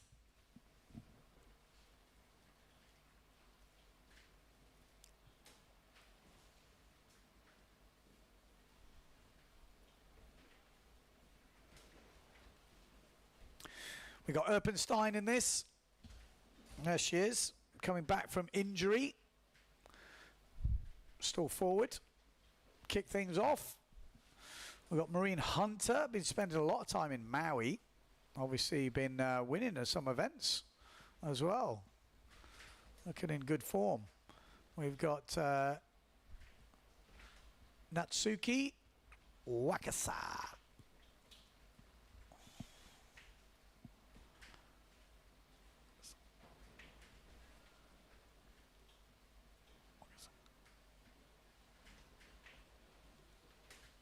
Dido Moreno in this as well.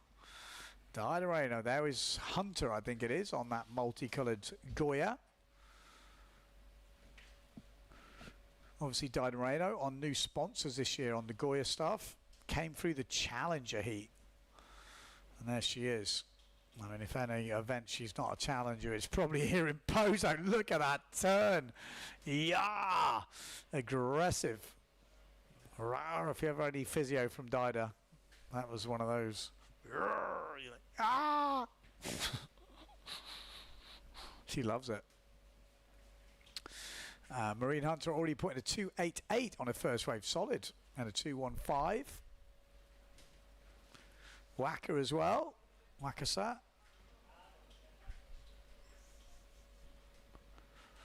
Solid. 2.62 jump. And a 1. Erpenstein with a 3.38 on her first jump. 5.75 for Dida's first wave. She means business. Too worried about it. Oh, look at that. Looks like that Erpenstein on the outside. No, doesn't get it. Wants the jump. There she is. What's she got for us? Wants the pushy. Beautiful. Lovely. Solid as a rock from Erpenstein. Got 2 picks. They're all in the same rounds, my picks. I'm not happy.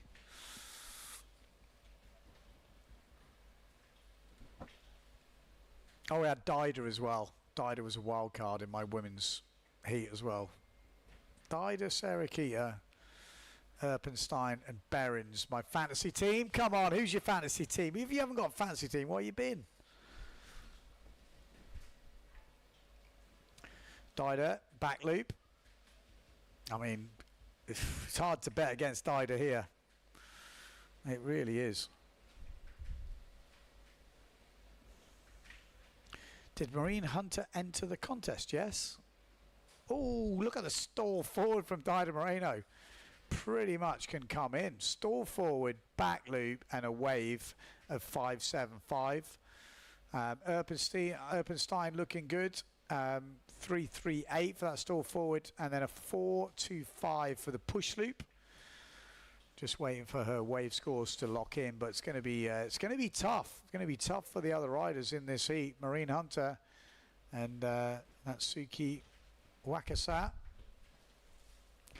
Dido Moreno already on 14.5 points. We just had 4 minutes gone.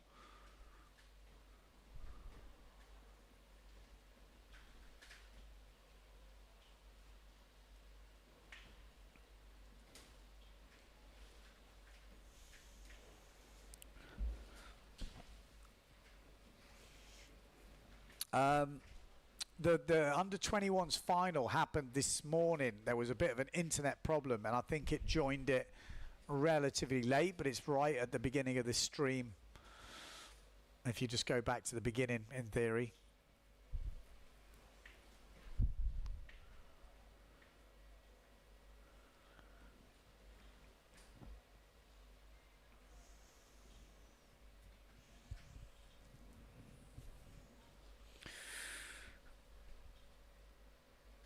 There we go. Hunter looking for something.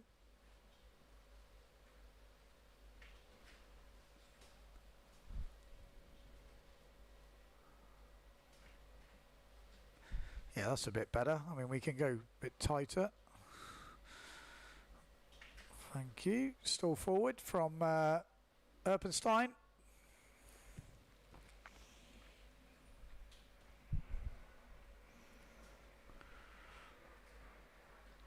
Conditions looking pretty good at the moment. They've definitely really improved.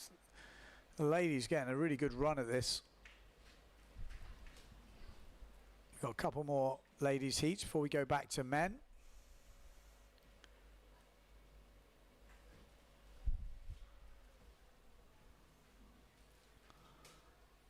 Bam, Hunter down that bottom end. Erpenstein in second place, Dido leading quite comfortably.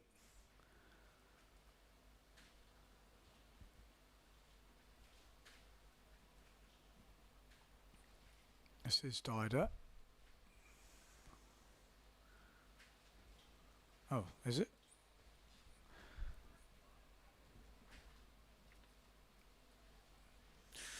8 minutes 35 on the clock.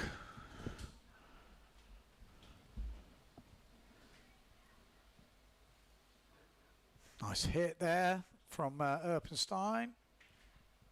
Maureen Hunter not quite getting that back loop. So she's been spending quite a lot of time on starboard tack. So this will be a bit different. But look at the waves coming in here. Proper fun POZO right now. So we have been starved of conditions this week. So even the sort of littlest of ripples starts to look like a massive wave right now.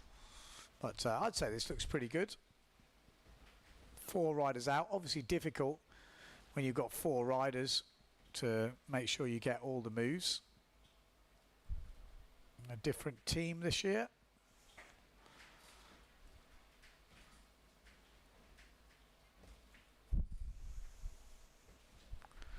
The ladders, if you go to, in fact, I'll try and post.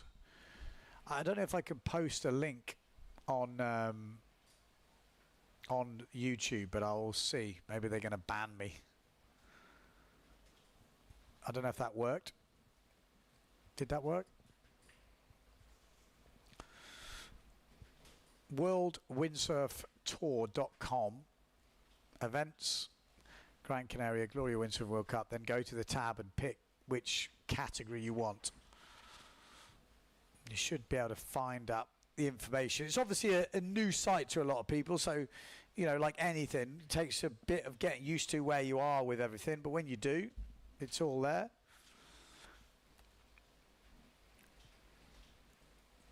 Did that link come up? Let me know if it did, because sometimes when you put a link on YouTube comments, it blocks it like spam.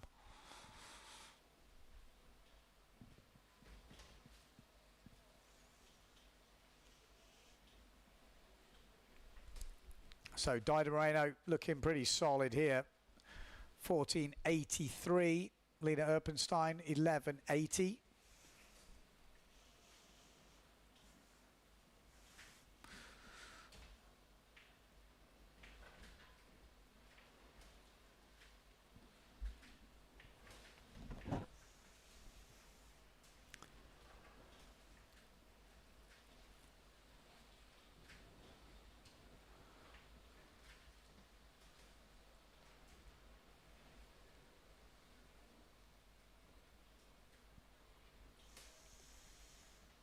So 5 minutes 44 on the clock. Could we see an upset? Doesn't look like it. Looks like the 2 seeds will be going through unless we see something big from Hunter. But you know, when you've got 2 kind of heavyweights of the women's division, so to speak, Lena Erpenstein and Dido Moreno, it's a tough ask. These 2 are kind of finalists. You'd have them for making a final, so not easy.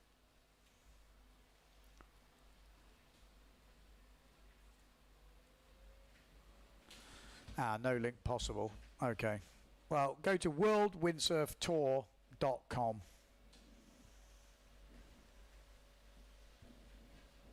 There's not. I don't think it's on the Peterway site. It has to go to worldwindsurftour.com. And then go to the Gloria Windsurfing World Cup. Hunter, can she get the backy in? Oh, does. She's happy with that. You saw the head movement. Yeah, come on, let's go, girl. Yeah, I like that. That's like me. If I land a double, try not to, try not to go too crazy. Yeah. Oh, hello. Massive. I'll take it back. Hunter's got a chance here. She went to orbit on that stall forward. Didn't quite pull the trigger, but she had the height. That back loop. See, they kind of, they go very low on the low back loops. I think it's a bit harsh. But then you've got, the problem is you've got Dido doing that.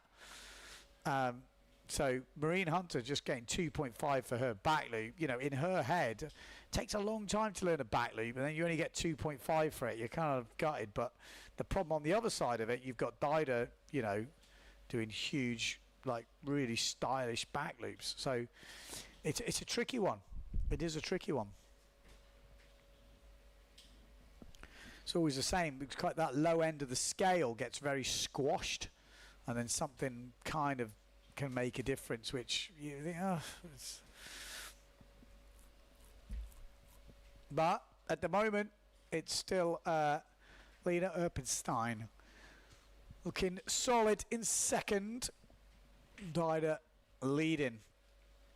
Is anyone ever going to beat Dida here in POZO? She's been beaten in a heat, but she's never been beaten in this competition. I say never, that's not entirely true. When she was having a fight with cancer pretty much, and her sister took the victory. Nice back loop from Lena Erpenstein. Question here, Ben, are you going to Fuerteventura? I am not going to do the freestyle in Fuerteventura, but I'm going to come over and do the slalom. I've been away from home for a long time, so I've got to go back for at least a week, and there's too close in between the competitions. Ooh, nice forward from Hunter out the back. She's getting confident as she comes through this heat. Conditions wise, it looks pretty good out there right now as well. Lots of opportunity.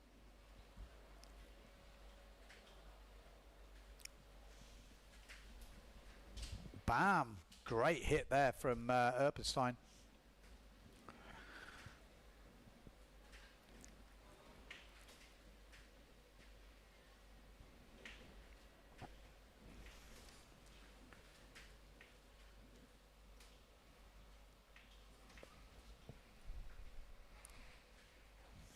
One minute 50 to go.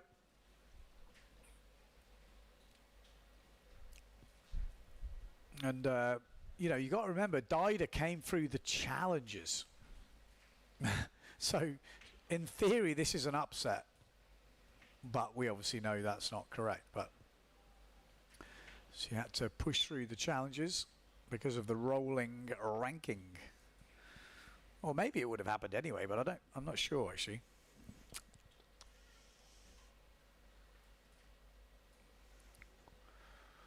That's kind of how it is in competition.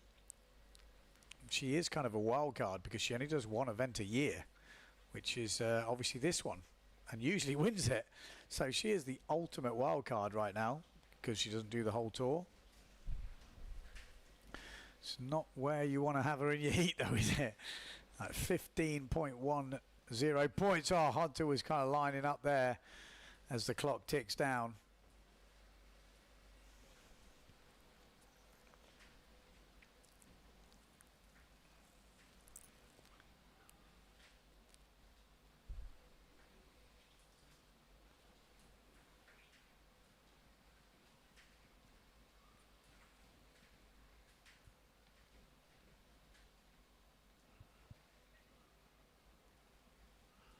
Ooh, Hunter. Just got the sail ripped out of her hands there. Ooh, wind's picking up. End of this heat. Whoa, Dida Moreno. I mean, she doesn't crash many back loops, that's for sure. Absolutely nailed on. And look who's down the bottom end of that draw. It's not good news for my fantasy pick, is it? Dida Moreno's down there. Lena Erpenstein's down there. And who's in the next heat? Sarah Kita off Ringer is down there. Pauline Katz, Lisa Vermeister, and Isabel van Noisel. Whoa. Oh no. It's going to be a tricky one. Okay, we're going to go to adverts and then we'll be right back to bring you the fourth heat of this quarterfinals. Stay tuned.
Okay, we are back, ready for heat number 4. Have we got the scores locked in? I think it was pretty safe to say Dido Moreno won that last one with 15.1 points, and Lena Erpenstein 12.95. There we go. Solid performances from those two, and Marine Hunter and Wakasa out. Single elimination, so no more chances. Do or die right now. But next heat on the water, we got Sarah Keita off ringer. We got Pauline Katz, Lisa Vermeister, and Isabel van Noisel. Not an easy heat for Isabel here or Lisa, but definitely, well, Lisa's definitely got she's been pushing the push loops. And the waves we've got out there at the moment, we might be seeing that push loop coming out. Obviously, Pauline Katz's been working on her back loops. We've seen her be nailing those things. She's had a couple of injuries. Seems to be happening always in Maui. And then obviously we've got Sarah Keita off ringer. Not really seen her sail that much. And here we go. Let's get straight into it. We're going to see some action on this first run, surely. We can have a little bit of... Oh, yeah, we're not going to see everyone with this angle. But... there we go. That's tighter. Let's get her in there. There we go. Forward loop from Keita. Katz, are we going to see a forward? No, a back loop. No, just a rocket. Floaty jump. And then Lisa Vermeister behind him. That's your 3 main riders in this heat. There we go. Big forward loop from... Whoa, 2 big forward loops. Pauline Katz comes off the better. Lisa Vermeister just landed a little bit over-rotated, not making it count. So, Pauline Katz and Sarah Keita, the first to nail some jumps in this 4th heat of the quarterfinals. 4th and final heat. Before we go back to the men, already through in the first set of quarters, we've got Sol de Greek, Alexia Kiefer, Justina Shaddy and Maria Behrens. These 4 will be the first semi-final, and then it will be Dido Moreno, Lena Erpenstein, and then 2 riders from this heat. Who will it be? You're expecting Sarah Keita, come on. I mean, top seed here. And then the fight will be on, I feel, for second place.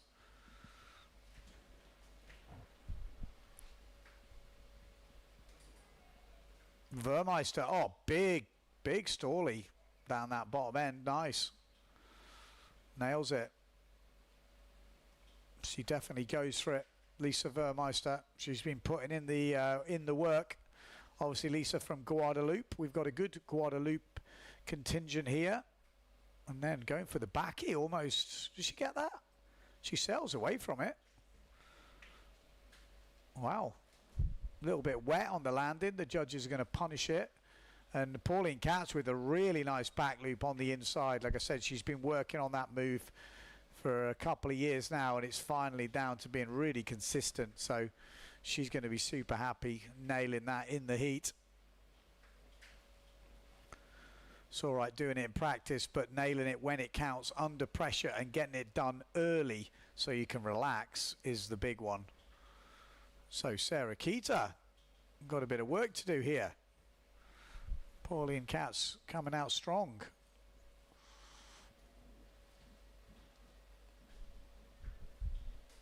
You see the push loop from Sarah Keita. She likes to throw down the pushy. And there it is. Push loop from Sarah Keita.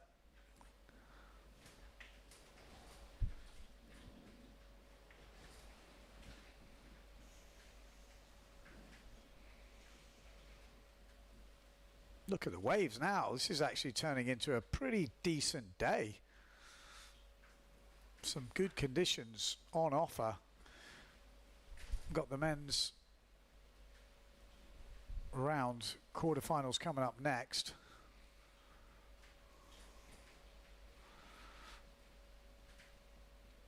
At the moment, Sarah Keita just leading 8.8 points, but Katz still waiting to lock in her wave score, although does lock in a 0.5.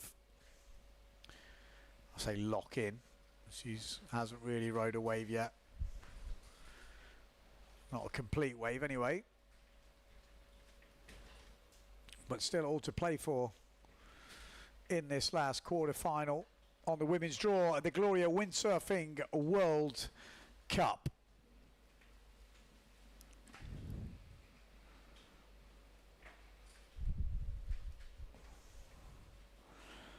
Isabel van Nooyzel just trying to get some experience at this level. She's got a tough heat here, but she is in the main draw.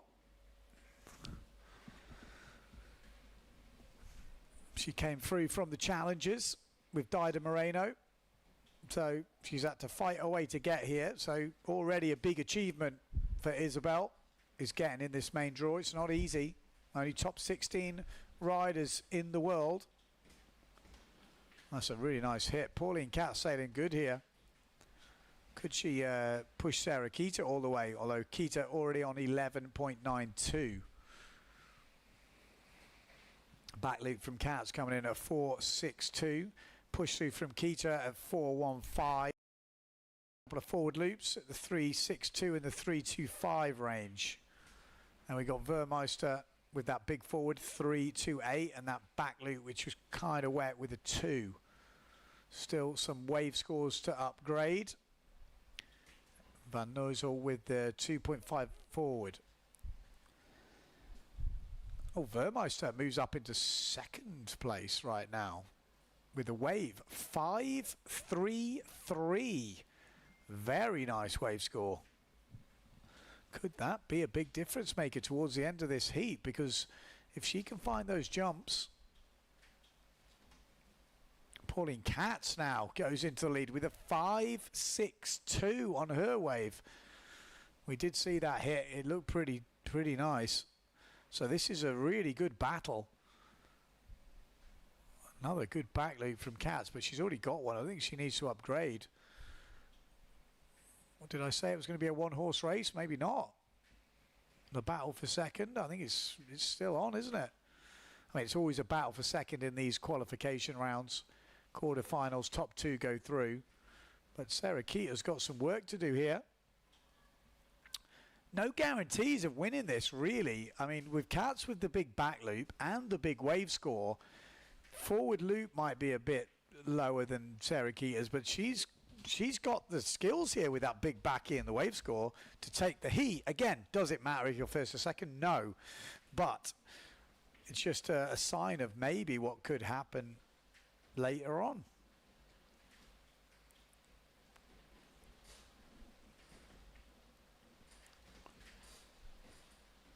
Having that consistent big backy is a good weapon to have, especially if you can throw down some good wave scores.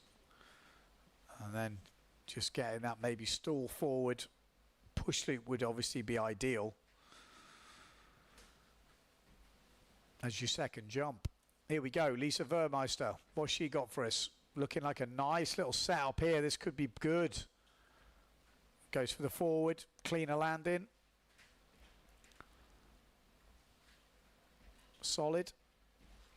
I think it was the back loop which is maybe needed though. She had quite a decent high forward before. I don't know if that's going to upgrade her score. I think the forward scored a 3.28, so we'll see if that score updates. If not, probably a similar score. Looked a little cleaner, that one, maybe a bit lower. Forward loop from Sarah Keita. Another big back loop from Katz. She's just, I don't know, like I said, I don't think she needs to keep going with that. Needs to save her energy. She's already leading though, so I don't think she needs my help. Sarah Keita, on the other hand, second place. A back loop from Vermeister would really put her in the mix here and put a lot, well, she would overtake Sarah Keita with a back loop or a push loop probably. That wave score doing some damage. She's got the forward loop. Yeah, still all to play for here. Not guaranteed Sarah Keita gets through this at the moment, but there's 6 minutes to go. Pauline Katz with the lead. couple of big wave scores from Vermeister and Katz. At the moment, Sarah Keita, that's a bit better. She can upgrade with the forward. I don't think it will upgrade, but she can upgrade with the forward. That's what she needs to put her energy into. I think that back loop, she should just be like, yep, that's good enough. Here's Vermeister.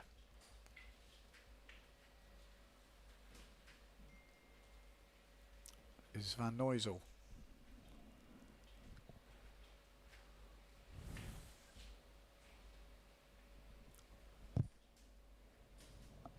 Throws up the table with a heaven kick.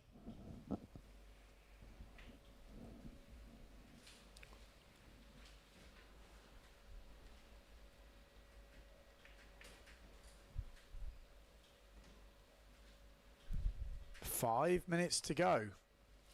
Still all to play for. Blue sail of Vermeister heading out. Could she find that backward rotating jump? Push loop, back loop. Something like that. She's going to have an opportunity. Keep your eyes on that purple sail. Here she is. Does she get it? That's the one. Oh, another forward. Not sure she needed the forward. She's already got a semi-decent forward loop. Oh, she's in second place. She has gone into second place. Wow. 3-4-8. No, she got a 4-2-2. Maybe I missed that. Let's have a look at this. This could be the biggest upset of the day if this happens. 4-2-2 back loop. So she did get the backy, missed it. Oh no, that's sorry, that's Pauline Katz. Yeah, no, it's not. No, it's not. That's Vermeister. 4-2-2 for a backy. We've got Lucas Meldrum coming into the house. Conditions have improved since Lucas was out there. We'll be chatting to him in a minute. But this could be the biggest upset of the day as this is going to stick. Oh, wow. Sarah, third. Wow. Wow. Vermeister goes up into second place. Pauline Katz leading. Sarah Keita has not had the back loop yet. Forward loop, just a forward loop. Oh, she has had the backward loop. 4-8-8. Yeah, so she needs a bigger forward loop, or the wave is what's hurting her. She's losing 1.3 points on the wave, and that is what's keeping her behind Lisa Vermeister right now. So Lisa Vermeister, this would be a huge, wouldn't it? Pauline Katz. If you have these in your fantasy team. She is in my fantasy team. Oh, who's in? Sarah. So I need her to... Oh, yeah, but Lisa and Pauline, if you've got... I can't even remember, to be honest. I know Sarah definitely is. Yeah, I mean, I think she's in everyone's. But this would be a hell of an upset. We need to keep an eye on Sarah Keita. I think we need a Sarah Keita cam. So what does she need then? She needs a wave. Okay. Or an upgrade on a jump. I mean, Pauline, she's a local girl, and Lisa has been really putting in the work and the training. So where is Sarah Keita? We need to find her, because is she on the beach? There she is, on the purple pink sail. Keep your eye on her, because she's got 2 minutes 30 to find a score. She is down where you would have rode a wave, so maybe we've missed it. She could have just rode the wave of her life. We don't know. We'll have to wait and see what the scores do. Yeah. Because this is, I think that was a wave. I think that was a wave that just added in. Is it 388? Because she's now only 0.2 off the lead. Yeah. So it's upgraded, but it's not enough. So Sarah Keita needs the stall forward. That could do it. A stall forward would do it. That's it. Because she's got a forward loop of 388 at the moment.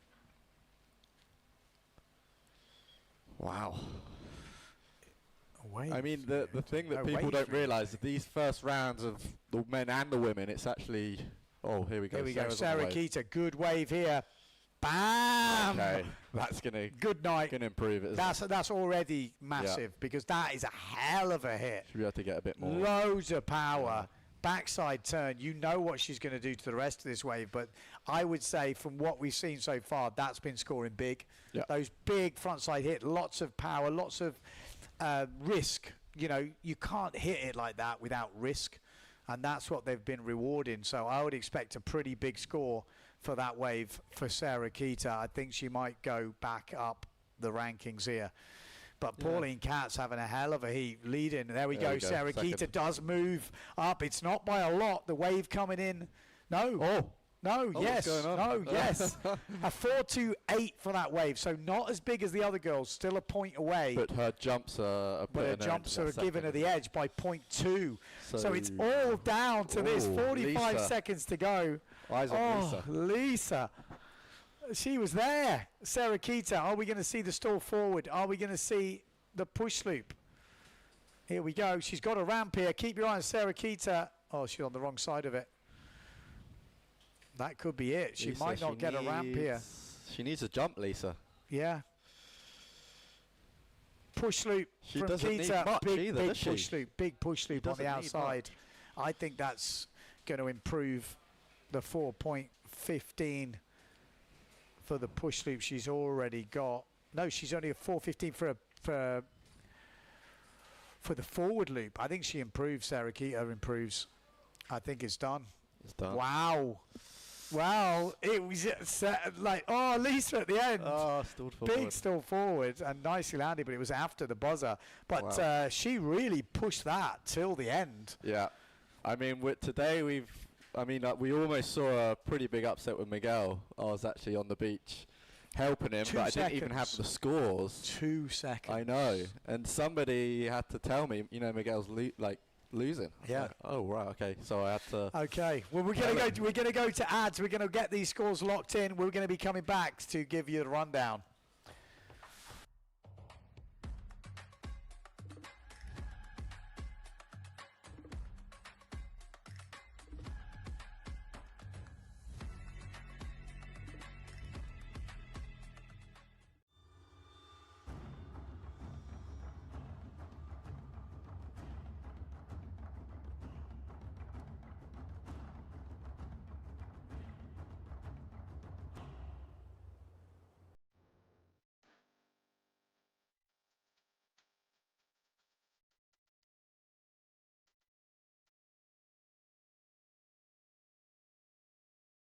Leonard could even, doing his first thing. Okay, here we go. We're back. We're just having a chat. The next men's heat is crazy. We're going to get official results from the women's. Pauline Katz wins it ahead of Sarah Keita Offringer. And the big story, Lisa Vermeister, unlucky really, with 13.15 points not to go through. Really close one. At the end, came down to that wave from Sarah Keita, which I think thoroughly deserved in the force. I could even give it more. It was a big belt, like proper spray hit. So yeah, really solid heat from Lisa. But this is who we've got next, the death heat of the quarterfinals. Marino Gill, Philip Costa, Liam Dunkerbeck and Leonard Neubauer. I couldn't even, wow. Ooh. I mean, you'd think Marino and Philip, but you don't know. I mean, Liam and Leonard. I mean, if you're a betting man, Marino Gill, Philip Costa. Yeah. But, and there is a big but. Yeah. The other boys can send it. They really can. And the waves have definitely picked up. Again, will we see a push forward? We haven't seen any yet, but conditions, I would say, have got better. We've got a few more waves around. Those early rounds were pretty flat when we saw the other guys getting their scores. Now we've got a few more waves. We might see some bigger scores getting thrown in. Yeah. Then we've got Heat 2, Dieter van Dijk and Brown, Alessio Stilrich, Ryu Nagoshi, big news of that first round. Then we've got Sugi, Fernandez, Moritz Malk, Richter, and then we've got Chapuis, Paré, Anton Martin, Carlos Kiefer. They're all stacked heats. Yeah, no easy ones. Okay, here we go. It's going to go off.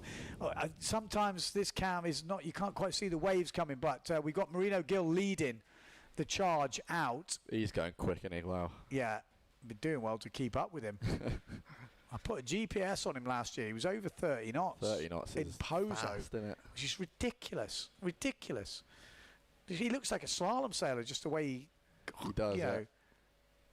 Triple kick. Yeah, that's big as well, because you can't tell from the drone angle. Yeah. No, you just don't get a sense of the height. And no one else with a jump. Costa jibes, tacks around. No, everyone else is empty-handed. Leonard empty-handed. Costa empty-handed. This is Liam's Liam still going Dunkerbeck. out. Yeah, Liam Dunkerbeck heading out. Keep your eyes on him. He's the one who's going to do the next jump, and he's got a little... where are we going? Here he is. See him on the drone coming out. There he He's got is. a ramp, has he? No, follow him. Here we go. 1-foot backy. Yeah, he had to really struggle Yeah. for that one. It was a horrible takeoff, and somehow manages to spin that round. Oh, sliding round attacker there, Marino, I think. Yeah. I mean, the waves are definitely a lot better. Yeah. From what it seems. From the first heats, like my heat was I looked insanely flat.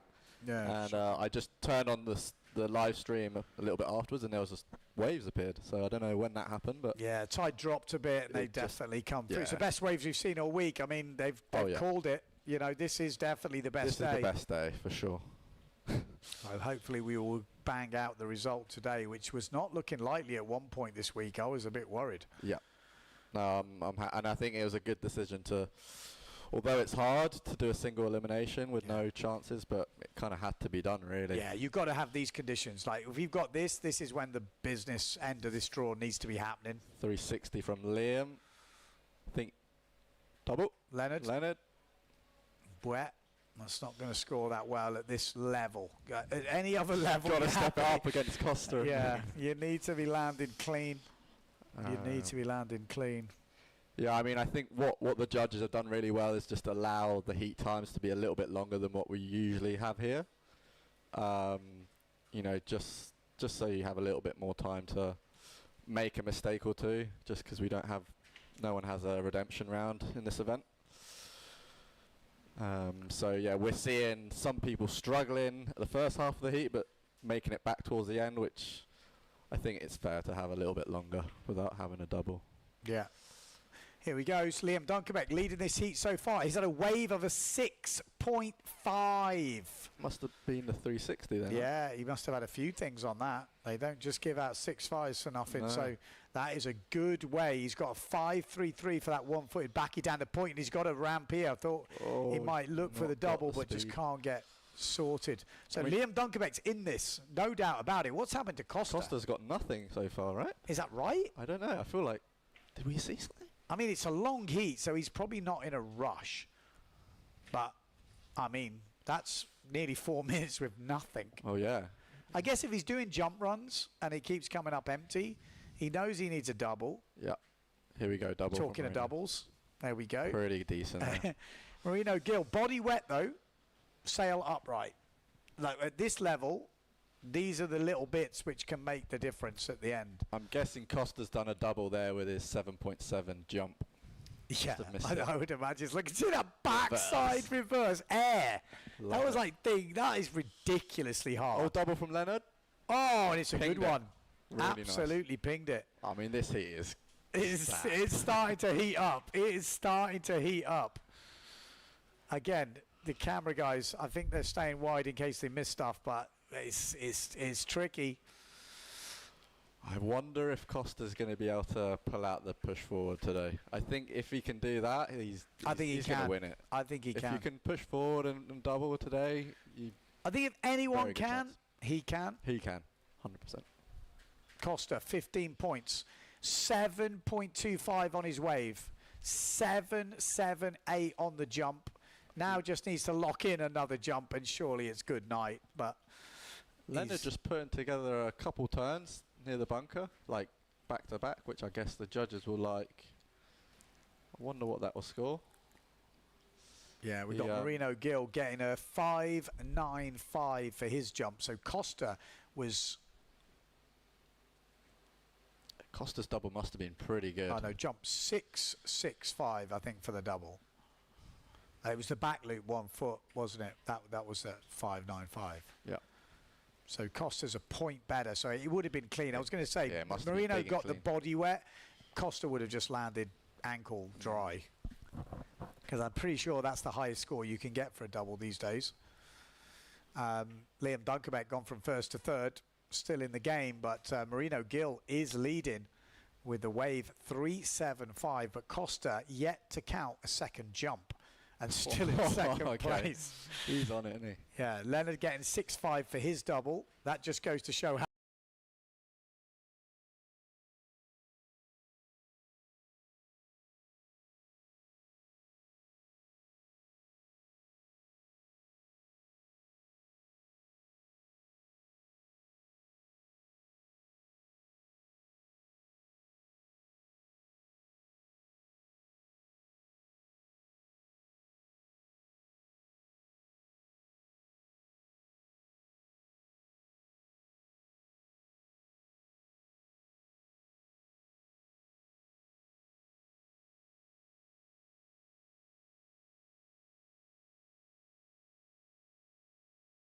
case you guys can still And hear we're us. But yeah, looking pretty solid. Marino Gill on 19 points. We're obviously going to see some bigger scores now because there's 2 waves counting and 2 jumps. So 2 waves, 2 jumps in these quarterfinals.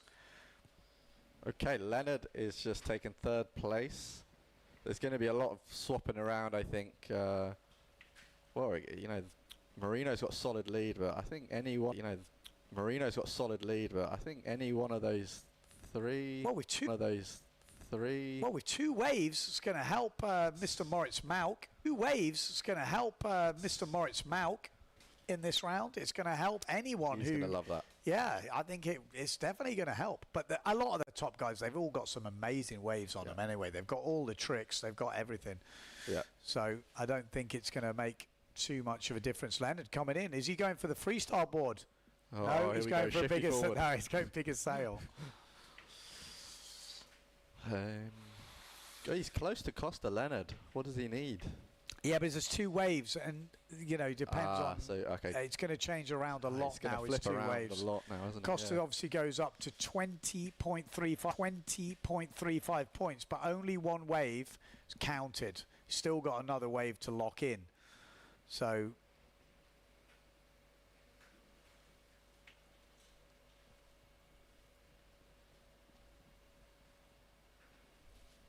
it sounds like the sound has gone. Anyone still got us? Hello, anybody there?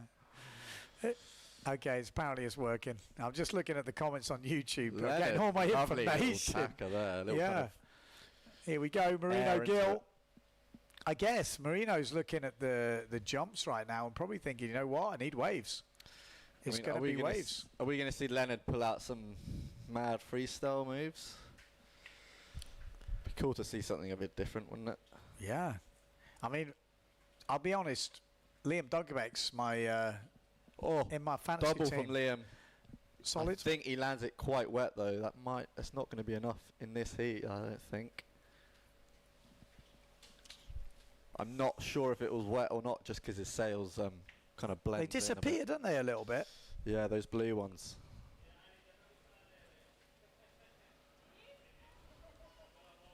.360 attempt from Leonard. Behind him we got Marino. Is he going for the clay? He's done it. Bam. Clay. That is impressive in this stuff. Marino Gill. He's come to play, hasn't he? He's won it before. Could he win it again? That's a massive shaka. Nose down. I mean, that was a good wave. Reverse into the short break. Yeah, that was a decent wave. I mean, what did Costa's big reverse thing score? Was that the 778? No, 762. I mean, take your pick. 662, 762. Costa goes to 26.97 points. The highest score we've seen with 2 waves, because this is the first round we've seen with 2 waves. Yeah.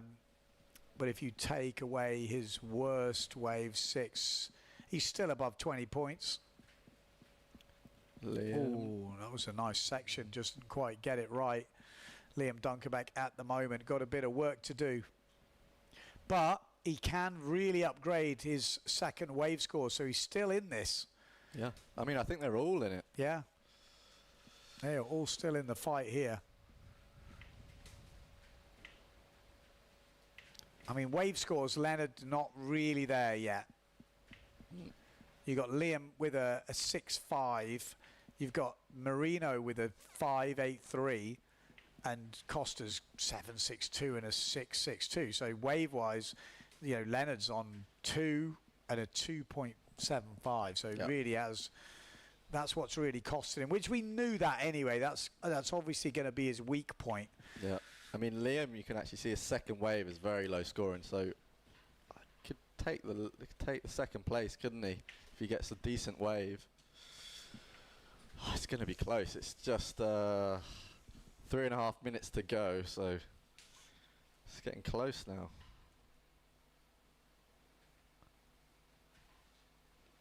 Just got a little bit of downtime in the heat. I think we've got, looks like 3 of the guys waiting for waves out back. Leonard, he needs to improve his waves, so he'll be definitely looking for a set wave to come in. But today it's, yeah, we don't know. You don't know if you're going to be able to get the set or not. There's not many options. Yeah, not going to get anything there. Liam. Decent from Liam. And then the wave just disappears. Yeah, he's still on it. Just about on it. He's still on it. I mean, Leonard going for the goiter. No. That's going to be quite good for Liam. Is that going to take him into second? We're about to find out. We were about to find out as that will start to get locked in at the moment. Costa leading 26.97. 2 waves, 2 jumps to count. Marino Gill 22.10. What does Liam need? Needs to improve on a 175 wave. He'll do that. Definitely do that. And how many points behind is he? 2, 4, quite far behind. 3.5 points behind. 5, no. Is that a 2? Yeah, 2.75. Wow. I guess there was quite a bit of. I think they didn't like that he was on clean, the back. Yeah, I think that 360 needs to be on the front. I mean, he can definitely do a better double than he's done, I think. So yeah. If he could get a better double in a wave, he's definitely. Well, you can't count it out. 2 minutes to go. Liam Dunkerbeck, all eyes is on this guy. This is who we need to film right now because he is the man who can change it. He wants the double. He's got it. Yep. Yep. It's better. It is better. Maybe not as high. Not as Again, high. difficult to tell from the drone. Oh, is that push forward? No. Was looking like a push forward, wasn't it? It was looking like it. When is he going to do it? Surely, I think. So jumps. Let's have a look. Liam Dunkerbeck. He's got around 5 for his double. So I think he improves on that. Yeah. And you look at the score. If he improves on that, he takes the lead. Wow. Because that wave has come in at 5.5. You were right. I mean, obviously that definitely has come in now. Liam Dunkerbeck could be going ahead of Marino Gill. Let's wait and see. But we've got 1 minute left to go, and that double could be the difference maker. I think it is. Yep. Or is it? A 5. It's got to be, hasn't it? Better than a 5. I would say so. I mean, we got it on the drone angle. We couldn't see how high it was, but the landing was pretty clean, I would say. Yeah. Here we go. Difficult to tell from the drone, but we could. There we go. He's gone into second place. Wow. Okay. Wow. Into 40 seconds to go. Now we switch our attention to Marino Gill on the pink sail. Keep your eye on that guy. He's got a ramp here. Marino Gill.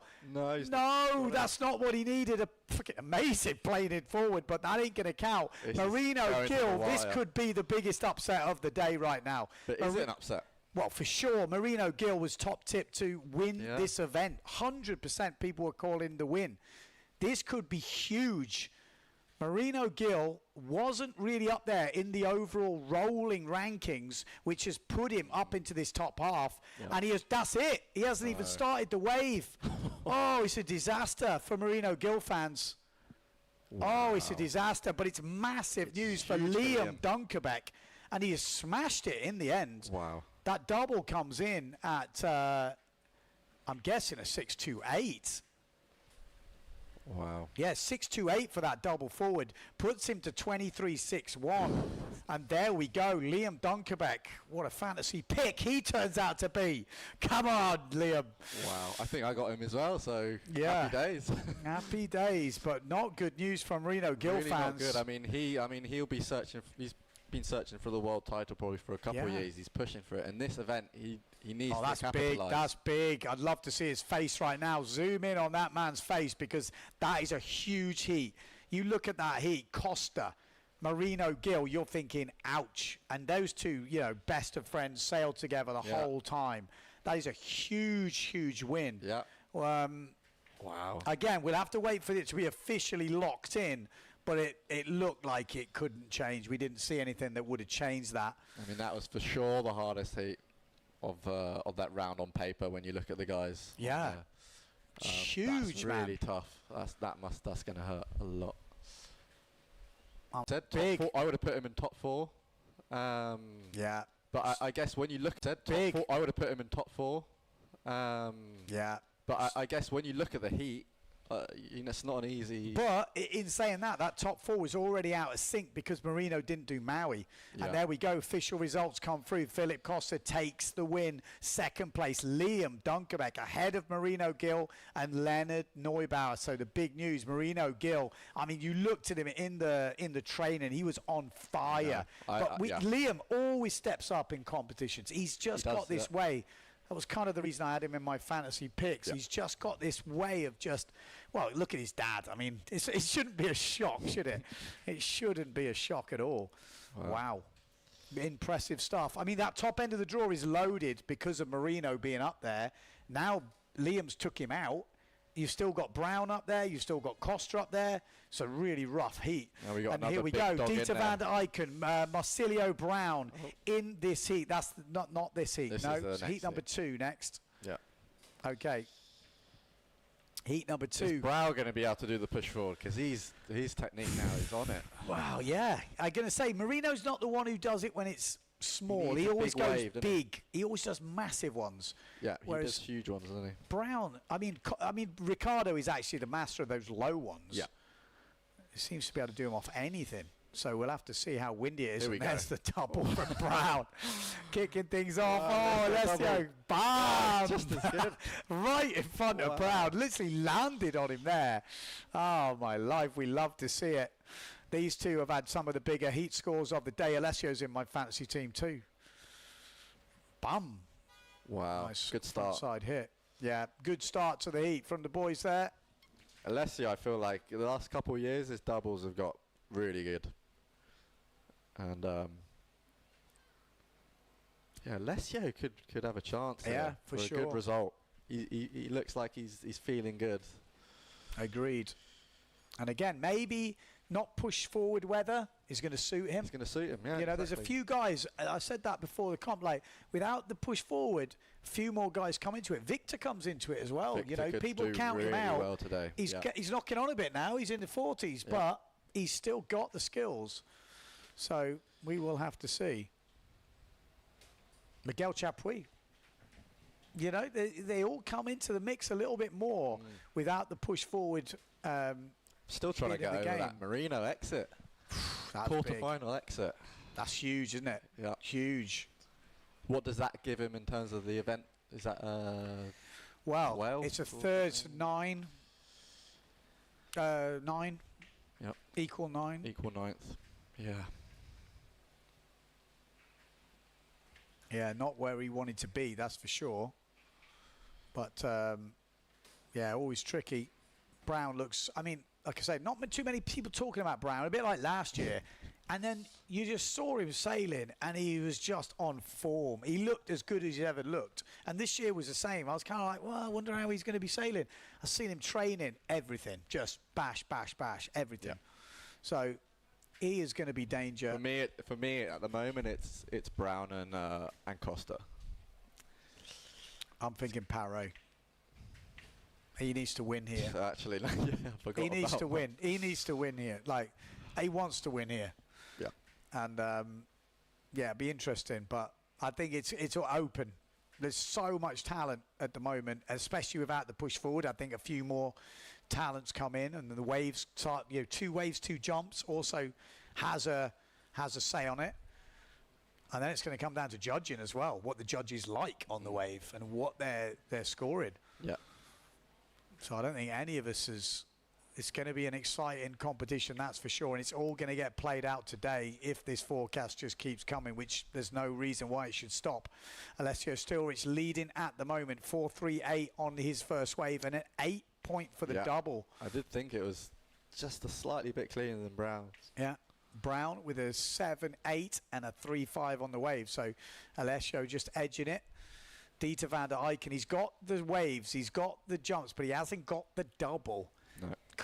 I mean, he has, but we don't see it very often. So he's going to have to bring it out, I think. I think he's going to need it unless he finds some really, really tasty-looking waves. Yeah. But Alessio's got the waves, you know. Like, he bashes out the goiters, 360s without even thinking. He just looks... He's really consistent. Here we go. Alessio on a wave as we speak. Yeah. And they got a good state of tide at the moment. You know, certain states of tide suits different riders as well. Nice one-footed backy from Dieter van der Eycken as Alessio still working his way down this wave. Shaka on no. Ooh, just got the tail caught a little bit. So Brasinho trying to milk this wave. There's barely nothing here. Let's see what he can do with it. There we go. Double from Ryu. It's a wet one. Is that Ryu? Yep. Ryu Nagoshi, we've got to say, he did cause... He's done amazing in the last heat. Big upset in that first round. Like, massive, really, to get through in second place ahead of Josef Pons, Adam Varchol. Solid stuff in the 12s. Like a bit of a gear change for Brown here. Bigger, maybe. Maybe smaller, who knows? It's hard to tell. Difficult to tell from in here, isn't it? Yeah, You're going to get a warped sense of it. But look at Alessio, 21. It's hard. I've got to get to grips with the new scoring with 2 waves because it's... like, oh, my God, that's a massive score. Is it a massive score? Yeah, yeah. But it's pretty big. It's pretty solid. Actually, it is pretty solid. Jump 5.28 and an 8. Nah, okay, 3.92 on the wave and a 4.38. So he can still upgrade.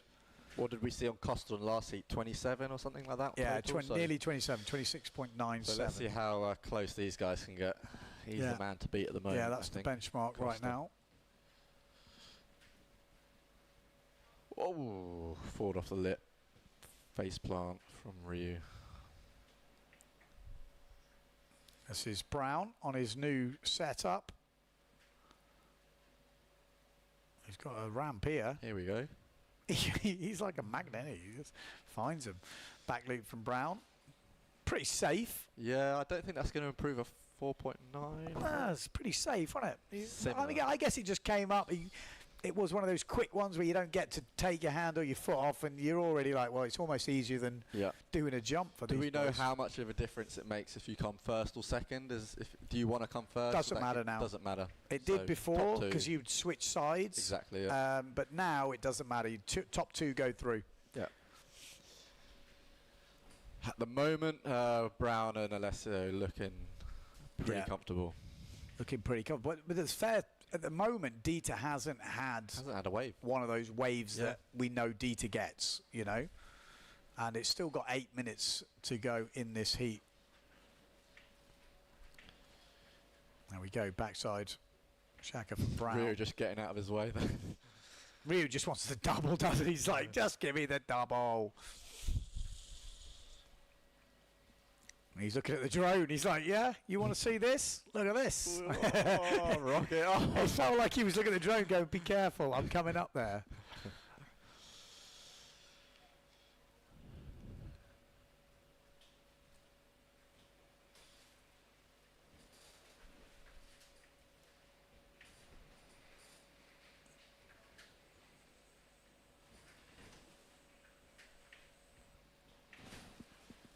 It's quite funny. I was just reading some of the comments on YouTube, and there was someone commenting saying, like, it's probably the same every year or something like that. I was like, so is Formula One. So, you know, like, the whole idea of... Is it the tour is the same? Well, I guess POZO event, they're doing the same stuff. But to me, it's not that. It's who can perform in the heat, under pressure, buzzer beaters. We've had some absolute drama this morning. It's been full on. Yeah, it's nice. Here we go.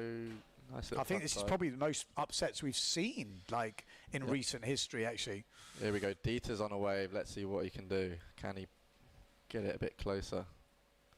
It's like saying the football's the same. You know, they kick the ball in the goal. Yeah. I mean, I think you could say it's a lot more different windsurfing than most sports because, you know, the pitch stays the same in football, but our kind of pitch, as it were, it's changing all the time. And this year compared to last year is a very different event, I would say. Yeah. I mean, it would be nice to see some different names in the top. One-handed, tweak, bam, bam, bam. He looks on it, doesn't he? Yeah. I think he looks in a good place. Injury-free, you know, pretty solid. No push it forwards. I know that sounds I keep saying it, but it really does matter to him because he's got everything else. Yeah, he does. And I kind of was a bit, not annoyed with him, but I'm like, come on, get the push it forward because if you have that, he's contending, you know, for the title here. Yeah. So you're kind of like, but without it, with these conditions, he's still in the hunt here. He was in the wild card pick for the fantasy. Did you pick him? Huh? Well, the wild card slot for the fantasy league. I think Alessio was in I've there. got him. So he's in my team. Come on! He could score you some good points here.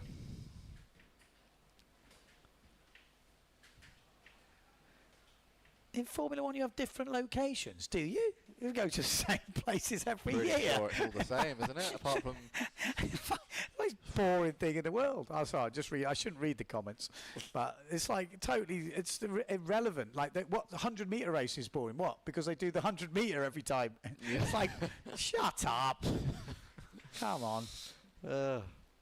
If you look at it, sport like that, everything's the same. Like, the whole idea is performing in this now, in these minutes. You know, the best guys we've just seen go out. Is he worse? No. It's just on that heat, Liam did a better job. That's the beauty of it. I can't think of anything more boring than Formula One. I'm not a fan. I know people love it, so I'm going to hurt a lot of people out there. But I find it. I quite like the highlights and the crashes. I find it boring. But round again, and round. that's a personal preference. I don't tune into the Formula One and start commenting. This is boring. I just don't watch it. Come on, son. Nagoshi, he wants the double for the drone. Oh boy. Think of the social media, son. Nice. That's a cool angle from the above. All right, let's have a look. 4 minutes to go. Let's set the scene here. Dieter van der Eycken is closing in, clawing in, slowly, going under the radar here. But his jumps are not enough. When you've got Alessio Stilwich with an 8-point jump and a 5.28, you're behind on both. You've got to put some big wave scores in. And Dieter's capable, but I haven't seen one yet. He could for sure do a what does he need on a wave? 2 points. You need a 6 or 7 wave, something like that. Yeah. All eyes on Dieter van der Eycken. He's the man who needs to make the move. We need to see the double. Come on, Dieter. I've seen him do it. He's still got it in his tank. It's just it's not something we associate with him, but he can do one. And there it is. He's doing it. Oh, that's the problem when you don't practice them enough. Didn't look much of a ramp either. No, he had to force it. And the problem is you do it at the end of the heat when you're tired and everything. I always used to think, what am I doing at the end of the heat? I should just go for it at the beginning when you're fresh, you know. But it doesn't work like that. So 2 minutes 50 on the clock. We have seen some big upsets today. If you are just tuning in, you have missed some absolute buzzer beaters. Miguel Chapuis seems to be the best one we've seen. 2 seconds to go. Double right on the boot of Ahuta to take out Gregory Staphopoulos, who was having a hell of a heat. He was unlucky. Yeah. Well, not unlucky. It was just a tough heat. There was nothing in it in the end, was it? Yeah, we saw Ryu Nagoshi pulling off a sick forward in the first round in some hard conditions to get through that early round and get himself into this round. We also saw in the women, Lisa Vermeister nearly taking out Sarah Kita. I mean, that was so close, right down to the wire. Don't forget Marino as well. Marino Gill getting taken out by Liam Dunkerbeck. Liam Dunkerbeck, just the one before this. You know, obviously Liam, we know he's a good sailor, but Marino is definitely one of the men to beat here. But Liam proving that you've got to throw it down in the heat. And Liam stepped up to the plate once again. So a great morning of action so far. Putting together he has. Good wave that's here. A solid wave. Dieter van der Eycken. How many points does he need? Still not enough, is it? He needs 2.5 points extra to what his wave is now. Still got a minute and a half left. 6.7. Was it a 6.7? No, that wave? No, I don't think so. We've seen him score some pretty big waves. Let's find out. I mean, I'm sure he's got someone on the beach, maybe Lena, telling him what to do. So is he going to go for the double again? Yeah, is that what they're needs saying? a double. Needs it. Keep your eye on the orange and green sail in the middle. Dieter van der Eycken at the moment needs a double. If he pings that double, wave coming in at 6-1-2, so pretty was a good solid. wave. Pretty wow, solid look how close wave. it is. They're both Oh, here level we up. go. They are both. He needs 0.5 extra. Dieter van Dijken. Oh no! Brad, stay on the shot. That's it. Stay on the shot. Oh no! Turn around. Brown. Got a chance still. Brown just destroyed that ramp for him. Here we go. We got. Oh, There's 30 massive. seconds left. Dieter van der Eycken needs another wave.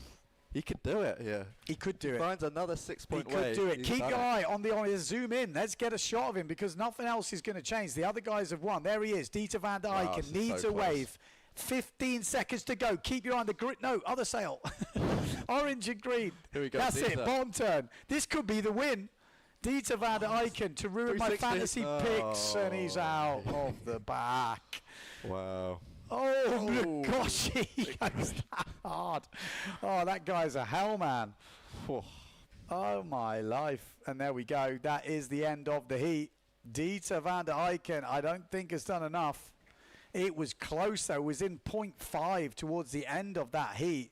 We'll have to wait for the official scores, but we're going to take a break, and we'll be back to tell you the exact results. There's an island where sometimes the best stories are the ones you never planned.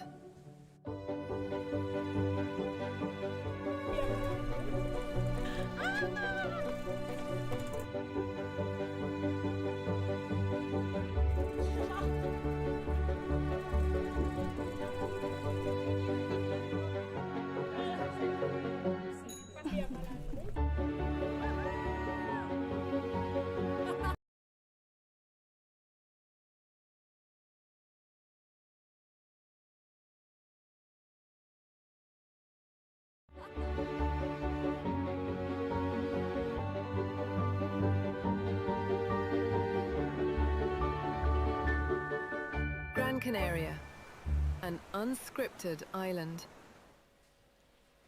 Okay, we're still waiting for the official locked-in results, but it looks like they have locked them in, and it is Marsilio Brown that will go into that heat with Philip Costa and Liam Dunkerbeck and Alessio Stilrich.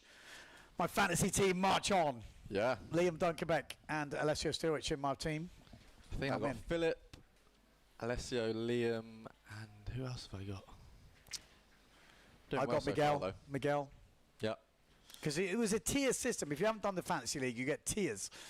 And certain riders were in certain tiers. You can only have one pick for the top tier. But coming up in quarterfinal number 3, we got Takuma Sugi, Victor Fernandez, Moritz Malk, Anton Richter. I couldn't pick. Another one I can't call it, I don't think. I mean, Moritz, now there's 2 waves. He's got a really good chance here to We know carry what on he going. can do on the wave. We know what he can do. And Victor as well, you just can't rule him out. I had a tough decision in my fantasy picks, Moritz or Miguel. And I went with Miguel. I feel bad. Ever since I said Miguel, I'm like, oh, I He's feel your bad. teammate. But I tell you what, I was cheering pretty hard when he got that 2-second buzzer beater. I was like, come on! Oh, but I feel bad. I think Moritz is danger man. Like, you just know he is scoring big on the waves. He had a really good jump run before where he got his jumps in early, and then he could Really just good. concentrate on his waves. Let's get zoomed in a little bit because we got. I think the 3 guys going out first. And Well, look, webcam. yeah, it's pretty hard to see. But it looks like nothing has been done on that first run. No, it looks like an empty run. I think. Jesus Christ. Little chop hop from Victor. They got to the toilet.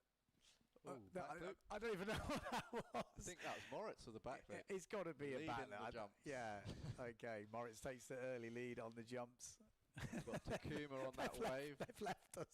Really good turn actually from Takuma. It's pretty small from back here, but saw the spray, so it must have been pretty good. Here he is. Moritz Malk. What board is he on now? Is he on the freeway? Omnia. Omnia. Well, it's like a. It's not a free wave. It's a free wave in the bigger sizes, but Sure. the smaller sizes are more like a controlled waveboard. Yep. So, but he's loving it. It was actually the one Alessio used to use as well here. Yeah. I actually had a go on it the other day. I was like, I'm going to have to get one of these for POZO. Yeah, It's I feel like smooth. POZO's almost like Maui. Like you kind of need a, if you really want to perfect everything, like you need a specialist board here. I think. Oof, I think we must be a camera down. Was that a double? Looked like a clean double. Or was that forward? I think we're running on, maybe they've lost the camera. Well, Victor Fernandez is out there to see. somewhere. Victor, I think, just doing a little backside. Can we Victor's zoom in a bit? Just a little bit. Anybody listening? Victor's just so smooth on the wave and linking turns. Yeah, he's going to be dangerous here. Moritz. He's so You know what? Moritz is consistent. actually, for the jumps he does, he's got really good technique. Exactly. He's got really I good wish he'd technique. just practice. Victor and Moritz top two. At the, I know Takuma's just taken the lead. 7-point jump. He must have done a double. Yeah. Yeah, it looked pretty solid. Like, it looked the good landing, which is why I kind of think, well, surely that was a double. 6.88 for a wave from Victor. Wow. Big wave score coming through. Oh, there we go.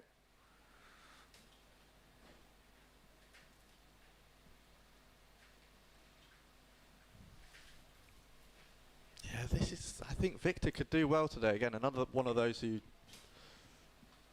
Yeah, it doesn't really got the push forward. got the push And when forward. that came in, it hurt him big time. And, like I say, the conditions we've got this year, it's could suit him really nicely. I couldn't call this heat. It's difficult. Really difficult. Anton. Has he not found a jump yet, Anton? Yeah, Richter's always loving Here the we go. backy. There we it's a go. bit- Moritz a with the little bit- first crash jump of the comp. I mean, I guess it's a bit better now, but those early heats, it was insanely hard to jump. You really had to force everything. Like, Yeah, it looked rough. I've been in if you those just heats wanted before. to sail and try and find a ramp, you wouldn't find it. You just Yeah. had to really force everything. Yeah, you could see everyone getting so much forward Yeah. momentum. It was like, I saw stuff from Marino, which was ridiculous. Crashed 1 foot back from Takuma. Victor's putting together a pretty solid heat at the moment. So is Takuma Sugi. 7-1-7 for that double. Actually, no, Victor. 6.88 for the wave. This is what can make the difference. Moritz should be able to concentrate on a few waves now. I think he wants to get the 2 jumps in already. He has got 2 jumps. Well, 2 jumps he's happy with. Yeah. Table Tabletop. forward. There you go. Nice. I think now he's going to be happy, isn't he? He literally, he rarely crashes his jumps. Yeah, maybe that's why he doesn't practice. He's like, I can do them. Yeah, these conditions will suit Moritz. 2 On the waves. backy. Yep. Yeah, solid. Solid as a rock from Malk. You know, gets his standard jumps, and he knows they're not going to blow anyone away. You know, but he knows he can blow people away on the waves. So he's just getting those in nice and early, and then he's got 10 minutes now to find 2 waves.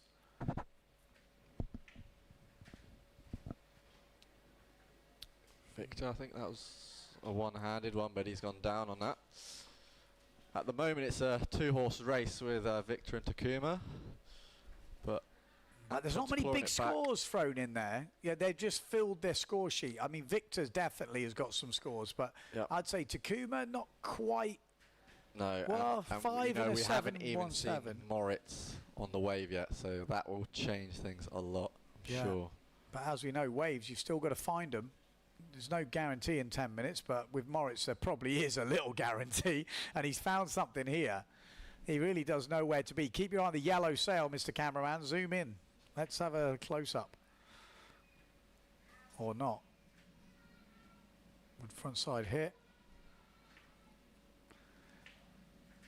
Oh, Takuma just finishing off a kind of longish wave there. Moritz not finding what he wanted in that one.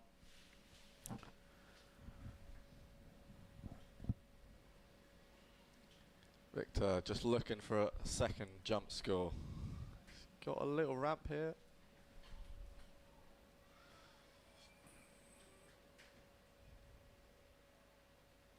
so hard. It's so the period is so small. Here we go, double. No, the period's so small today. So as soon as you see like a little wave peak up in front of you, it's almost too late because by the time you get there, it's just flattened off again.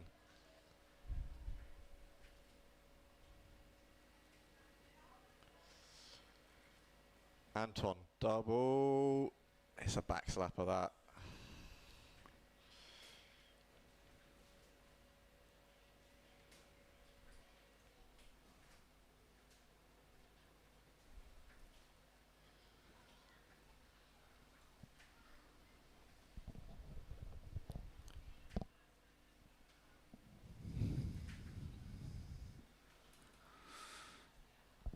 Yeah, that's the only problem with the four-man heats here. You've got such a wide spread of people. If you zoom in, you miss what people do, which obviously, but there just looks like maybe the drone is, did it take a dive?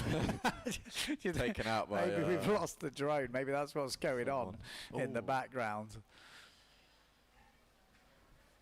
Victor kind of just creeping into the bottom of your screen there at the end of a wave ride, so I wonder what he's done there. Well, yeah, there's still some... Boris seems to be He's jumping a lot. Yeah, he's jumping a lot more than usual, which is kind of concerning. I mean, he's only got... he's starting to get some waves down, isn't he? But we haven't seen those big scores that really is what puts Moritz, you know, in those top two positions. Well, he hasn't had the opportunity yet. We're halfway through the heat, so I mean that's how long these heats are. Really, 15 minutes, quite a long time in this type of weather. I think you need it though. I think it's fair. Yeah, no, so he's going to have opportunity. I think we're going to see it. He just needs to find that wave, but then you've got to execute with that much time left. You're not going to get many opportunities on a wave. You're probably going to get 3 at most. So 2 of them he's going to have to nail. Maybe more. We'll have to wait and see. But what can he do here? There's not much there. Yeah. Having to force it, but gets attacker. But still, that's the start of something which could lead to more. It's better than what he had. Set coming in now, though. If you look out the back, that's where he wanted to be. He's going to be upset with himself. Anton will be looking for another jump. Is he going to be able to land the double?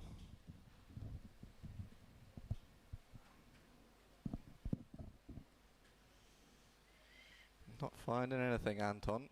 Takuma looked like he was going for a double. Yeah. Or something.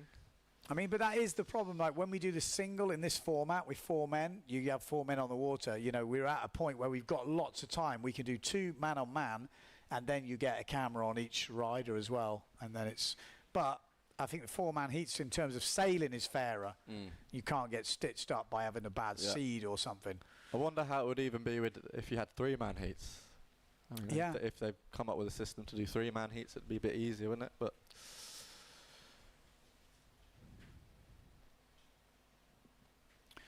here we go. Moritz going to go for another jump.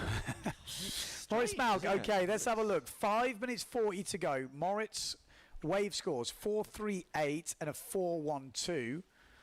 Needs one of his big scores. A big score from him. Needs 2 big scores, really, because Takuma's got that 7.17 on that double.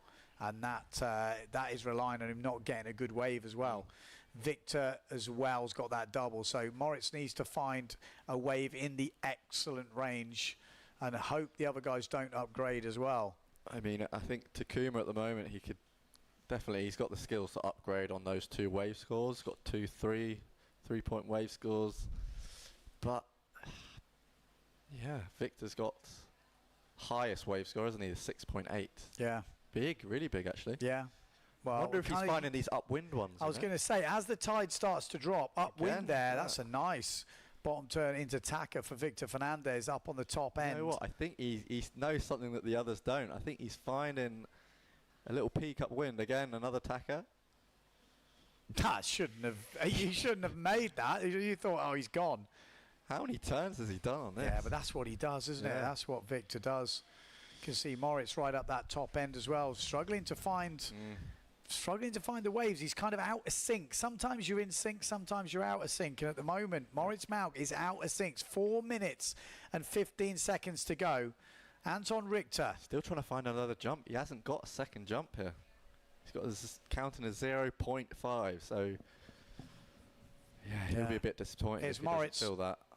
No, he's got a lot of pressure on him now. Can't afford to do that. Oh, he can. Yeah. Oh, he makes it through and comes in with speed. Oh, no. Went for the vertical hit at the end. 3 minutes 50 to go. And that's when you feeling the pressure mounting up.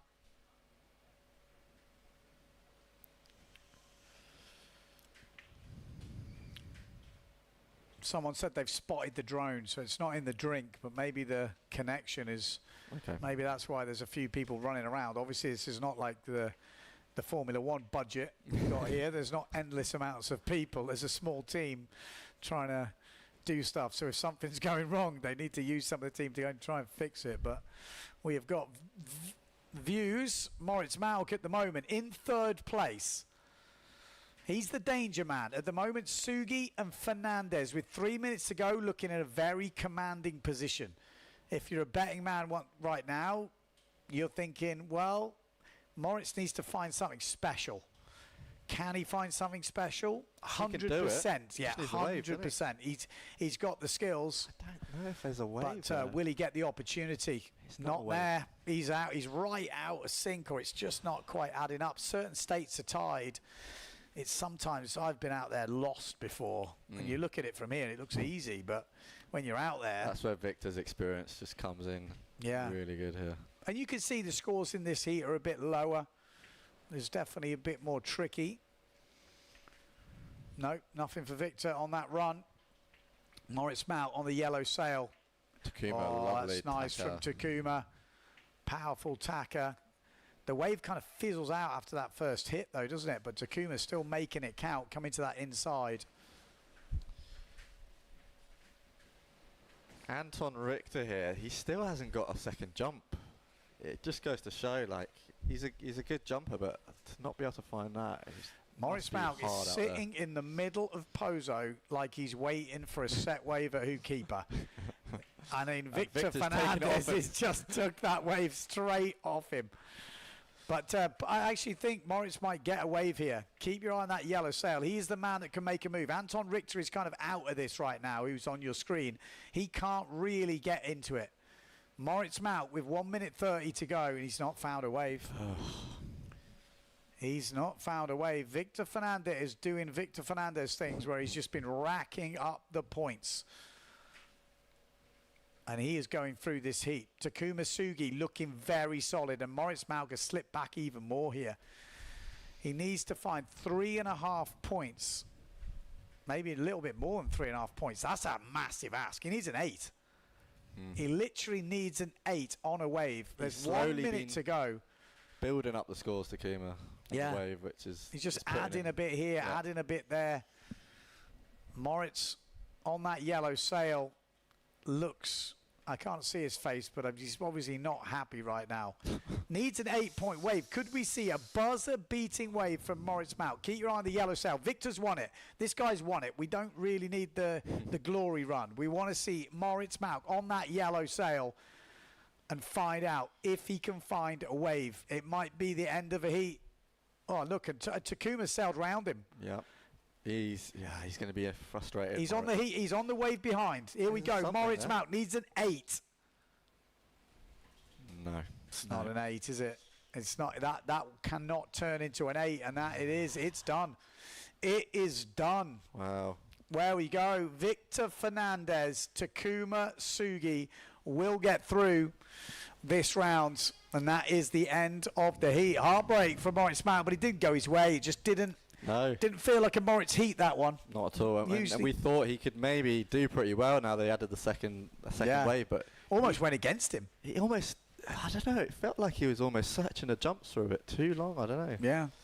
Well, there we go. It is the end of the heat. Victor Fernandez in the next round. Takuma Sugi in the next round. And we will take some breaks. Hay una isla donde a veces las mejores historias son las que nunca planeaste.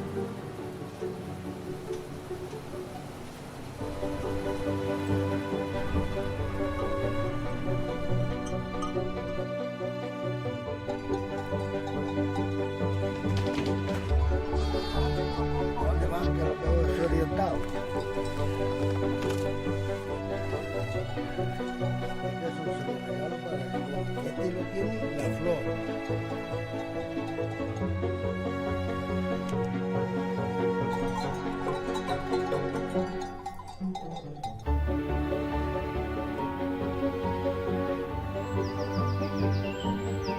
Gran Canaria, una isla sin guión.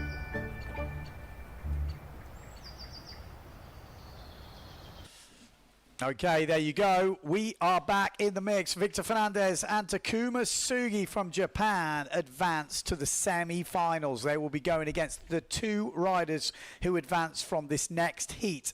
And as we saw before, all bets are off. In the first semi-final already, Philip Costa, Marsilio Brown, Liam Dunkerbeck, Alessio Stilrich. That's the first semi. Second semi, Victor Fernandez, Takuma Sugi, and the two riders from the next heat. Who's your money on? We've got Miguel Chapuis in this one, teammate of yours. We've got Mark Paré, teammate of mine. We've got Antoine Martin and Carlos Kiefer. Yeah. Couple of danger men in there. Yeah, again, you'd put Mark at the top on paper. And then, yeah, Miguel, Antoine, Carlos. I guess you'd think Miguel, it'd be maybe a battle between Miguel and Carlos. But Antoine, he can still do the doubles. Yeah. Maybe a bit more crazy, but I think I was talking to Anton before the comp. He knows if it's crazy here, he's got a chance. Yeah, right. Okay. And he said the less crazy it is, the less chance he's got. Okay. Which I think makes sense. Yeah. I'm with him on that. You know, if it's crazy, he can go for the push forward and the crazy stuff and the massive doubles, and he's got the wave moves. But when it starts to be like we've got now, it goes further away from him. It goes to the likes of Alessio Stilrich's, you know, these type of locals who have just got all the moves when it's not so crazy as well. Here we go. Oh, was that a double from Miguel already? I think it might be a double Wow, that was from a good Miguel. start after the last heat where he had a bit of a scare. I think he was thinking, you know what, I'm not going to leave it late. We'll have to see if it was a double. But it did have that double type landing, didn't it? It did, yeah. Well, that's a pretty sick start if he did get that double. Yeah. We'll see the scores. It's close to the judges, so if it was good, it will score good because they see it really closely. If there was a slight bit of wetness in there, they see that as well. So it can count against you, but it looked pretty solid from what we saw. I like to do jumps up here. It's more cross-shore, so it does look like the kind of the canvas has changed. You know, there's a lot more waves at this top end. We saw Victor Fernandez riding up here. I wonder if we're going to see more people creep up there. The bunker just looks really bad in terms of waves at the moment. It looks like a one-hit type wave, and then you're done. So could that count against some of the regulars? You know. Yeah. There we go. 6-5 to kick things off from Miguel Chapuis. That's a good way to start the heat. Yeah. Get that in the bag nice and early. Then you've got basically the same amount of time to do 3 moves without a double. I mean, that's amazing, isn't it, really? Yep. That is the way you want to start. A nice big one-footed back loop or stall forward, tweak pushy. I mean, he's got all the moves. Here we go. Tweak pushy. Tweak pushy, planing. Nice from Miguel Chapuis. Good start to the heat. He's in my team. Come on. Yeah, yeah. Come on, Miguel. Come on, Mark.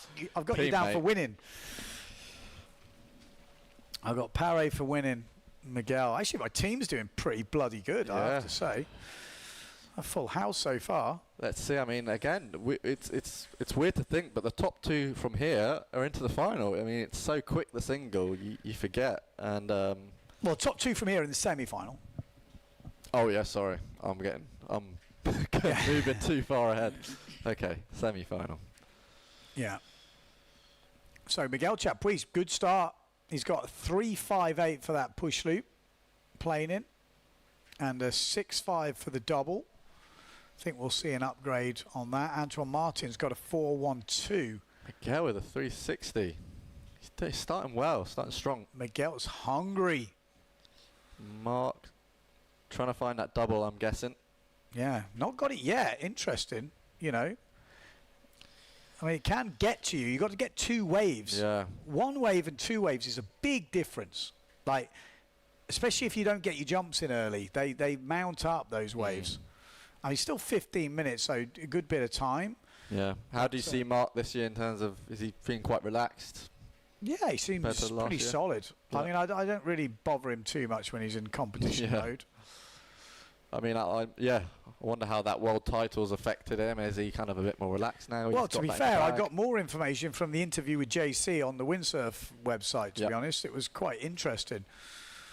But yeah, he had a bit of downtime. He's been working pretty hard. He's been learning how to, you know, and crafting his skills at designing sails and all that sort of stuff. So he's been putting the work in. Another double.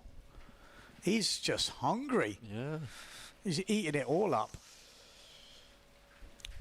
We got Mark down the bunker. Probably wants a double. They usually can find a little lump down there for the double. There it is. There we go. Perfect double. There we go. Yeah. You know, that is the place that you see Brown, Marino, Mark all go down there. There's like a big bit of swelly, you know, stuff, and it's. I mean, that was a pretty much perfect double. So that's going to be what he needed to get into nice and early. Yeah, he'll feel good now, I think. Yeah, that'll take the pressure off. Although, to be fair, if I could double like Mark, I don't think I'd have a pressure with that double. It's like rare you see him not pull a perfect double on a run or two. Miguel Chapuis, though. Carlos with nothing really on the board, and we know he can do a pretty good double as well. So yeah, exactly. We can't count these guys out. They all can do doubles. But it's whether they can find the conditions. When you see it from the drone like that, it looks pretty nice, doesn't it? Like little ramps lined up, but they're not quite kicking up. Mark on the end of a wave by the looks of it. Maybe a 360 would not surprise me. Carlos. 360 from Carlos and gets in. He did. Carlos, again, he's a danger man. He's a proper wild card. Yeah, he is. You don't really know what he's going to do. You know he's going to send it, but, you know, keep it together for the whole heat. Paré getting a 7.32 for that double. Nice backside shaka on this inside. So these waves, you can see it's a bit light on this inside bit. Almost like not even having any power. No. It did feel like that. Definitely windy towards the bunker. But as we saw from that wave from Carlos, you get a 360 or something in, and then there's nothing really else to it. And the judges never really like that type of a wave, have they? They don't. Well, they give you a score, but it's not. No, it's not going to get the big points. Yeah, it's not going to give you enough points to get through a heat like this, let's say.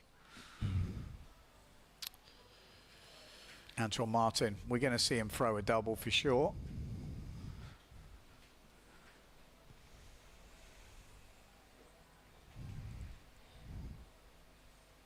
Oh, no. Nearly a new move. Double forward Vulcan. Into Vulcan.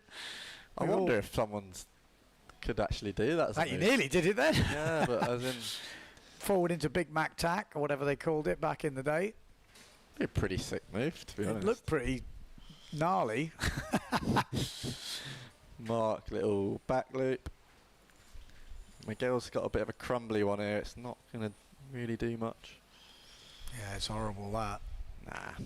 Well, 8 minutes, 50 seconds, setting the scene for this heat. At the moment, Miguel Chapuis. He's got a lovely backside. Really good tweak on it. Shove it on in. He gets really good extension.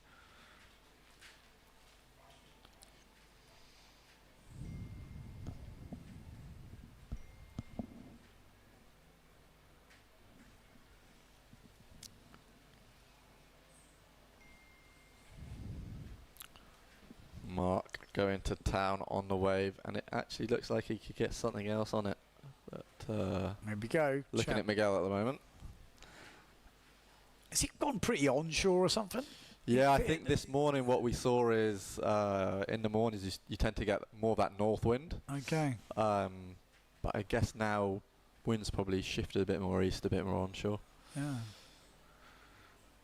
Yeah, it was pretty cross-shore, I would say, this morning. Yeah, I mean, it looked good. Action-wise, it looked good, but obviously it was early heats. There wasn't much waves around. No, that was the problem. Yeah. I think the women had the best of it. Oh, that looked gnarly. That looked gnarly. But that's the thing. The guys that are practicing the doubles, really practicing them, I mean, and then there's guys that throw them in the heat. And the guys that throw them in the heat have a couple of them, which can really disrupt your heat, or they land a perfect one sometimes. It's but a real you can see the move, difference between the consistent. Miguel putting together another link-in wave really here, is. so this is good news for Miguel. He looks like he's got good form, isn't it? Yeah. I thought I saw him before the comp. That's why I put him in my team. I thought he looked like he's got some good I mean, stuff going on. He had a pretty bad Lisfranc injury earlier this year, and I wasn't so sure. I know he was going to come to POZO, but I wasn't quite sure how much he would be pushing. Carlos with the double. Slight little bit. Tip. Yeah, I was going to say slight catch, which will cost him some points, but still solid. We can't count him out. Look at his waves. 5.25 on his wave. He's going to build into this. 3.62 on his other wave. He now puts the jumps in. He will zoom up the board. You know. Marc Paré moves on to 22.83. That would have been enough, I think, to get you through all the other heats. Yes, it would have been. Yeah. So Carlos closing in now on Miguel with that double. Yeah, Miguel's lacking another wave, but didn't he just get one? Yes, I think Miguel would improve his score now. Yeah. There's Antoine Martin, the back loop.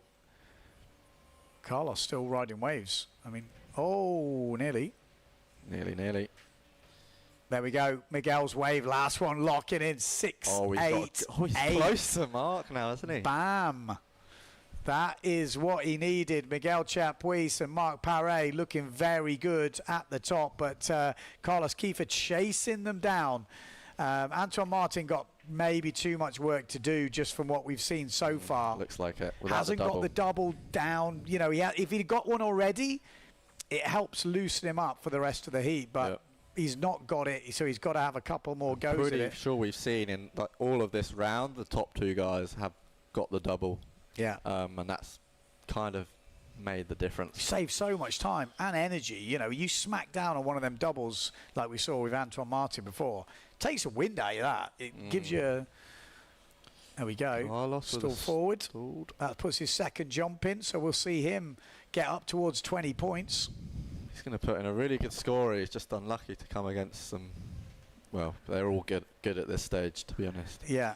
I mean, the lowest score we've seen to get through to the next round so far is 20.16. Actually, in the first heat, Marino, 22.47, didn't make it through. Pretty harsh. But that was a crazy Here we go. heat. Carlos into the 20 range now. Yeah. If he gets another 5-point wave... Yeah, he's done it, isn't he? He's there. He's there or thereabouts. He's right in the game. He's 2 points behind, so needs a 5.62 on the wave. So, you know, with the 360s he's capable of and all the wave moves, 100%. This would definitely be, I think, his best result in POZO if he makes it through this round. They don't seem to be scoring the push loops as high as some of the stall forwards. I mean, I guess they're going for height. They want to see altitude. Marc Paré just working it down the bunker. This is probably be a pretty solid wave because he's still got a little bit on it, although the wave has petered out a little bit. Oh, double from Antoine Martin. There we go. Get it, yeah, there we go. That's what he needed. That's what he needed. Mark's still going on that wave with a backside shaka at the end. And actually might even get forward here. No, go for the reverse. No. Yeah, I think Paré has got this. But, well, who knows? We've still got 3 minutes 20 on the clock. I'd say that wave is going to definitely improve on his 3. Yeah, he's going to go into a pretty mega points now.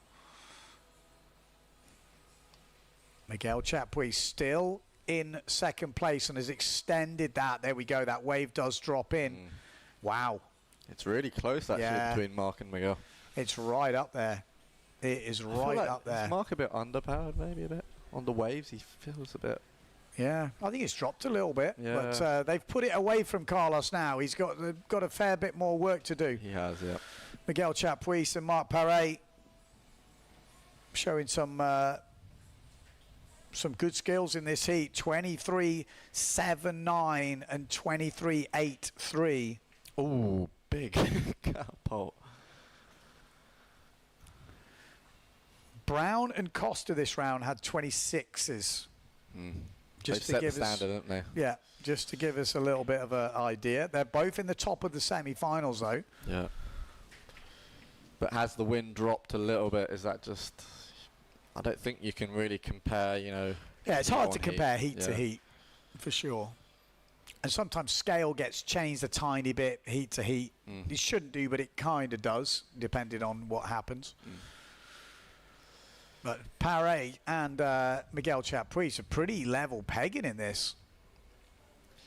Antoine, he's got a 1 point wave, which he could definitely do better on, but he's got a long way off. Well, to I was going to say, anywhere. 1 minute 45 to go. Those waves don't come easy.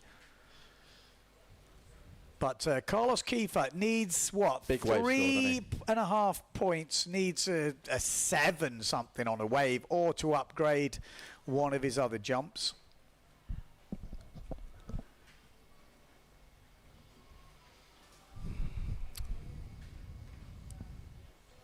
At the moment, no massive upsets in this heat. No.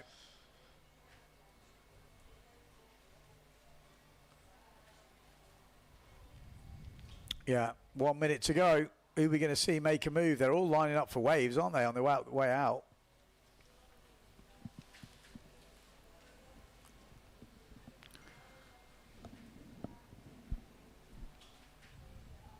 Yeah, they're all lining up for waves. I mean, Carlos needs like an 8 point wave or a 7.5 point wave or something big.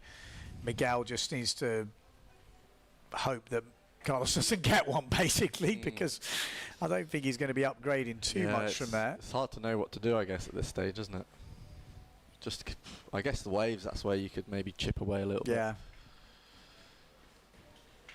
Yeah, waves make a big difference when you add two in. It changes the whole dynamic of the heat as well, because one wave, people start going to town on just one wave, whereas two, you've got to get something kind of bang in the bank. Yeah, that's right. And another thing in the bank, and then maybe you upgrade. So it does change the whole dynamic of the heat. 10 seconds to go. Carlos is trying to find something pretty flat, isn't it? Gone flat on him. It looks It's like the gone waves flat. have got worse again, isn't it? There we go. That is the end of the heat. The tide is dropping. The wave has kind of... We've gone past its optimum point, I think. But that was the last of the quarterfinals. Paré and Chapuis into the next round, going against Victor Fernandez and Takuma Sugi. We're going to take an ad break, and we'll be back to give you the official scores.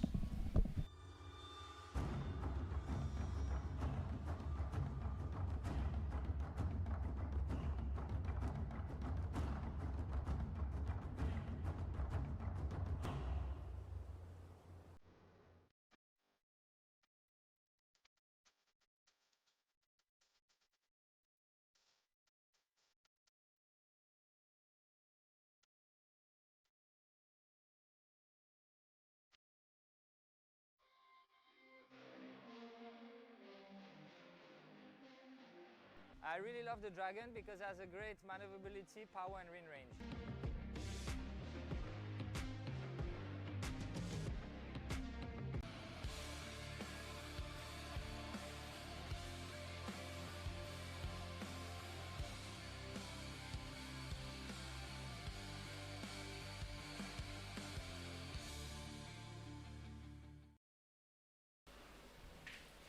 Okay, back.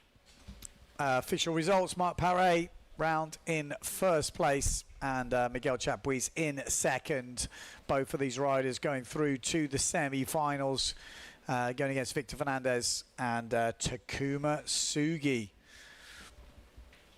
But now we're moving on to the women, and we have got the semi-final number one. Sol de Greek, Alexia Kiefer, Justina Schnaddy and Maria Behrens. That is how we're looking as we come into this heat.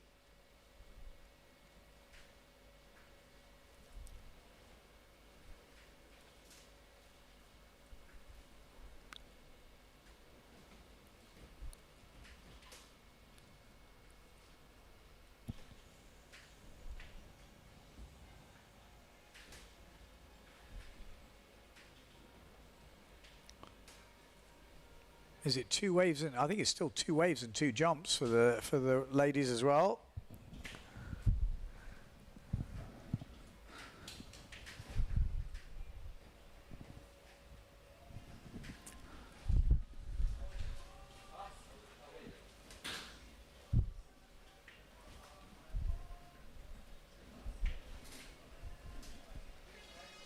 There we go. Hooter has gone. So, 15 minutes. Sol de Greek, Alexia Kiefer, Justina Shaddy, Maria Behrens. A lot of them sent to do their jumps. They're going to say up that top side. Here we go. There's one. Oh, a lovely little tweaky forward there from Sol de Greek.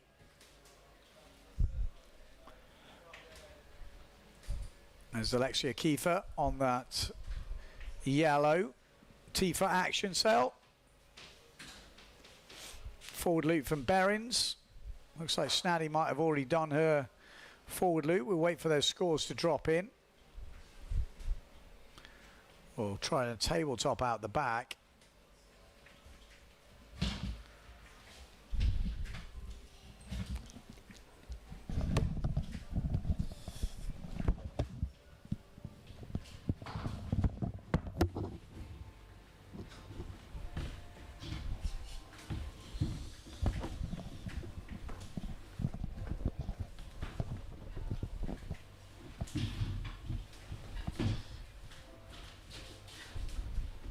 So this is the women's semi-final, and Sol is kicking things off with a 4.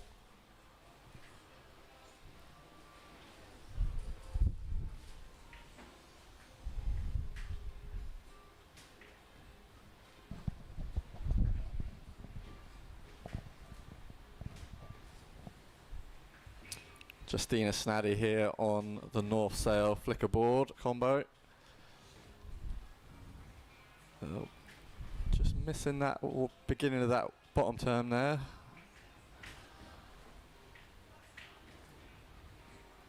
Looks like Sol finishing off quite a long wave there, so again, really solid start at the moment.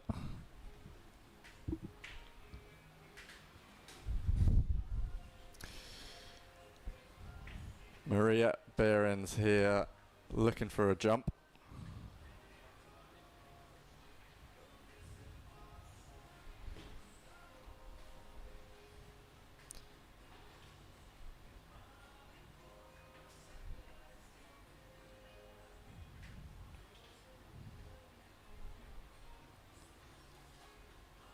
Maria, oh, it's so hard today to get those back loops. You really have to force it around. It's a little bit of a different technique to what we normally do here when we get a bit more of a ramp. And actually we've got Alexia Kiefer, still hasn't got any scores down at the moment. She'll definitely be one of the favourites here for a podium or even a win.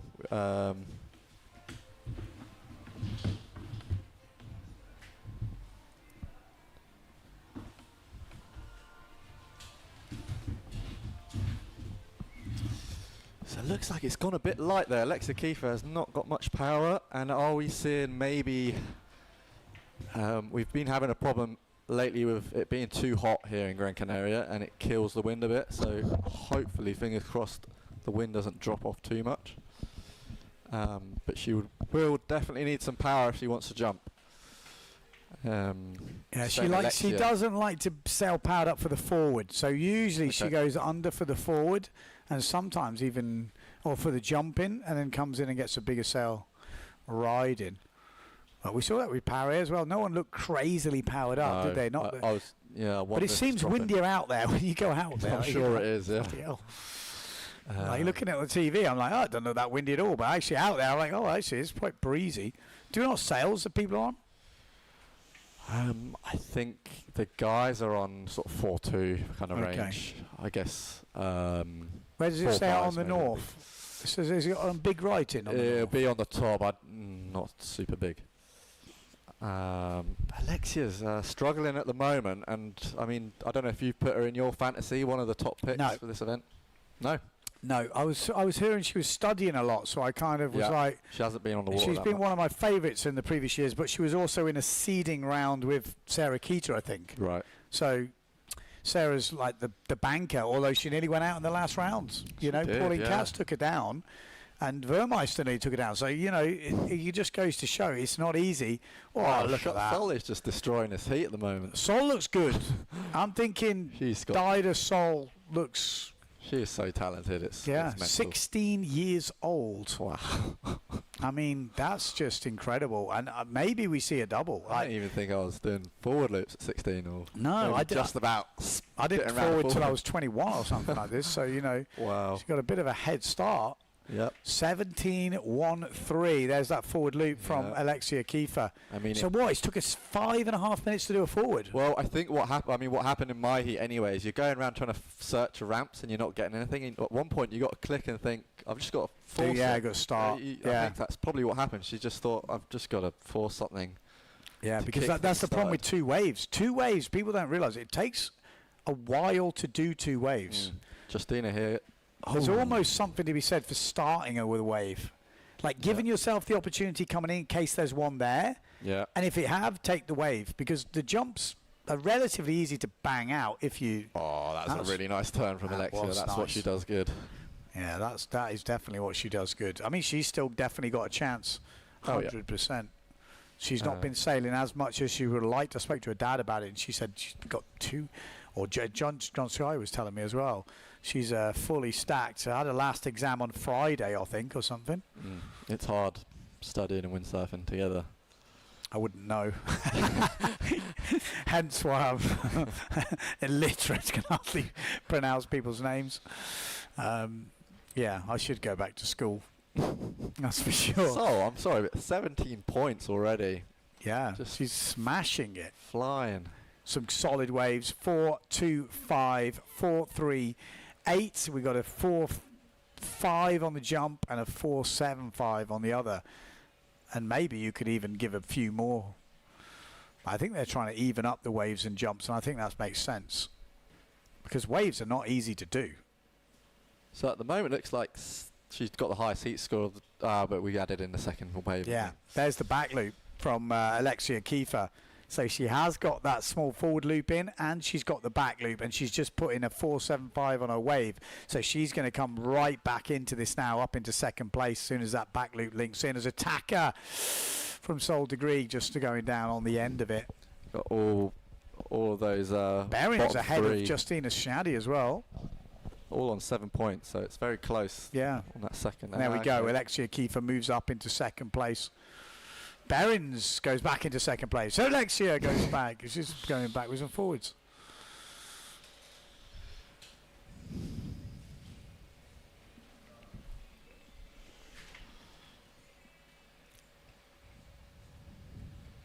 I've got a fantasy dilemma in the next heat. Oh, my life. Believe it.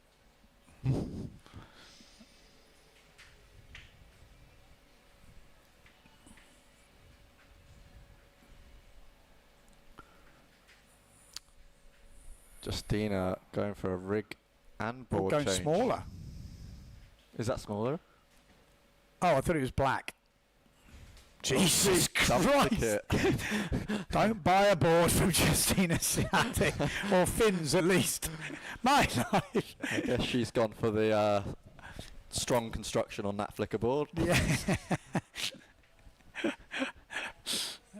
I mean, to be fair, it probably didn't take much of a beating. The Fins might have.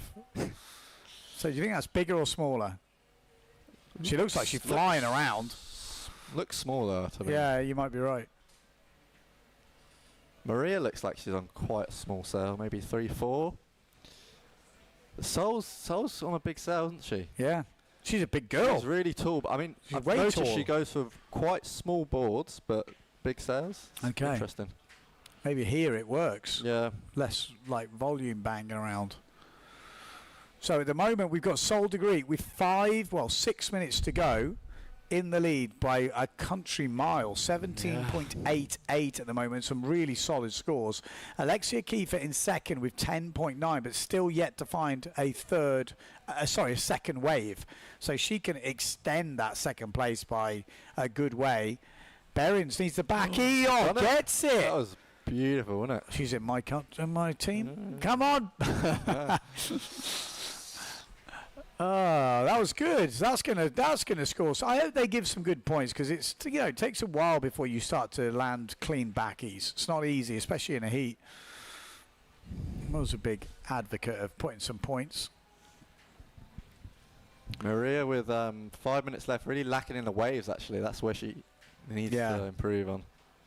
I think it's And pretty. I'm sure she will. Oh, Alexia, bam! Bang We it. didn't quite see. Did she stay on that? No. No, she dripped off the back. Shadi's not having her best heat so far, is she? Got no waves. Maybe because she hasn't found her jumps yet. Is that what's happening? Because we've only got 4 minutes 40 to go. She's not got one wave score. No. I mean, that's...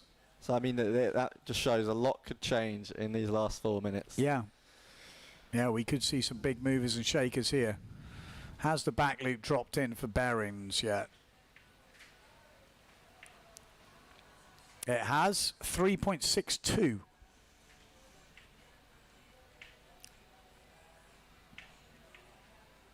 I think if she sees her forward loop 3.2 and then the back loop 3.6, I reckon... Well, I guess if you don't have it, you lose a lot of points anyway, so I think that's finally getting on some waves, which is going to help. That's Dider warming up for the next heat, but Sol de Greek got this wrapped up. Alexia Kiefer, realistically, if she finds another wave score, you would think that she's going to have a big advantage. But like you say, actually, Maria Behrens hasn't got a second wave score either. No, it's There's really it's close. I think. It's actually really close, a lot closer. Yeah, still all to play for here. Behrens needs to find one of those set waves and give it a whack. Easier said than done. Easier. Oh, she's on one. It's getting tricky.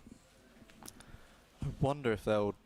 Maybe the waves look worse. I wonder if they'll go back to one wave, or I don't know. What do you think? Yeah, it does feel. But then I guess you need the difference makers. You know, but how do you judge a wave as well here? I think it's harder to judge a wave than a jump. Yeah. You know, like I could easily get confused if I'm honest. If I was judging two waves from everyone, I wouldn't be able to accurately judge a backside shaka versus a tacker versus a hit. I would struggle actually, two waves. I think I could be more inaccurate in my waves scoring. Jumps, I think I could be pretty accurate. There's no win there. Yeah. Ooh, time is ticking down. 2 minutes 35 to go. Shadi out of it at the moment. Behrens out of it. Alexia Kiefer in. Sol de Greek in. Looking at this, Sol de Greek, I would say, has got it wrapped up. Alexia is not safe. She is definitely not safe. Could she be safe? Yes. But she's going to have to find something. The wave needs to come from Behrens. That's who's got a chance at this. Justina as well. I mean, she's got no wave scores really still. Nothing of any note. But you've got to be patient. Oh, and I tell you what, Alexia might have one here. Behrens might have one if something comes up. I think we can just stay. Shadi looks like she wants, probably getting frustrated. The hand's coming off. 1 minute and 40 seconds on the clock.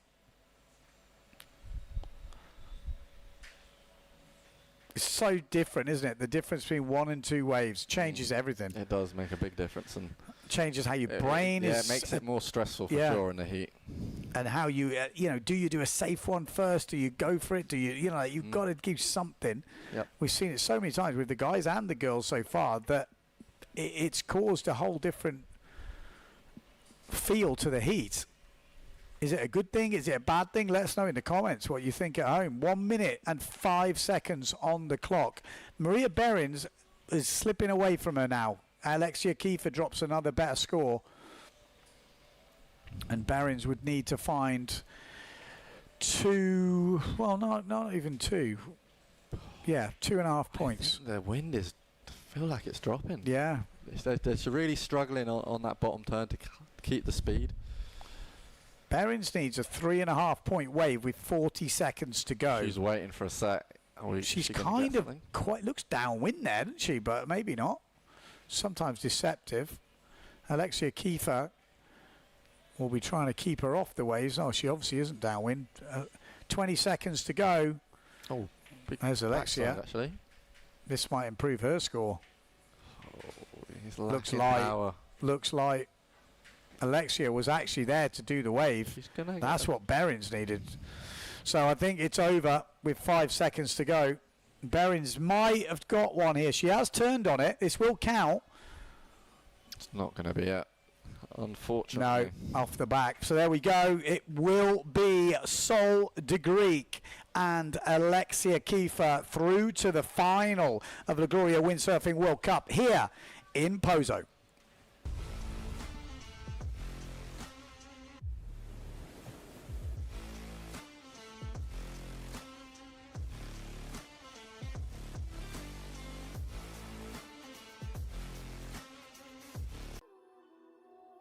La KS3 Lithium es tan ligera que se convierte en una extensión de ti. Descubres una nueva forma de sentir la ola. Y ahí es cuando nace tu surfing más creativo. Are you a windsurfing school, instructor, or club? Well, it's never been easier to promote your business and start a WWT one-star event, joining thousands already participating in the global 5-star pyramid. One-star events are open to all ages and all skill levels. Flat water? No problem. Waves? No problem. The only requirement is fun. Head to worldwindsurftour.com today for easy steps to sign up. Bring them to the water and let them play.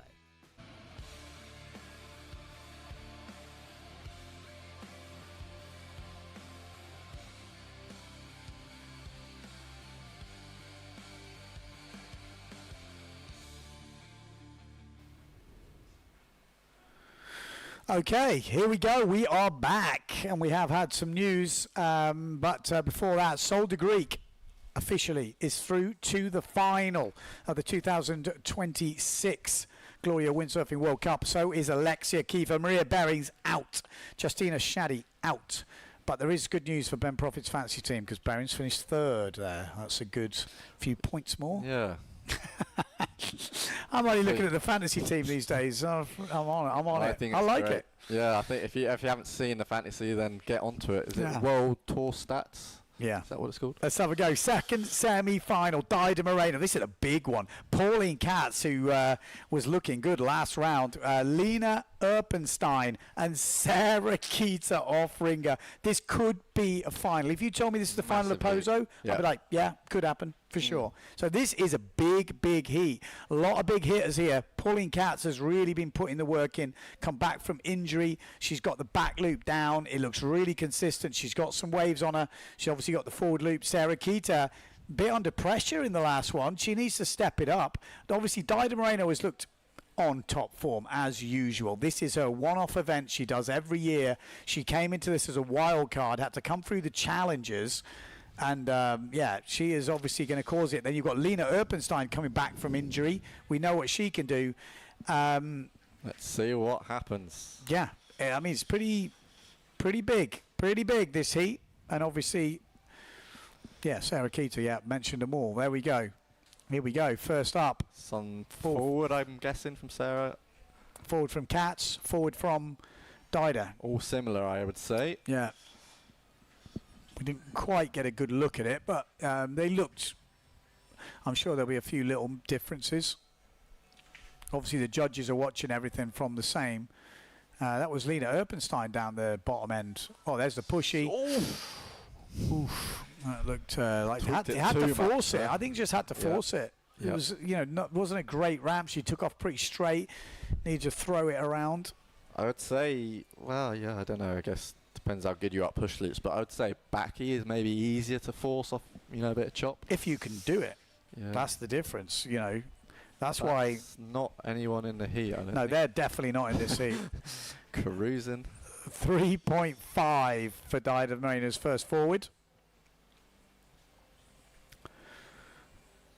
2.75 it looked like for Katz. No, 3.12 for Katz, so a little bit lower points, and a 2.88 for Erpenstein.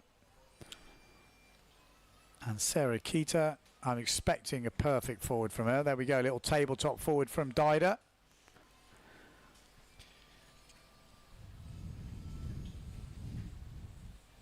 Yeah, 4 points for Sarah Keita's first forward. And a 0.5 for the crash. Dida, is she going to win again? Yeah. Yeah. Has she ever lost here? No. Never. Well, once to Ebaya. Okay. I mean, I have to say at the moment, it's probably Sol, isn't it, who's going to be the closest. Sol is definitely pushing. I mean, Sarah obviously can step it up, but she doesn't quite look that she's in the flow. Not in the sync. You know, like sometimes, and it could change. It can change from heat to heat. So, you know, She's we definitely might. got the fire in her belly as well. Like, I was watching that YouTube novella project. Yeah.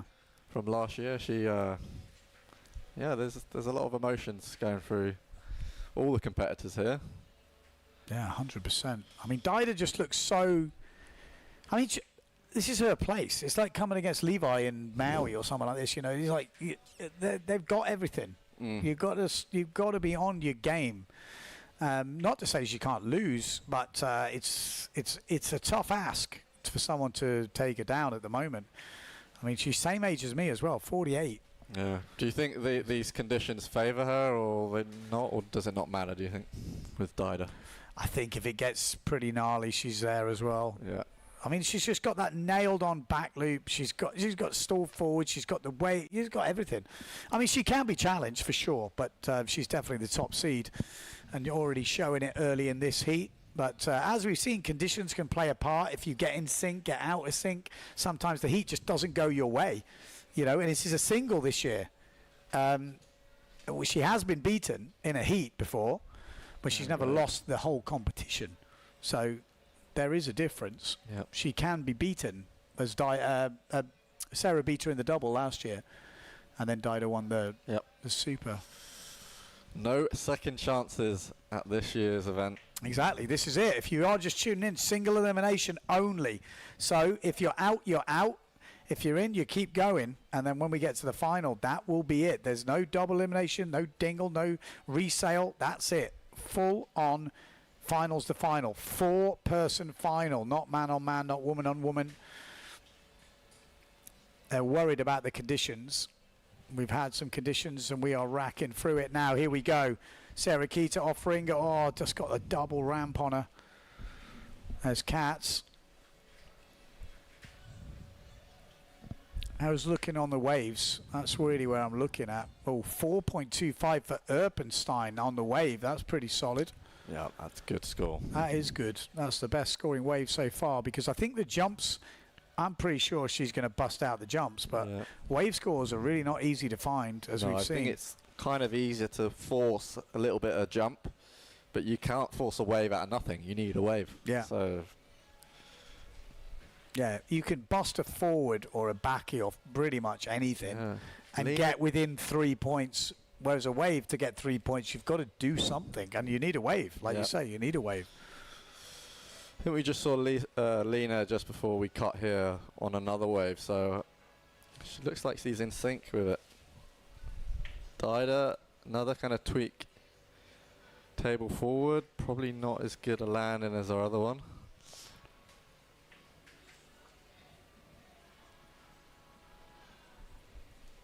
Sarah Kita in 4th place at the moment. Was that a one hand off all the way? Probably. Probably. She loves a one-handed back loop. I mean, that's what I mean. Dida has got the skills. Like I say, Sarah Keat doesn't quite look in the flow. Can she get in the flow? That's what she's going to be. He needs to get dialed in. Could she pull off a freestyle move? Yeah. Well, the wave scores are hurting her, but maybe because she's not finding her jumps. Oh, both, yeah. She's not got that back loop down. It doesn't look like. It doesn't look like a Dida. Dida's done about 4 back loops already. I mean, you know, when Sarah's normally pretty. It's not on the back loops. No. It's usually a forward and a pushy. Okay. Her back loop is not as solid. Yeah. I mean, she can obviously do them, but they're not as consistent. Yeah, that's true. I guess she does do the push loop more often. Like you look at Pauline, she's almost every run. Still not getting them though. Lena Erpenstein. This will be great for her. She missed out last year, I believe, for an injury. So back in competition in POZO, and at the moment she will be heading to the final. Yeah, still 8 minutes to go in this heat, so plenty of time to Sarah Keita to wake up and just find her flow. But because she's not got that second jump, she's not getting the wave scores.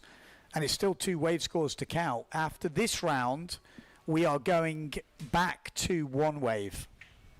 So their judges have obviously decided that the 2 waves is getting a bit of a lot, not lottery, but it changes the whole flow of the heat, I think, of how you approach it, which, oof, there we go, a little spinner on that push loop from Erpenstein. Oh, I think Sarah Keita just... Did she land a push loop in the corner of the screen? She's in the water still. She must have crashed it. It's not looking great at the moment, Sarah Keita. No. I'm looking at the waves. Look at the waves from Erpenstein. This is going to be very dangerous for Sarah Keita and Pauline Katz, because the wave scores of a 4 and a 4.25, from what we've seen, that's pretty solid scoring. We know Erpenstein's got the jumps when she wants to, so now she's got the waves in, and she's going to spend the end of the heat finding jumps. If she sees a wave come up, maybe she goes for it as well. But I think this might be the better tactic, getting those waves in early and then almost leaving the jumps till last. Yep. I think that seems to be the go. POZO is one of those places where other places you might want to get the jumps in early because you don't know what the wind's going to do. But here you're pretty guaranteed to have wind throughout the whole heat. Well, it's like Cabezzo. You get the jumps in early because you need to be upwind to get the jumps. Whereas here, you can be right downwind and you can find the jumps, or you can get in and out quickly. We saw Julian Salmon that year. He came second. All his heats, he started off wave riding first. Slightly different tactic to. I think it's good. If I would say if I kind of position myself out there. If it looks like there's a set coming, I'm thinking, okay, could be worth riding them. But what you don't want is someone doing 2 jumps on their first run in the bag already, and then they got the whole heat to wave ride. But if you spend the first half of the heat trying to find a jump, that's when it all goes wrong. Oh, there we go. Dida Moreno just smacking that in the inside, getting a little air. Dida Moreno's definitely got this wrapped up. But I tell you what, Lena Erpenstein is looking good right now. 13.25. She can concentrate on getting some bigger jumps. She's got a push loop on her. Stall forward. We know she's got that big stall forward. But she's already got those waves in. Not to say that Sarah Keita, Pauline Katz can't come back strong with the waves, but you're relying on the sets or the waves coming through. You know, I would rather have a 4 and a 4.25 in the bank where we are now. That would be a position I would much rather be in than have my jumps in the bag. And the problem is, Sarah Keita doesn't have her jumps in the bag. So she spent all that time, 10 minutes, really struggled in and only got that forward loop, which she did on the first run. Actually, Pauline is struggled as well. You know, only she hasn't found that back jump loop. score and one, and that's the problem, when you don't have that consistent back loop, and you do fail like the guys when they're trying their doubles and they haven't got it, it burns all the heat and you miss all the waves that you could be riding. Like Dieter's pointing up in the sky by the looks of it. Lena Erpenstein, do a jump. Well, Lena's in my fantasy team. But so is Sarah Keita. Oh, she's coming in. Maybe to get, she's got 4 minutes 40 on the clock. Well, with Dida's got 19 points at the moment, so that's the biggest score of the day from the women, beating Seoul, so on paper you'd say she's on track for another win in POZO. So she's changed sails, looks bigger. Yeah, I guess she wants a bit more power on that jump. Looks maybe bigger, to get that doesn't it? Push loop, yeah, exactly. She looks like it's massive. She's like, Here we go. Stall forward coming up, because that's what you want for a stall forward, a bit of power. Yeah. You don't want it for a backy, but for a pushy or a stall forward, a bit of power is not a problem. Always good, yeah. We're going to go into orbit here. Are we ready? 4 minutes to go. Here we go. Stall forward. No, pushy. Oh! Caught the mast. Yeah. Geronimo. I mean, we can't ignore the fact that Sarah Keita is having a shocker. She is. I mean, 3 minutes and 35 seconds to go, and Sarah Kita has not filled her scorecard, and the wave she's got is a 1.9. This is a disaster by her standards. In 3.5 minutes, though, I have seen Sarah Kita do all of those things. 2 jumps and 1 wave. Yeah. So it's not all over, but by her standards, she is having a shocker right now. Yeah, she just needs to hit the reset button. Yeah. Just. She's just fully out of sync. You can see she's coming in on a wave. Here It's we go. not right. That was a wave, though. Let's go back. Have a look. Oh, God, she looks underpowered on the Yeah, wave. something doesn't look right, does it? Doesn't look like she's not hunting. No. She's almost. She's trying again. Bottom turn. It's all right. It's gonna It's not, gonna be a start, but it's not gonna. No, well, it's not gonna be nothing. It's gonna be nothing. Lena Erpenstein, but check out Pauline Katz. She must have landed that back loop. She has 4.05. She's 0.05 next to Lena Erpenstein. Oh no, my fantasy picks are all going down the tube. Pauline's on a wave there as well. Pauline Katz coming back strong here. Pauline Katz is in the game, no doubt about Lena, it. looks like she's got a ramp. No, hit the mast. Oh, Pauline, I think might take the lead here. I didn't see all of that wave. What she got, a 2.88 to beat. She only needs to have a 3, basically, less than a 3. It's nothing. Wow. We're going to see a change. I'm sure we're going to see a change. Again, I didn't see the whole wave, but the last turn, thought if she did anything before that, surely that's the score. Sarah Kita, could she do the comeback of all comebacks? 1 minute 50 to go. Some sort of back loop, push loop would maybe start that. Here we go. Backy. Well, there it is. Bosh. That was a proper. Come wow, on. okay. 1 minute 35 to go. Sarah Kita has just entered the competition. Yeah. She's out the combo now, I think, so that's a start. Well, that is definitely a start. That is going to be, from what we've seen so far, looked a pretty decent backy. 4.5, 4. What would they been scoring? 4 small backy. It was good landing. It was dry. Has that already been scored, that 4 she got for the jump?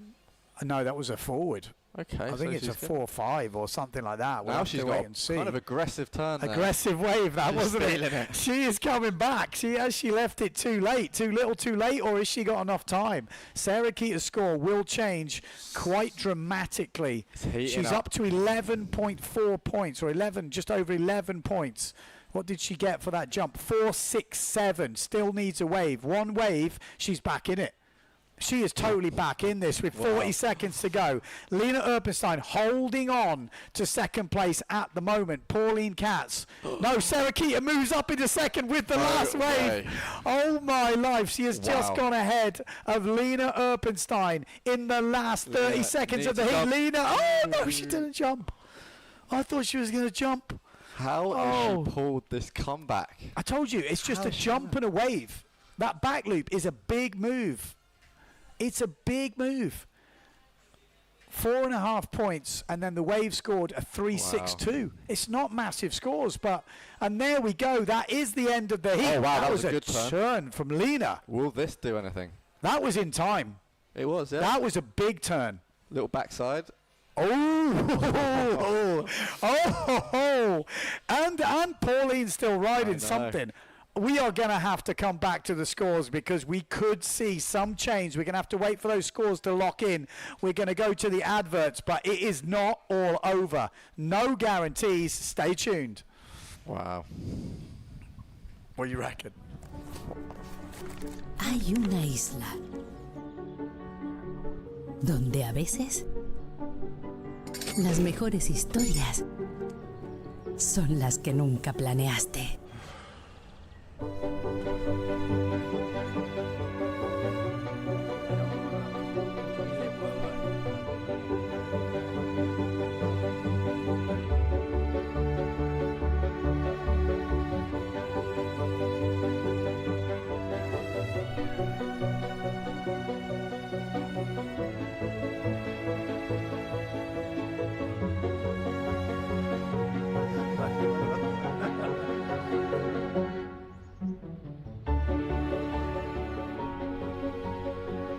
Gran Canaria.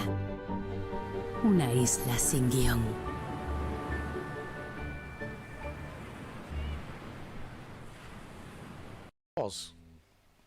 Okay, well, we're back in. We haven't seen them locked in the scores yet. They're still the same as they were before. Is this the final score? Someone tell me. Is this it? Is it final? Are we still waiting for scores to drop in? I don't think we need to announce it. We know Dido Moreno's in the final once again. And there we go. Scores are locked in. It is Dido Moreno and Sarah Kita off ringer that do make the final. Lena Erpenstein. Oh, she's going to be absolutely gutted with that. Just goes to show, don't give up, huh? You got to go right to the end. We know it wasn't her best heat from Sarah Kita, but it's enough. And if she pulls it out, that back loop was the difference maker. That was the start of it, and then that wave at the end. Wow. So we do have a final of Sol de Greek, Dido Moreno, Alexia Kiefer, Sarah Kita off ringer, and now we're going into the men's semi-final. One wave, 2 jumps to count. Philip Costa, Marsilio Brown, Liam Dunkerbeck and Alessio Stilrich. Liam Dunkerbeck has already taken out Marino Gill. Yes, Marino Gill will not be in the final. He's not in the semi-final. He is out in the quarters. So a big result for Liam already. Alessio Stilrich has looked good today. But we got 2 heavy hitters here. Philip Costa, Marsilio Brown. I had them in my top 4. Before I saw the draw, I should say. Yeah. And it would have been difficult. I don't know if I'd have said Marino get knocked out. I mean, I would never have seen that coming. But whoa, big crash. catapult. Was that Brown? That was Alessio. Well, that's not the way you want to start the heat. One-footed backy from Liam Dunkerbeck. And conditions have definitely changed. Yeah, you're going to have 100%. To change your mindset as well, because we were seeing some pretty big stuff earlier.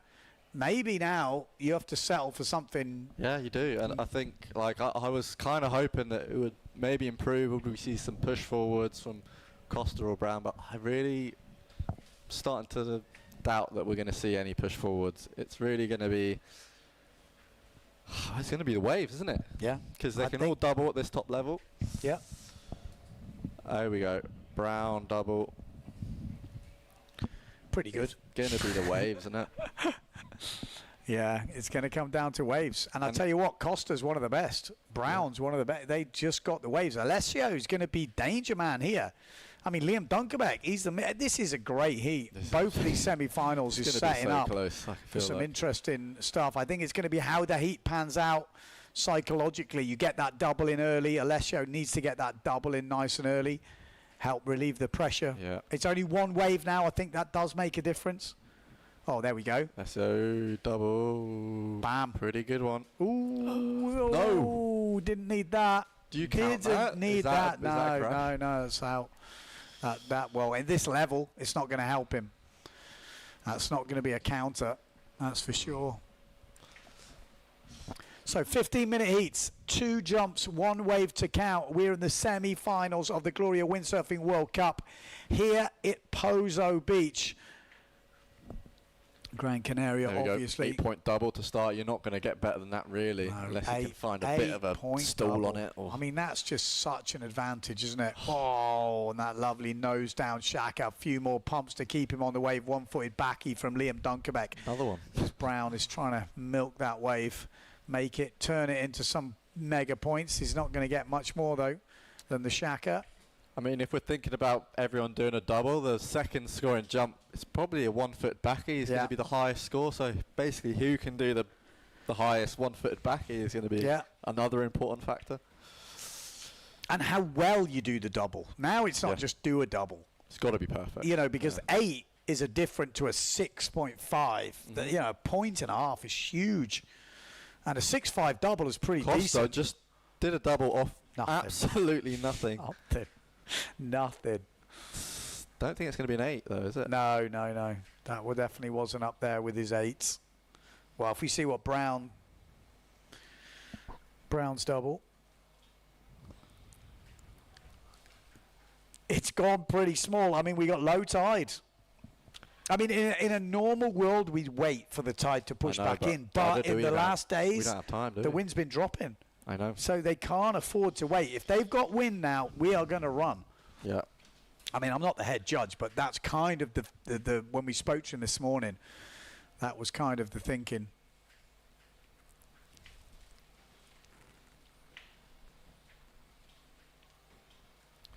Brow is steaming out while Liam's on the wave. One-footed backy. It's looking Didn't good. see the landing, Didn't see the landing. Let's have a look. I'm confident he landed it, but we don't know. How well did he Yeah, land it, exactly. probably. We need to see those landings. Liam Dunkerbeck leading at the moment. Could he cause another upset? 7-4-5. Yeah, there's a really long wave. That's a jump. Oh, jump, sorry. Do you see it double? I didn't see it. Put on a pretty good wave as well, 4.3, a long No. wave ride. 2-3-8. I know. Not really scored him, but yeah, Brown takes the lead again. What's that plane in one-foot backy from Costa? Brown's a freaking animal when it comes to competing like this. He's just able to work the thing. That, for any normal human, is not even a wave, and he's just turned it into a proper score. You know, and that's what these boys are able to do. It's pretty impressive. Liam Dunkerbeck, though, he's a monster as well. I mean, 7-4-5 double from Liam Dunkerbeck, 7-7-2 for Costa. I didn't think they'd get that score. It was quite small, wasn't it? And then 8-point double for Brown. So pretty even on the doubles. I think that suits Liam. He's within 0.5 of Brown. Because Liam's got the waves. Tacker. Yeah. Wow, that was really impressive. Liam's got the waves. I'm backing him. Now he's got the good double in the bag. I think Liam's... And a shaker look at on the wave. Frickin', he is a machine, isn't he? He has got the Dunkerbeck blood, that's for sure. Wow. Are we going to see another upset? Or is it an upset anymore? It's got to be an upset. Brown and Costa. Oh, my life. Let's see what happens in this. You never would have thought that... Look at Costa. Is he waiting for a wave, or is he not planing? Because that's the difference. He might be spotting. I know it pays to do that in Tenerife. Wait for that sort of wave, but I don't know. I think it's gone light. Yeah, Alessio's struggling, isn't he, to get any jumps down. He likes a bit of wind, doesn't he? I think it's definitely on a bigger sails. Wow, imagine if we had... Liam Dunkerbeck, look at that. Wave comes in at 6. He is throwing down scores here. He's already taken down Marino Gill. He's on a high. Is at his home beach, home crowd. The old man is organising the event. It's looking pretty good at the moment.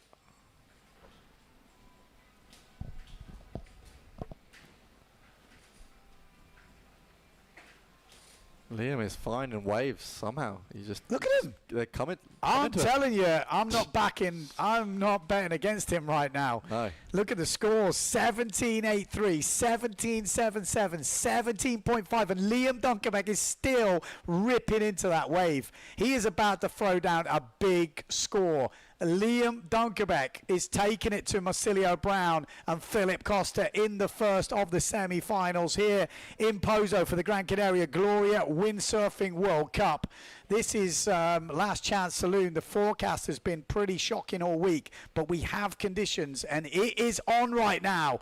Liam, Alessio Stilwich throws down a double to get him back in the game, but we're waiting for that wave score to drop from Liam Dunkerbeck. I'm pretty sure it's big. That's 2 hell waves. Good hacks. That's what we like to see as What's well. his second jump? A 4.38 one-footed back loop. He's got a hell of a score. I'm telling you now, this is already big. This is already pretty big.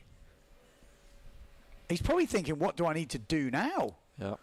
We'll wait and see what the judges Brow see. just needs one good wave score, and he's going to really command the heat with it because he's got some solid jump scores.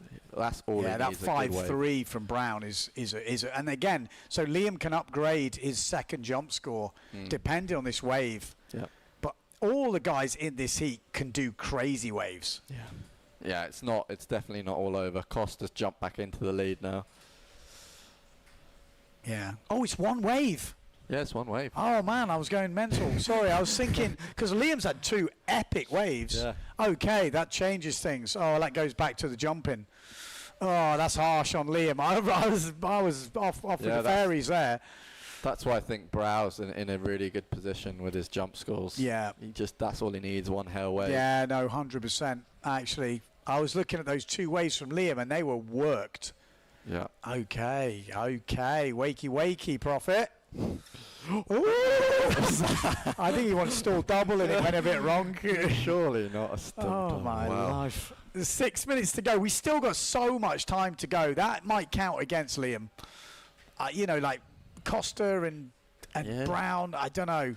I don't want to give him more time. I would be worried. I'm like, oh, there we go. I think maybe, you know, if I'm Liam's caddy, do I try and get him to get a better, like, one-footed backy, like a higher one? Because he needs a bit lower, those 2. Well, he didn't upgrade on that wave, so obviously his wave from before was good enough. Yeah, he's gonna find it hard, I guess, to upgrade on that wave. It was such a good wave. Well, there's no wave in there. That actual other wave hasn't dropped in. Okay.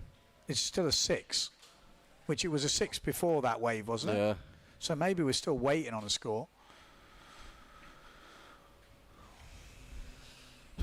But like I said, all these guys with one wave can keep hammering it now and risking it. Mm. Well, 5 minutes to go. Brown needs to find .33. What's that? That's a wave score of a 4.33. Really, 3-4 to take the lead. It's not much, is it, for Brown? I can see him doing that. 4.25 comes in. Not enough. Not enough. Oh. He is literally 0.8 behind. Needs to find 0.8 from somewhere. The jumps he's going to struggle to find 0.8. So it's a wave. And Brown surely is doing a 4.4, 4.5 on a wave. Yep. So Liam now needs upgrade somewhere. He needs to upgrade that second jump 100%. Yep. I think he's come up wind. Well, you know, who's capable of a 7-something wave if he finds it? Where's the tacker to kick things off? It's just whether there's much more in it. Tweak, push. Jeez. I had one of them the other day. I was so committed, but I just landed like that. It's like I thought I was way higher. Yeah. This is still all on. Brown needs to find a wave which is more than a 4.25. Backside threes are not really cutting it as wave rides at the moment. They're wanting to see, you know, frontside turns. Liam has had those, which is why he's got such a big score. The waves are really much non-existent right now. So although you're thinking, well, with 4 minutes to go or 3.5 minutes to go, Brown surely gets a 4.4, 4.5. It's not a guarantee. It's 100% not a guarantee. Right. Wave score from Costa's a 5, and that's bear in mind that Liam doesn't upgrade his second jump score. Oh, this is going to be tense. This is going to be tense. I mean, it'd be huge for Liam. That'd be his first final. This would be huge for my fantasy team. It's definitely his first final in POZO, isn't it, for Liam? Well, because it's a 4-man final, yeah. Because then you have a chance to win. Yeah. He's been right up there before. He's fought his way back through the double. But yeah, in the final, keep your eye on Brown, the yellow sail of Brown. At the moment, Costa's winning this, so he's kind of the least interesting bloke. But the yellow sail of Brown and Dunkerbeck. I don't think Costa's fully safe, though. No, he's not fully safe, but we need to see something from the other guys for them to take control of this heat. As far as Costa's in the lead, he probably knows he needs... This is going flat. 2 minutes to go. Marsilio Brown, and I say just with loose terms, needs a 4.3 or something like this on the wave. Yeah. More than a 4.3334. It's not a lot. It's not a lot. You know, Alessio... Well, Alessio is struggling. Brown, there he is. There's Brown. 1 minute 35. Keep your eye on Brown. He needs a wave. It looks so flat. To get a 4, you need a wave. Without a wave, Brown is going out and will not be making the final. Keep your eye on Brown. He's going to try and manufacture something. He's got one, but he's given up. You know, like, oh, there's the forward loop to kick things off. So forward loop. Into bottom turn. Into bottom turn. Nothing there. Nothing there. The whole of Brazil is their head in their hands right now. The whole of Gran Canaria Beach will be cheering, but Brown needs a wave. Dunkerbeck's going to get a ramp here. Oh, this is Alessio Sturridge. Wow. There we go. Dunkerbeck. What's he got? It's better, I think. It was clean. Just, I think. But what was it? Anything off? Hand off? I think there's 1 foot off. Okay, well that could improve and make it more difficult for Brown. But Brown, whatever happens, has to score. This is the guy. We don't need anybody else. This needs to be a 4.5 wave. Here we go. Backside 3. Good start. Not a good top. Not much of a wave there. Power. At the moment, it's just a freestyle move as far as the judges see it, but he's working it into a wave. Needs some... No. That's not going to be Nothing there. it. That's not it. That's not it. Wow, this is... Wow. Another Have we? And upset. Dunkerbeck has gone into the lead. He's upgraded that jump to a 4.7. It's enough to overtake Costa. So Wow, even if wait. Brown did get it, he would overtake Costa. And Liam Dunkerbeck is in the final Done it. of the 2026 Gloria Windsurfing World Cup. What a story this is. His whole family is organising this event, and he has done the business. Brown out, Costa in, Liam Dunkerbeck is in the final. You could not have... You couldn't have scripted this, could you? Bam! If you said to me at the start of the event that Brow and Marino not in the final. Didn't see that coming. Right, we're going to take commercials, and we're going to be right back to confirm the results that have just happened.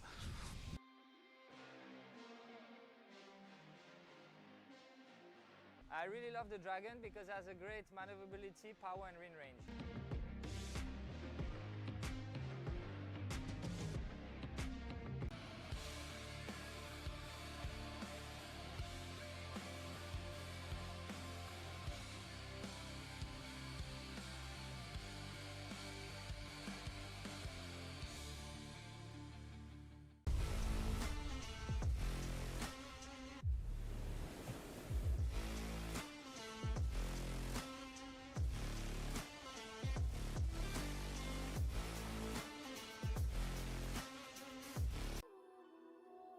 La KS3 Lithium es tan ligera que se convierte en una extensión de ti.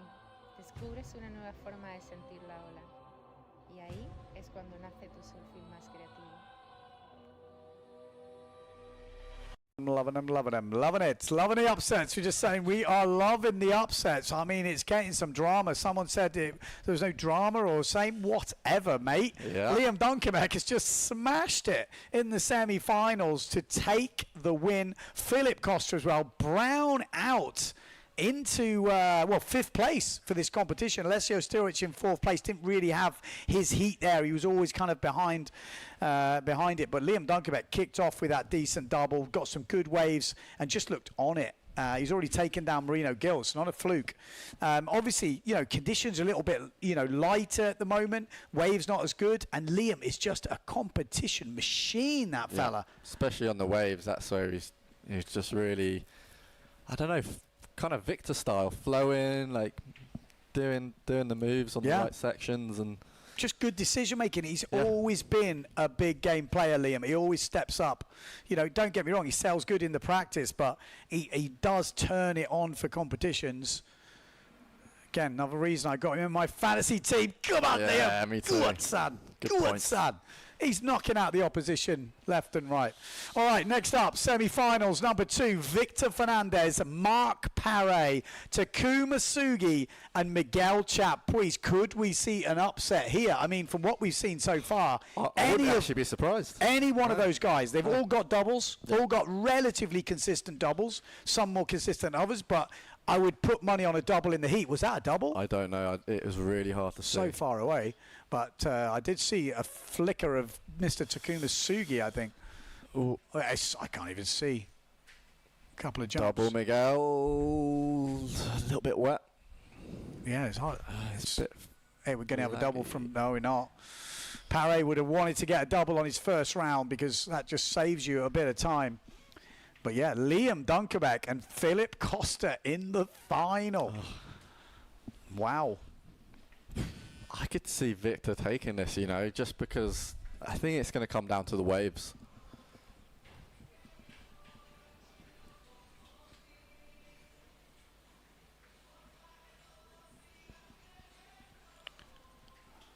Who are you coming down to? Yeah, like it's one wave now. Like Liam would have smashed it with 2, I think. Yeah. I mean, his second wave score, I'd be really interested actually to see it. In fact, you probably can see it. It's live scoring. Right. Shaka crash. Yeah, I just think Victor's just on these really, really difficult conditions. He is just his second wave score was at 5.38 as well. So good backup he score. would have really smashed it. I mean, Mark also is just unbelievable at making really bad conditions look good. I mean, we saw him in Silt, probably the worst place on tour, and he does very well there too. I'm still backing Paré for the win, but let's see. Miguel whipping out a little push loop.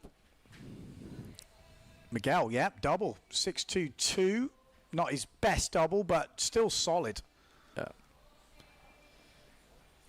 Wave 4.75 for Sugi. You know what? That's a good score when we look at the other heat. Yeah. Getting something nice and early around that 5 feels like a win.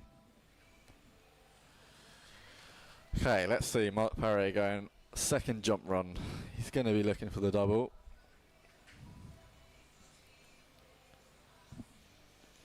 Yeah, I'm sure there are going to be a lot of people cheering for Sugi. Like such a likable guy. I'd love to see him in the final. And he's got the moves, man. He can do this. Yeah. He could do this. He's been putting the work in over the years here. Like I was saying, the stories about him and Takara coming here for the first time. He must have been at 12 or something like that when he was first here. So, you know, he's really come through it. How old is he now? I believe he's 23. 23, exactly. 20. It's like over 10 years of POZO every summer, really putting the work in. So, Miguel's just on this upwind peak. I wonder if he's been looking and figuring out that that's actually a better spot. You seem to get a longer wave here, but then it fizzles a little bit. Yeah, Takuma, like from what I've seen on him in the practice, what he's really stepped up on this year is the double, like off chop. Like I've seen him a few times just nailing a double off basically nothing, which is going to really suit him today. Victor wrapping it around as he does. This is not an easy heat. This is like it shouldn't be. It's a semi-finals, you know. Mark making it happen though. Yeah, he's just got good. loads of speed on the wave. Looks good. Because they have said they want to see turns. You know, this is wave sailing. Tricks, obviously. And there's a trick to finish it off, exactly. Still going. Yeah. We have heard that with the judges. They almost like the trick. You've got to do turns and a trick. The combo is what gives you the big scores. So I think we're going to see a pretty decent score for Paré coming in. He's already got 3.5 waves, not done any jumps yet. So maybe going for the tactic we were talking about before where he's pretty confident he's going to get the double in. It's almost a go-to for some of the top guys. It's almost the easy one. I feel like almost in these conditions, you know, to almost have it in your mind that you're going to do your jump first is maybe the wrong mindset. It's almost just go in and out, and when you find a ramp, you can do it. Yeah. Because you just don't have the consistency in the ramps today at all. Well, Paré locking in a 5.38, which from what we've seen so far... Really good score. Yeah, that's a solid wave score. It's kind of unheard of that he wouldn't do the double. As I say, I'm feeling sorry for that drone right there. That was close. Was that planing? Was it planing? Could have been. I looked up, he was still moving. Has he got some strong boards? Yeah. Board snappers theirs, I guess. My life. Well, maybe I misread it, but Miguel Chapuis at the moment leading has filled his score sheet. He's got a 6.22 double, 4.25 wave, which is solid, and a 4.78 backup. Well, not even a backup, it's a second jump. So that's already pretty decent to kind of build from. Paré, 7.33 on the double, and a 5.5 on the wave. So he has got the advantage over Miguel really Chapuis solid, there. Takuma Sugi, 4.75 on his wave, which is solid, and just needs the jumps now. And then Fernandez not really a counting score yet. Well, nothing that he'd like to count, let's say. That's playing it forward from Victor Fernandez. Yeah, Victor's actually not doing super well so far. He's going to need the double. He can pull it out. One-footed backy from Victor. Bit wet. Paré looking for his second jump. Might be harder without the double, you know. You need a ramp for a backy and all sorts, you know. Yeah. He's right down the bunker. I was thinking actually, if you can do the double, it's almost maybe easier. Yeah, got for the wind. sure. You just need wind. Yeah, whereas you need like the other a bit jumps need a steep chop. ramp. And that's why you get the forwards. It's the same, isn't it, you know? Mm.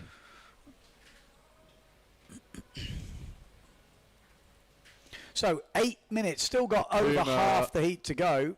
A bit wet on that double, but again, doing it off pretty much nothing.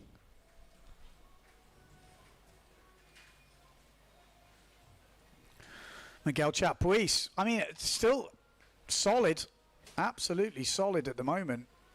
There's a forward loop into a wave ride. Oh, goes down. That Victor. just goes to show how hard it is. Victor doesn't do that very often.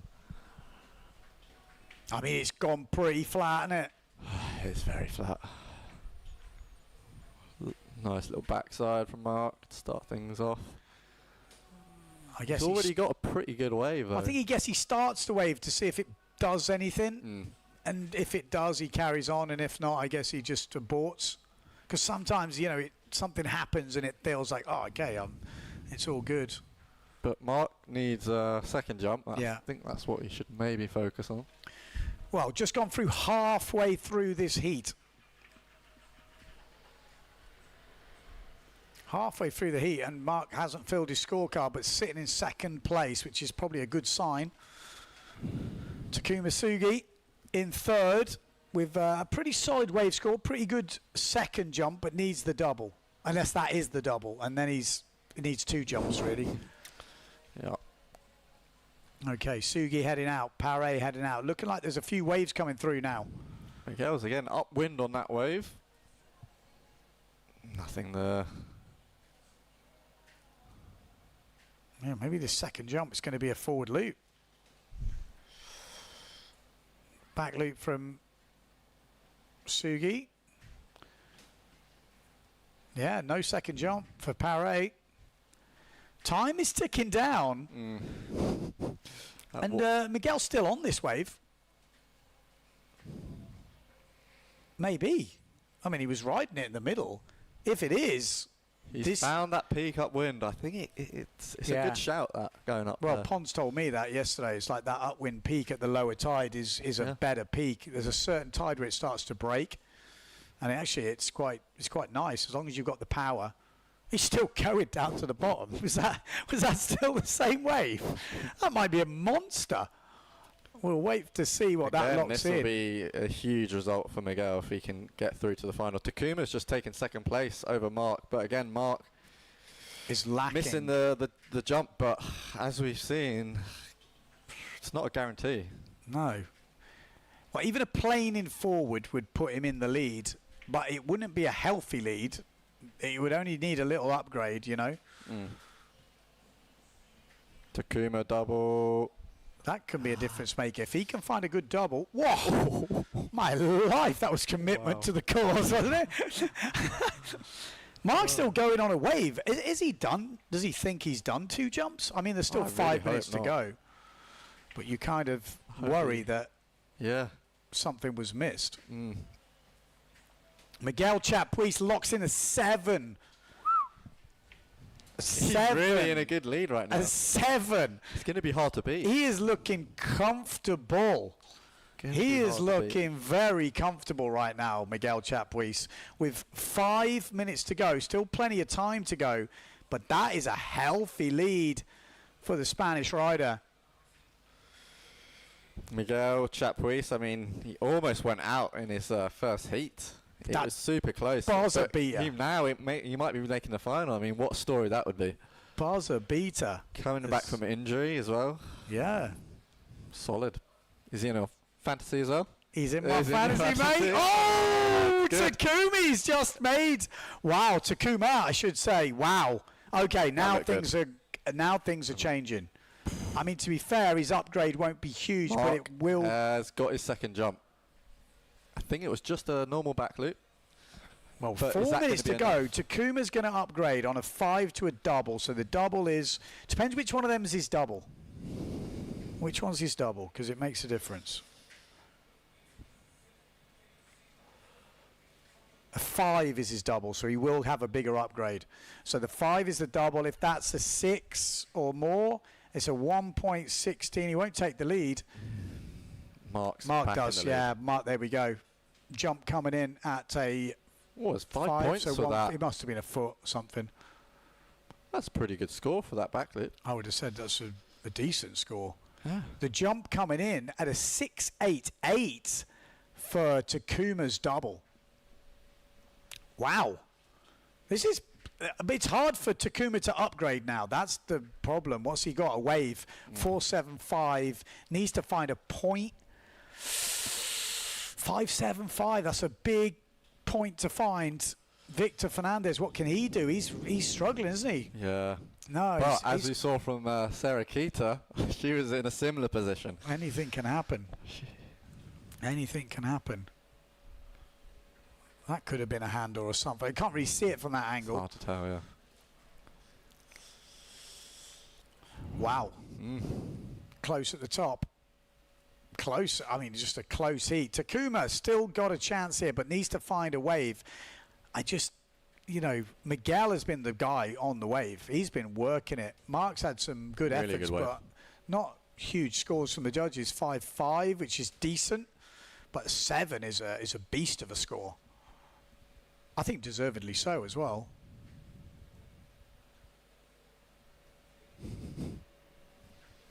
Okay, we have lost picture here. Hello? Okay, we're back. Yeah, we're back. We're back. Oh, there we go. That's big. That's more like it. Yeah. That's the sort of height we wanted to see. Yeah, that's going to be a good score, I would say. Yeah.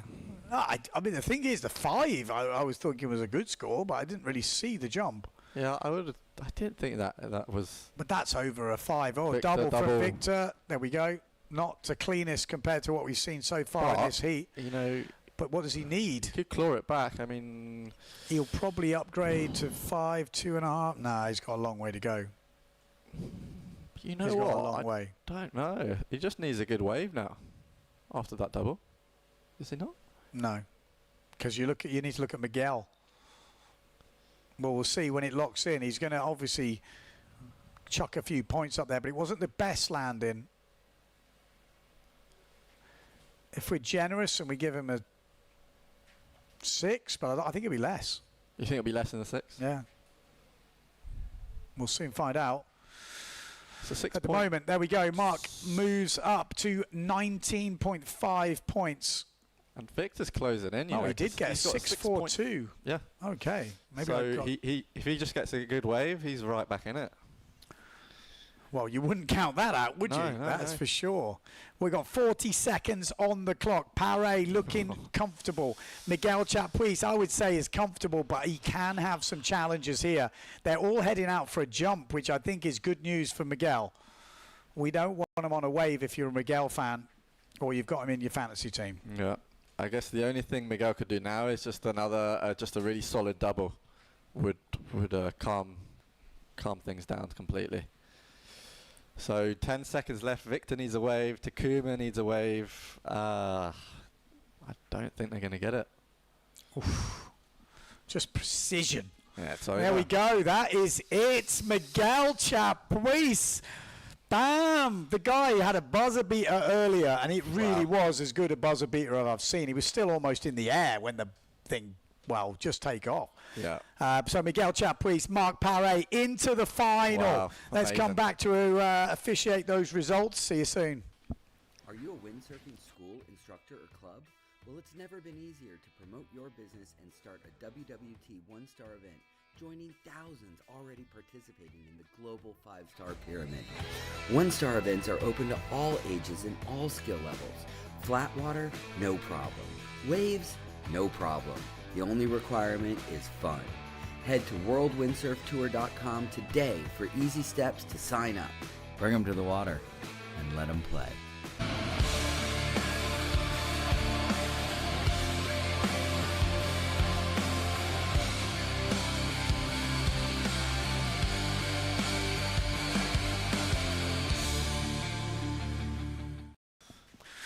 Okay, we are back in. There we go. Confirmation. Paré in the winners' final. Miguel Chapuis in the winners' final. Takuma Sugi, great effort from him in third. And Victor Fernandez, he quite find his rhythm that I thought we might see from Victor. But 42 years of old, he's still pushing, and he's still up there. Strong. Good to see. Good to see. So we do have a final, a men's final now of Philip Costa, Liam Dunkerbeck, Mark Paré, and Miguel Chapuis. And I'll tell you what, this is, again, important for the world rankings, isn't it? Because I think Brown is on top at the moment. Mark didn't have a great result in Maui. He could really capitalise here. Well, we'll have a look. We've got the women's final coming up soon, and we've got some big names in this as well. No bigger than Daida Moreno in this. How many times has she won this competition? It's crazy. We've also got the young gun, 16 years old, Sol de Greek in this. Another young gun, Alexia Kiefer Quintana. She's put down some great performances here over the years. And then Sarah Keita off ringer, one of the only women to beat Daida here in POZO, but has there, took it to a double, but never won it. Yep. Sarah Keita at the moment, who are we going with in terms of form? You've got to say Daida Moreno. In the heats we've seen so far, she's looked in absolutely pristine form. Hasn't faltered, hasn't looked like slipping up, just nailed it. Sarah Keita, on the other hand, she's had a couple of wobbles, but could that have now pushed her to the point where she's going to turn up the heat? This is the final. It's the one time you win this, you're done. This could be the title.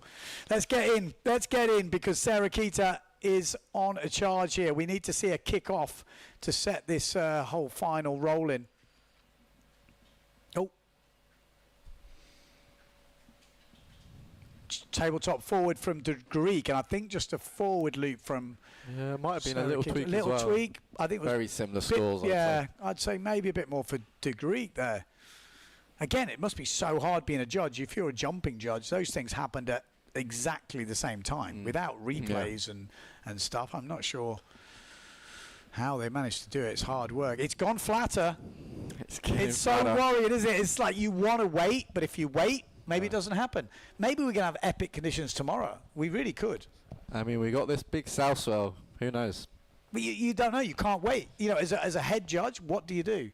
You can't risk not having the result. No, I think in the end, none of us want these conditions, but we have to run it.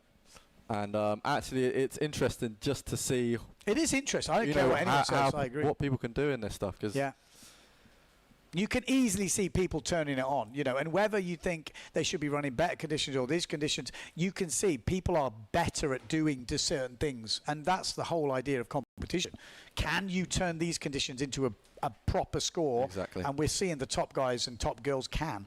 I think it's just so cool to see, like coming from South Coast UK, we get some pretty bad conditions, and you think, what could the top sailors do in these conditions? And now we're seeing it. They can still do it all. It's pretty amazing. But you were right, exactly, pretty much the same scores. Actually, Sol de Greek 0.02 less than Sarah Keita. Daida Moreno with a 3-1-2. So some early scores in. Ooh, just got the mass stuck. That tweak push loop in these conditions is not easy. It's really not. You need a bit more of a ramp or a bit more wind. Daida can do it, and we haven't seen her do one yet. So that back loop is going to be a dangerous weapon. We know Daida's got the one hand as well. She loves to do the old... Starting with the waves, I think, which might suit her well. That looked like a good turn as well, actually. Yeah. Daida just had that tweaked forward. I think that will be better score than the other two.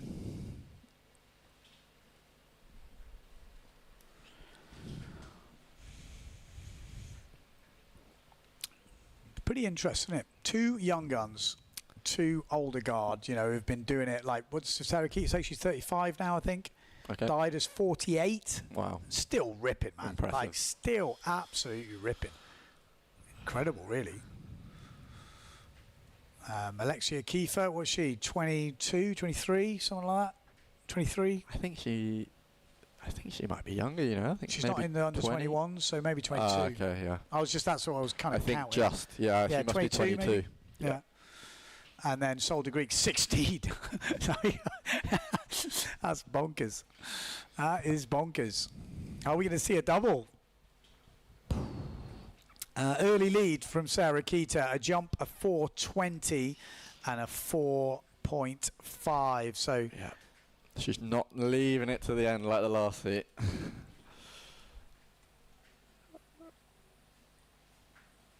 So she must have got a back loop already then. Didn't see the push loop.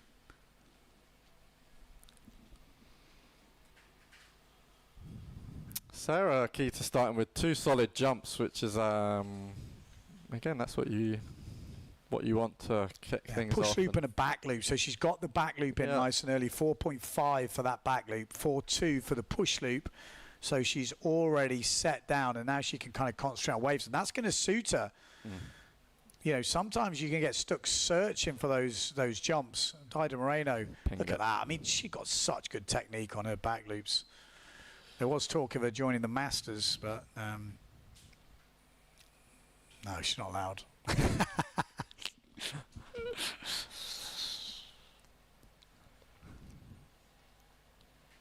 Well, she could do both, no? She could, 100%. What is it, 45? A couple of the older boys were not so happy. I was like, yeah, get her in. Yeah. But they were looking at me like, no, Ben, let's not get her in. Yeah. 10 minutes on the clock.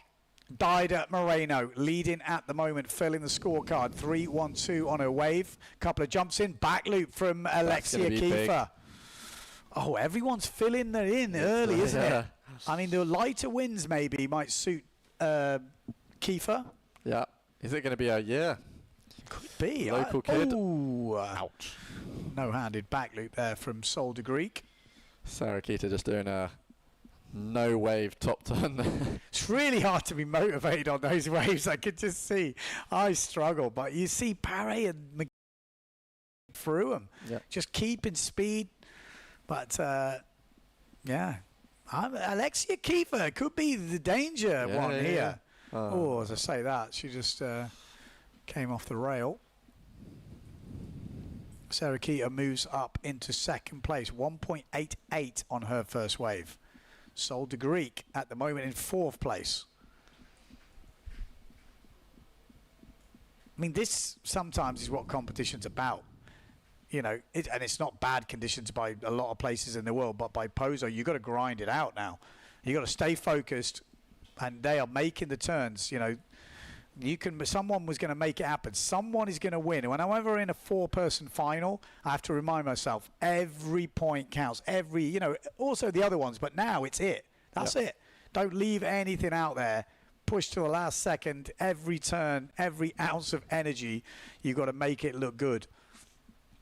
It also comes down to like who's been actually training in these type of conditions, because a lot of people, I'm sure, will, if they're here early, they'll look at this and they think, no, they won't compete in this. There's no point of training. But the crazy thing is, in the low tide and the low wind. Yeah, no, 100%. The crazy thing is though, like, the difference between finishing first and fourth is not much when you're in a four-person final, whereas in a double or something like this, when you've got to work your way through, it's massive to get from fourth to first. Yeah. Whereas in this, put in the performance now, it's changes like in an instant. So we are on right now. 8 minutes to go, so still more than half the heat to go. Dido Moreno with an early lead, 12.70. Got a 3.75 on her wave score. But someone is on the bunker. Is that Sarah Keita? Yeah, just finishing off a wave. Yeah. On the rocks. Yeah, that's what we like to see. Throwing it all out there. Solder Greek. Could So, we see her making a late charge? Her last heat, she was really killing it. She's not quite got it at the moment.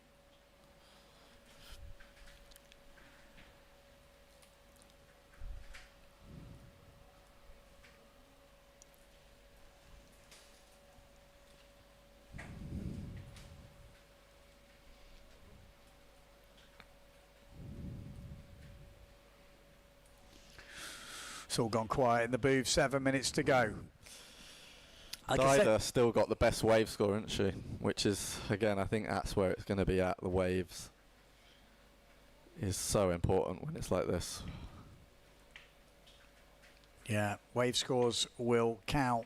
3.88 for Dida, 2.78 for Sarakita, 2.45 for Alexia, and 1.12 for Sol de Greek. So lots can change. Thought she was going to go for the tacker there. And we said before, though, you could do 2 jumps on one run and a wave on the way back. So that can change, really is not a lot of time to do that. So it can change. No matter what it looks like going into the last 2 minutes, it's still all open because you could totally reset your whole score in 1 run or 2 runs.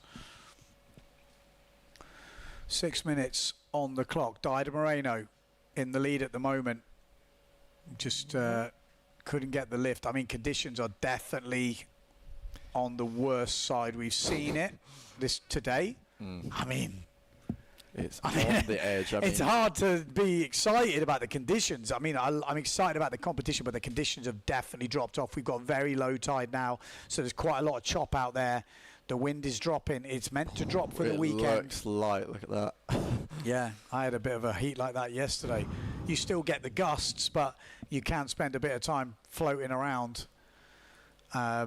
Alexia Kiefer still in 3rd place, and Sol de Greek yet to find the points. What are we going to see first? Sarakita. Oh, she's going to get an opportunity here. No, she's not. Yeah, flattened right off. It's just one of those, isn't it? Once you see the ramp, it's almost too late because by the time you get to it, it's gone. Yeah, you need one of those ones who's just sit up for you. It's a bit of luck in there. It's a bit of skill of knowing where they do that, where Dida. Look at that. Nice stall forward there from Dida Moreno. Didn't even look like she had much speed to go. No, just launched into it. Yeah, you kind of got to be on like super high alert. Like as soon as you see something pop up, you got to go for it. So, Dida, is that going to improve her jump score? She's had forward loop tweaked 4.45 and a back loop 4.5. So, where does the stall forward fit in that? I guess we're about to find out. 4 minutes on the clock. It's looking like another win at the moment for the queen of POZO, isn't it? Oh, that's a good bottom turn from Sarakita. Can she find a lip? Taka. No. No. That would have actually made a difference, I think, on the wave scores. Yeah, Dida's just got, you know, a point on the wave scores. It's the wave scores. They've got very similar on the jumps. Sarakita, something has happened. No.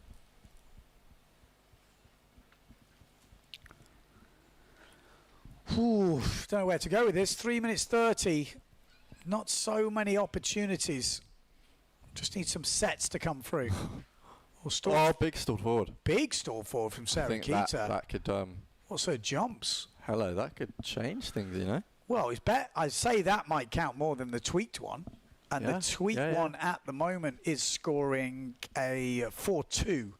So she could put a 0.8. It's not going to be enough, but and Dida Moreno has just moved up as well. Okay.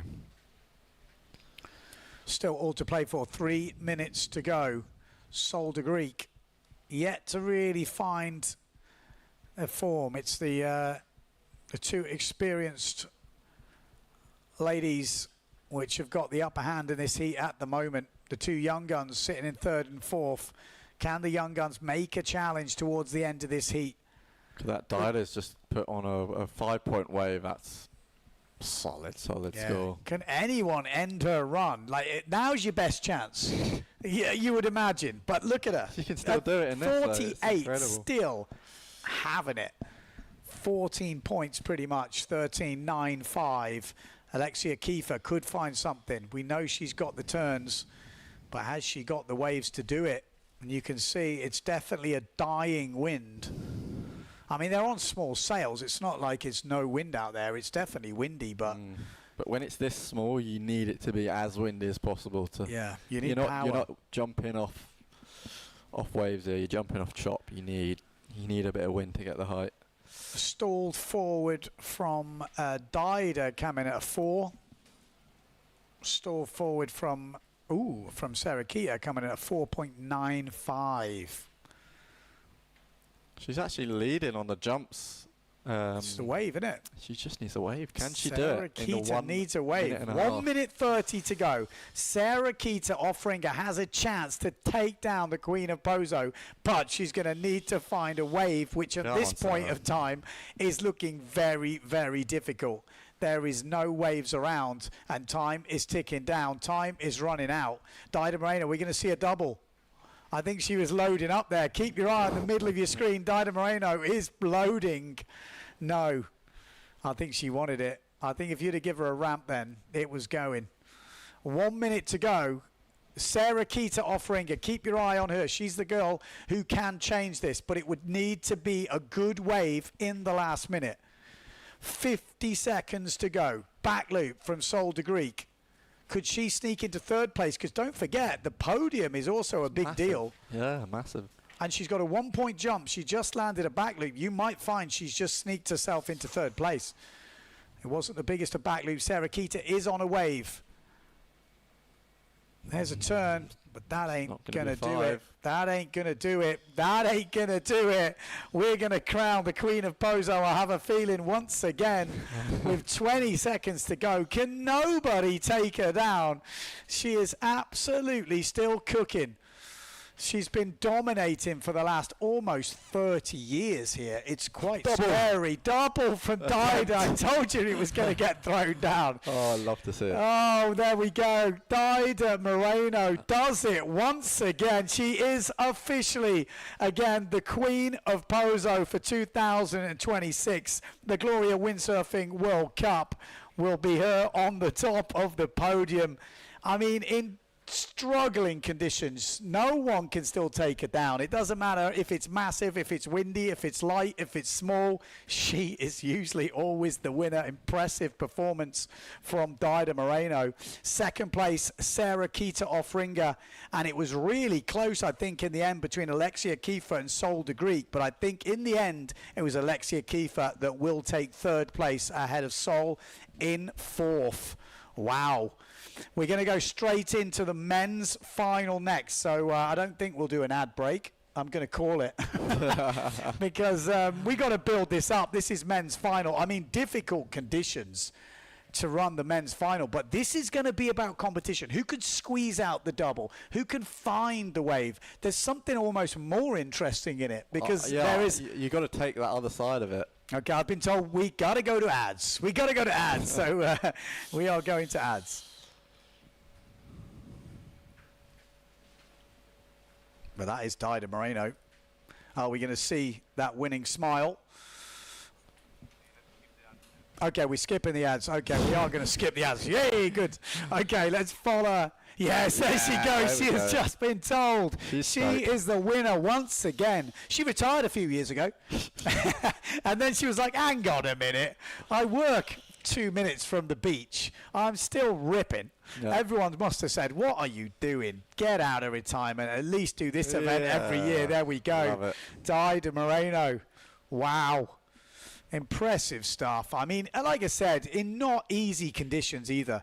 No, just goes to show she's, whatever conditions we get in Pozo, she's still on top. People say it. They're like, oh, yeah, but it's not so good as good.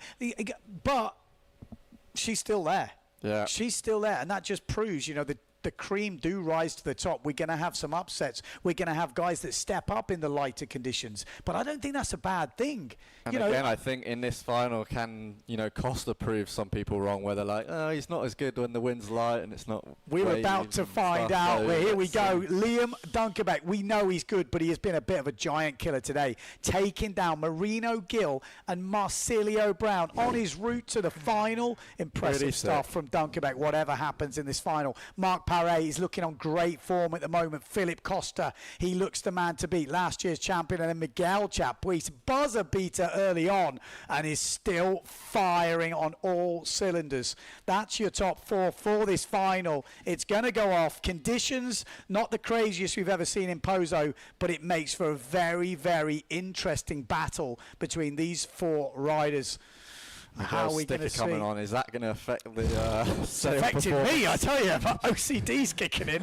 Not that I've got any. I mean, conditions are really... They're really on the edge. They are really on the edge. Ideally, you would never be running this, would you, here? No. But, we've got I think to. they're so scared of that forecast. I mean, there's a good chance tomorrow there's wind, but there's no guarantee. And if you don't do the final... And actually, the waves are less. It's only the ground swell. What's the double? Not got it. Miguel's changing. I think he must be changing up on a sail. Straight away. Has he got the 4-7 out? Well, to see. It doesn't. I mean, maybe 4-5. Cost the double. That was really good as well. It's like, what? That And this was is really this good. is what we're talking about. People talk about conditions, this, but look at the performance from that. That was ankle dry, perfect double. Yep. Are we getting 8? We saw it from a different angle, so we don't know. But from what we've seen already, 8 seems to be the maximum score. Yeah. Yep. It's close to 8, if not 8, I would say. He's got the tricks. He's got the lot. We don't want to see us. That's the last thing you want to see.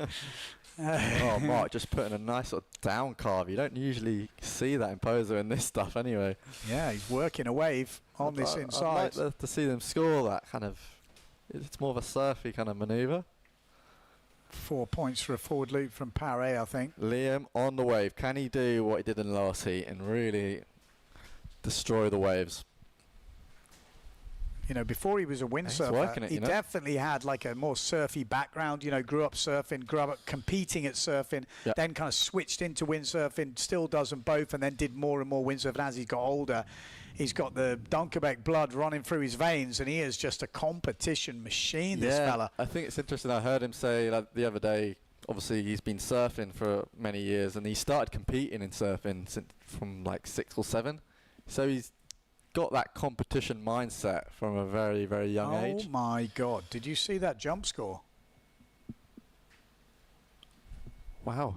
8.62 for that For the double. double, I mean, yeah. it looked good. It looked It ankle dry. And it looked high from the drone, so Yeah. it must have been big. Again, we can't. It's hard to tell when we see it from the drone compared to what the judges would see it from. But obviously, that is the way you want to start the heat. Costa with an 8.62. I mean, that's already a massive advantage. It's huge, and it is. Are we going to see the wind drop, which is going to make it even harder for the others to get I a actually double in? think I've seen him go out the other day, and it doesn't affect him as long as he's planing. Yeah. Like when people are judging him, they're judging him in float and ride and who keep are going against 68 kilo guys. Yeah. It's difficult, but POZO, as long as he's planing, this guy is a machine.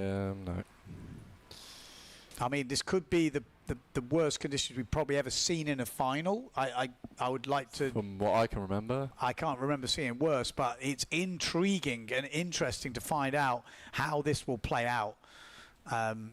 Again, in my experience, I've always said he's already... Like, he's not happy, but at the same time, I would say he's got the advantage. Huge advantage. I mean, I'm guessing they must be... the scores, they must have changed them because before a double was maximum 8 points, right? So they must have adjusted the scoring a bit. Well, maybe. Again, I don't know. Did he take his hand off? we don't know. Maybe it was a stall double. I don't even remember it now. I just remember it was very, very dry. I don't even think he got his arse wet. Miguel, double. Well, up quick. It's good, but It's better than a not gonna back beat loop Costas, off a chop. Yeah, but 100%. we took in... You got to But remember, look this at is the Marc podium. Paré now. He's really struggling with... with the power in his sail. You've got to look at these conditions, don't you? This does not look great. But I tell you what, the big man putting it together. It looks, like I said, very much like my heat yesterday. No wind on the inside, but as soon as you get out, there's plenty of power. Sure. There's not many opportunities out there. So, but these guys, these are the best in the world. They will find opportunities where there are none. Mark Paré double. There you go. Bosh. And there we go. That's what you so good at those doubles. I think it's actually really interesting to see a heat like this. I'm sure even the guys out there, even if they win, they'll probably moan about the conditions because that's just in their nature. Yeah. You know, no one really wants to sail when it's below par, but you've sometimes got to do what you've got to do.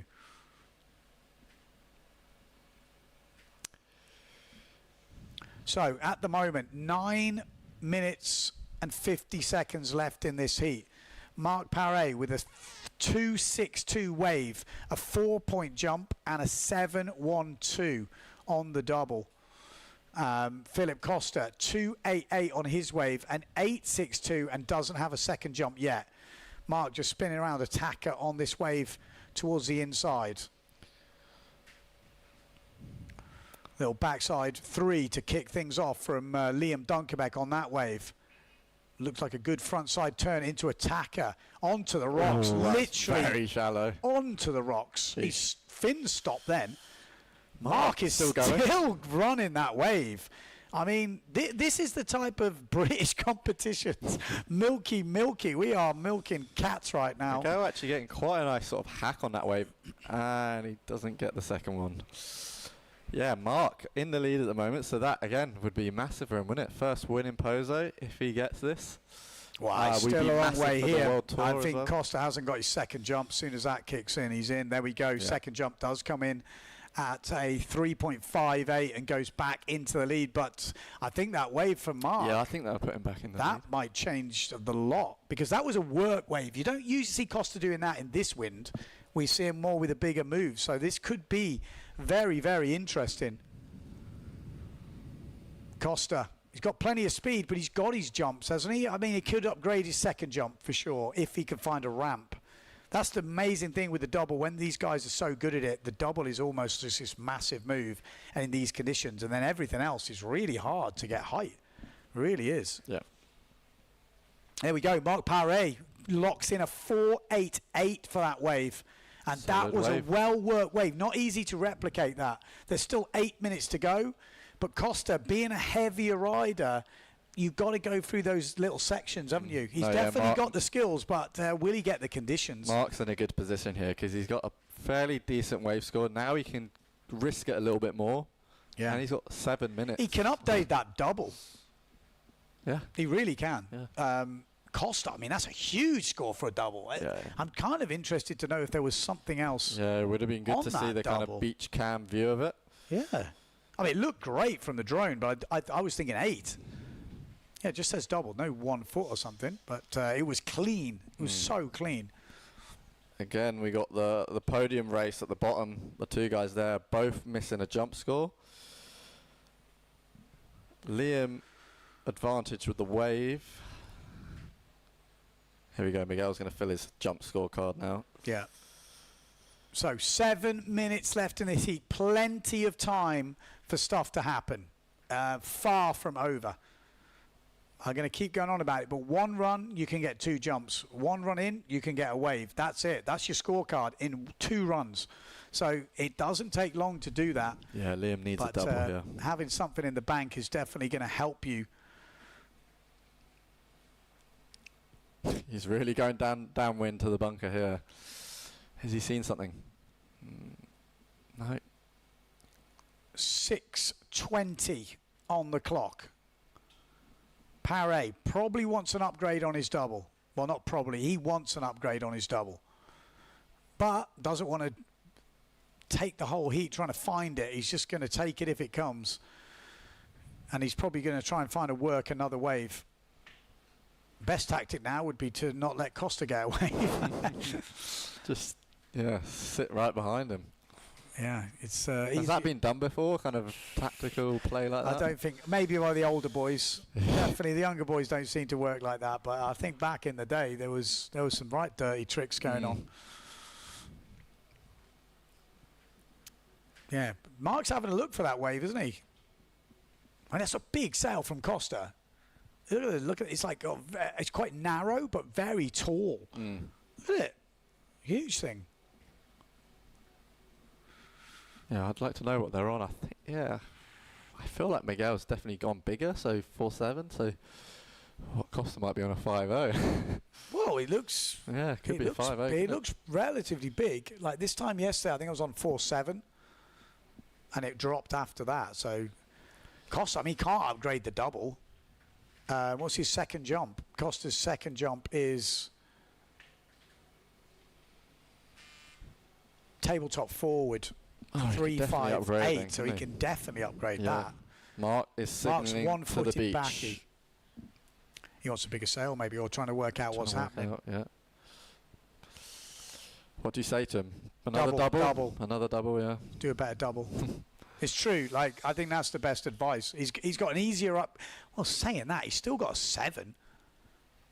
But he can do a clean double. I mean, this guy, if he has power and a ramp, it's it's done. Costa's finishing a wave. We petered out a little bit. He's going to get a wave here, Paré. If no, he's not. Here we go. No. Well, 4 minutes left.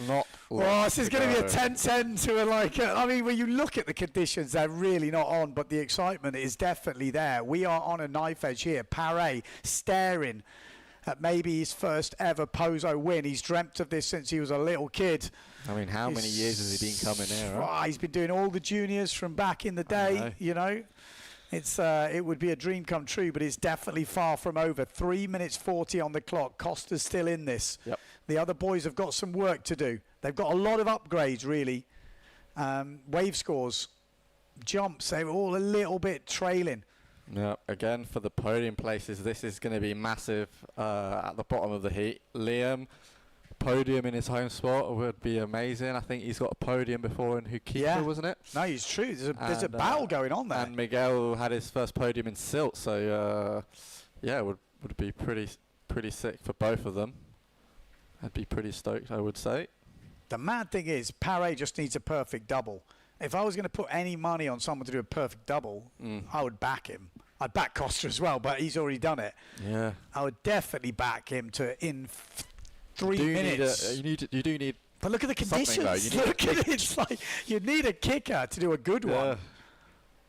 Just need a big bit of chop. He's not Has getting he got it. He's not getting it. He's not getting it. He's definitely not getting it. Still in the lead, though, isn't he? Yeah, but Costa needs a wave. Costa upgrade. Costa needs a wave. Has he got one? Where is he? Is he changing? He could do is Costa changing? I don't see him. Maybe he's changing his kit. Has he come right upwind, Costa? Yes, he has. I think Costa with a back loop 1 foot or something could upgrade on that table forward, but he needs to upgrade. He needs 0.8. I don't know with these waves. With these waves, I think the back loop, big back loop's harder to find. Yeah. This is ticking down. 2 minutes to go. Let's see what it looks like from the beach. 2 minutes to go. We need to see where everybody is so we can understand. It's hard to see from here. Liam still actually hasn't got the double, which is hurting him in this heat. Yeah, definitely. So Costa, wow, this is going to come down to jumping by the looks of it. Costa doesn't fancy the wave. It's a jump off now, yeah. It's a jump off. It's just out and out jump off. Oh my life. 1 minute 40 to go. Paré, after a disappointing result in Maui, he has reset and he could be coming back with a boom here, but it's not all over. Philip Costa can still have a say in this. Conditions are deteriorating. It's literally like a lake out there. 1 minute 20 to go. Who is going to find the ramp to change things? I can't believe we're coming down to a jump in POZO. The one place you think you'd easily get a jump, but you know. I mean, here we go. Here's the back heat. I mean, is it a bit more? It's not 5, is it? I mean, is it enough more? I don't know. I would say that's definitely not a 5. We've seen some pretty big jumps for a 5. Maybe they give 4 5s, 4. Less than a minute to go. What was It's that probably going to come score? down to that back That leg, is but going to be it, isn't I it? think there'll be questions asked if that's more than. But what's he need? He only needs 7.7. Yeah, it needs to be over 5. I don't want that one over 5 in my judging sheets. Well, not in the norm. Oh, I think Costa's gone into the lead. Have we seen a lead? Or maybe a change? wave. Maybe a wave came in. The wave at the moment for Costa is 4.38, and the jump is 3.58. Something could have changed. Something's definitely changed on the website. Mark Perret fans will be. Yeah, you're about to distraught lose right it because is that it? That's the end of the heat. 4 seconds left. Mark's on a wave. There we go, Philip Costa. He's upgraded the wave and he's upgraded the jump. And Costa, I didn't even see it. We didn't see anything on the camera, but he has come through with that wave that he ended up down there. Obviously, that was it. And Philip Costa, right at the end, has done enough to take the win here in POZO, snatching it from under Mark Perret's nose. Mark leading for most of the heat as well. That's going to hurt, but congratulations, Philip Costa, back-to-back wins here in POZO, and obviously not the best conditions we've ever seen for a final, but impressive performances from 2 greats of POZO. I mean, Philip Costa, how many times has he won here? Yeah. Dido Moreno, 20-odd times or something ridiculous. And they've both shown that they can do it in the worst POZO conditions you could probably get. I know Costa. He will almost won't be happy because of the conditions. He'll be playing it down. It's probably the worst winner's speech you'll hear because he'll be like, well, it was shit. But fair play. That was tight. That was really close. And it's a shame we didn't see, but we didn't see really how it happened. But congratulations, Philip Costa. Now lives in POZO with a house up the road. Dido Moreno, house in POZO. There's a running theme here. It helps, doesn't it? Impressive stuff from Philip Costa. But it's got to be a bit of heartbreak from Mark. But I tell you what, if you'd give him second before this kicked off, I think he might take it. Yeah. Because there's some big hitters that went down early. 100%. Brown down early. Marino down early. There's no guarantees in these conditions. And Miguel taking third, another podium for Miguel. Massive result after being injured, missed out on Maui, so this is essentially his start of the year. And pretty good. Not a great event for Brow or Marino, who, again, we would have said would be in the final. Knocked out by Liam. What was the actual scores? I mean, the official scores in the end, 0.6. Yeah, 0.6 in it. So Philip Costa, the back loop was a one-footed back loop. Okay, so I didn't see the 1 foot. So 4.9 for that. And then the wave score was a 5. Wave score was a 4.38. So that wave score was already there. It was the back loop. That's what did it. So it was the back loop. Yeah. Wow. Yeah. Wow. Who'd have thought it? A there back you loop. go. That's what wins. One back loop. But I scared. That's what Mark had. What did Mark have? He had a 5. It was the double really that won it. Yeah. I mean, really want to see that double. That is a huge score for a double. Yeah. I want to see what it was. Me too. From the beach angle, just 8.62 is the highest scoring double of the day by a long way. Must have been like a little tiny tweak or stall at the start of it. Well, if he'd have got an 8, let's say, which I thought was maximum score for a double, he would minus 0.62 off his score.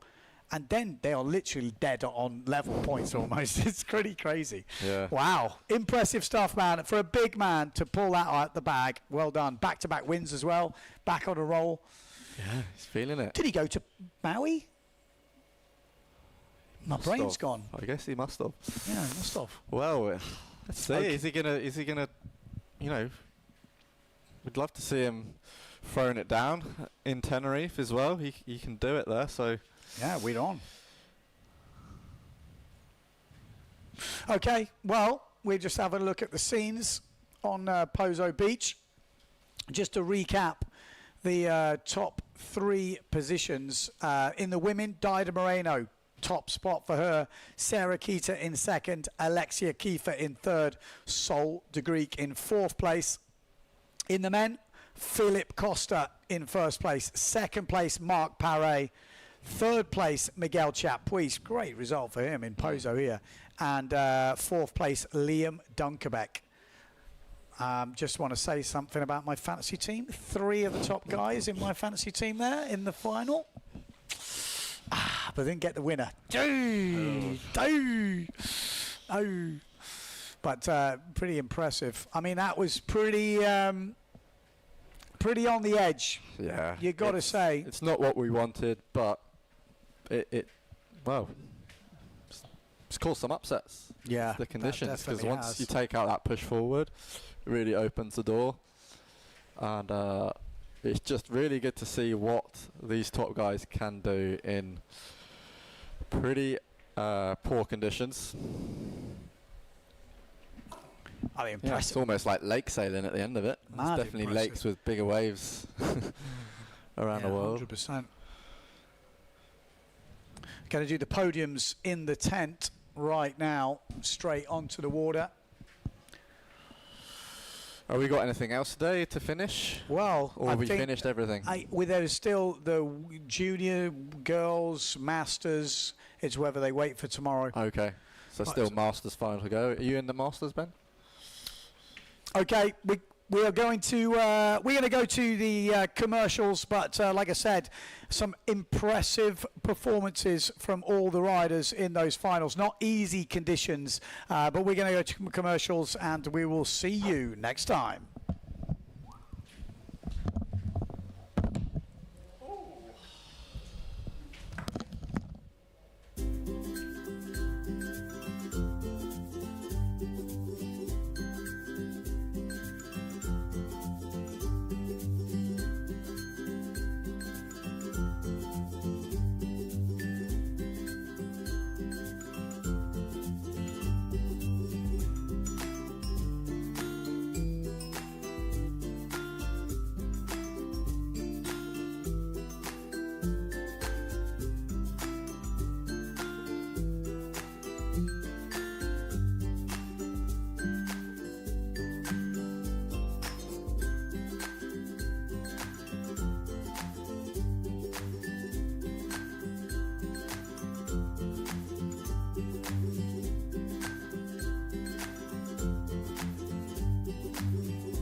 I really love the Dragon because it has a great maneuverability, power and wind range.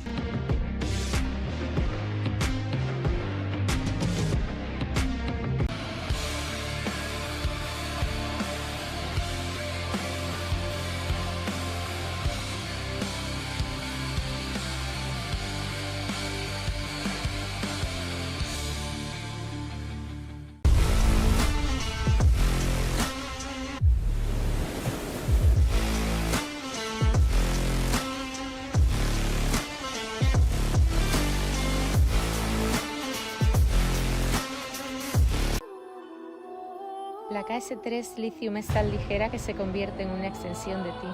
Descubres una nueva forma de sentir la ola. Y ahí es cuando nace tu surfing más creativo. Are you a windsurfing school, instructor, or club? Well, it's never been easier to promote your business and start a WWT one-star event, joining thousands already participating in the global 5-star pyramid. One-star events are open to all ages and all skill levels. Flat water? No problem. Waves? No problem. The only requirement is fun. Head to worldwindsurftour.com today for easy steps to sign up. Bring them to the water and let them play.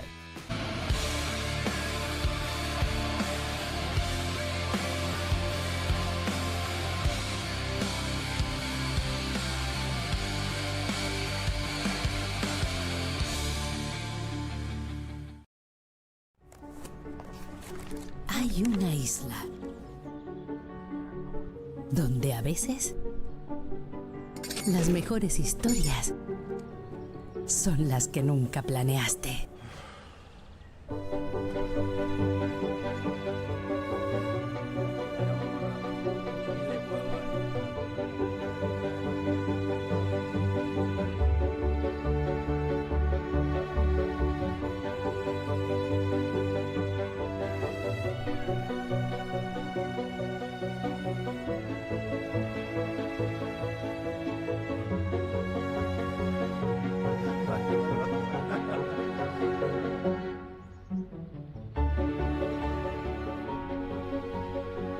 Gran Canaria, una isla sin guión.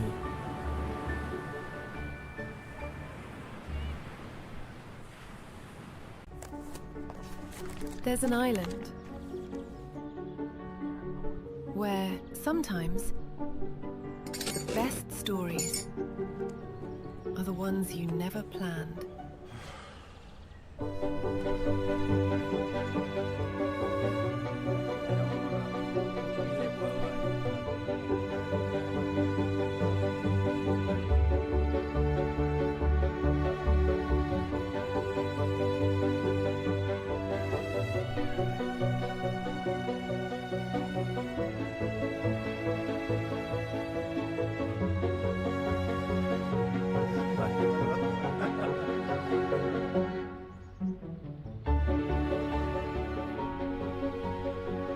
Gran Canaria, an unscripted island.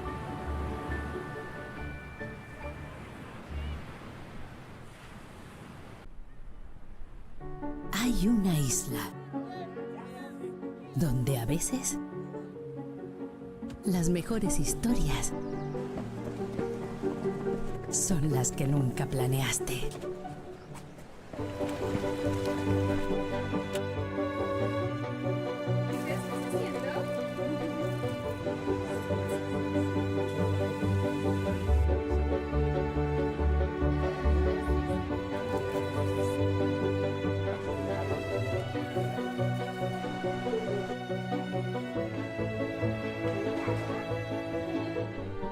Gran Canaria, una isla sin guión.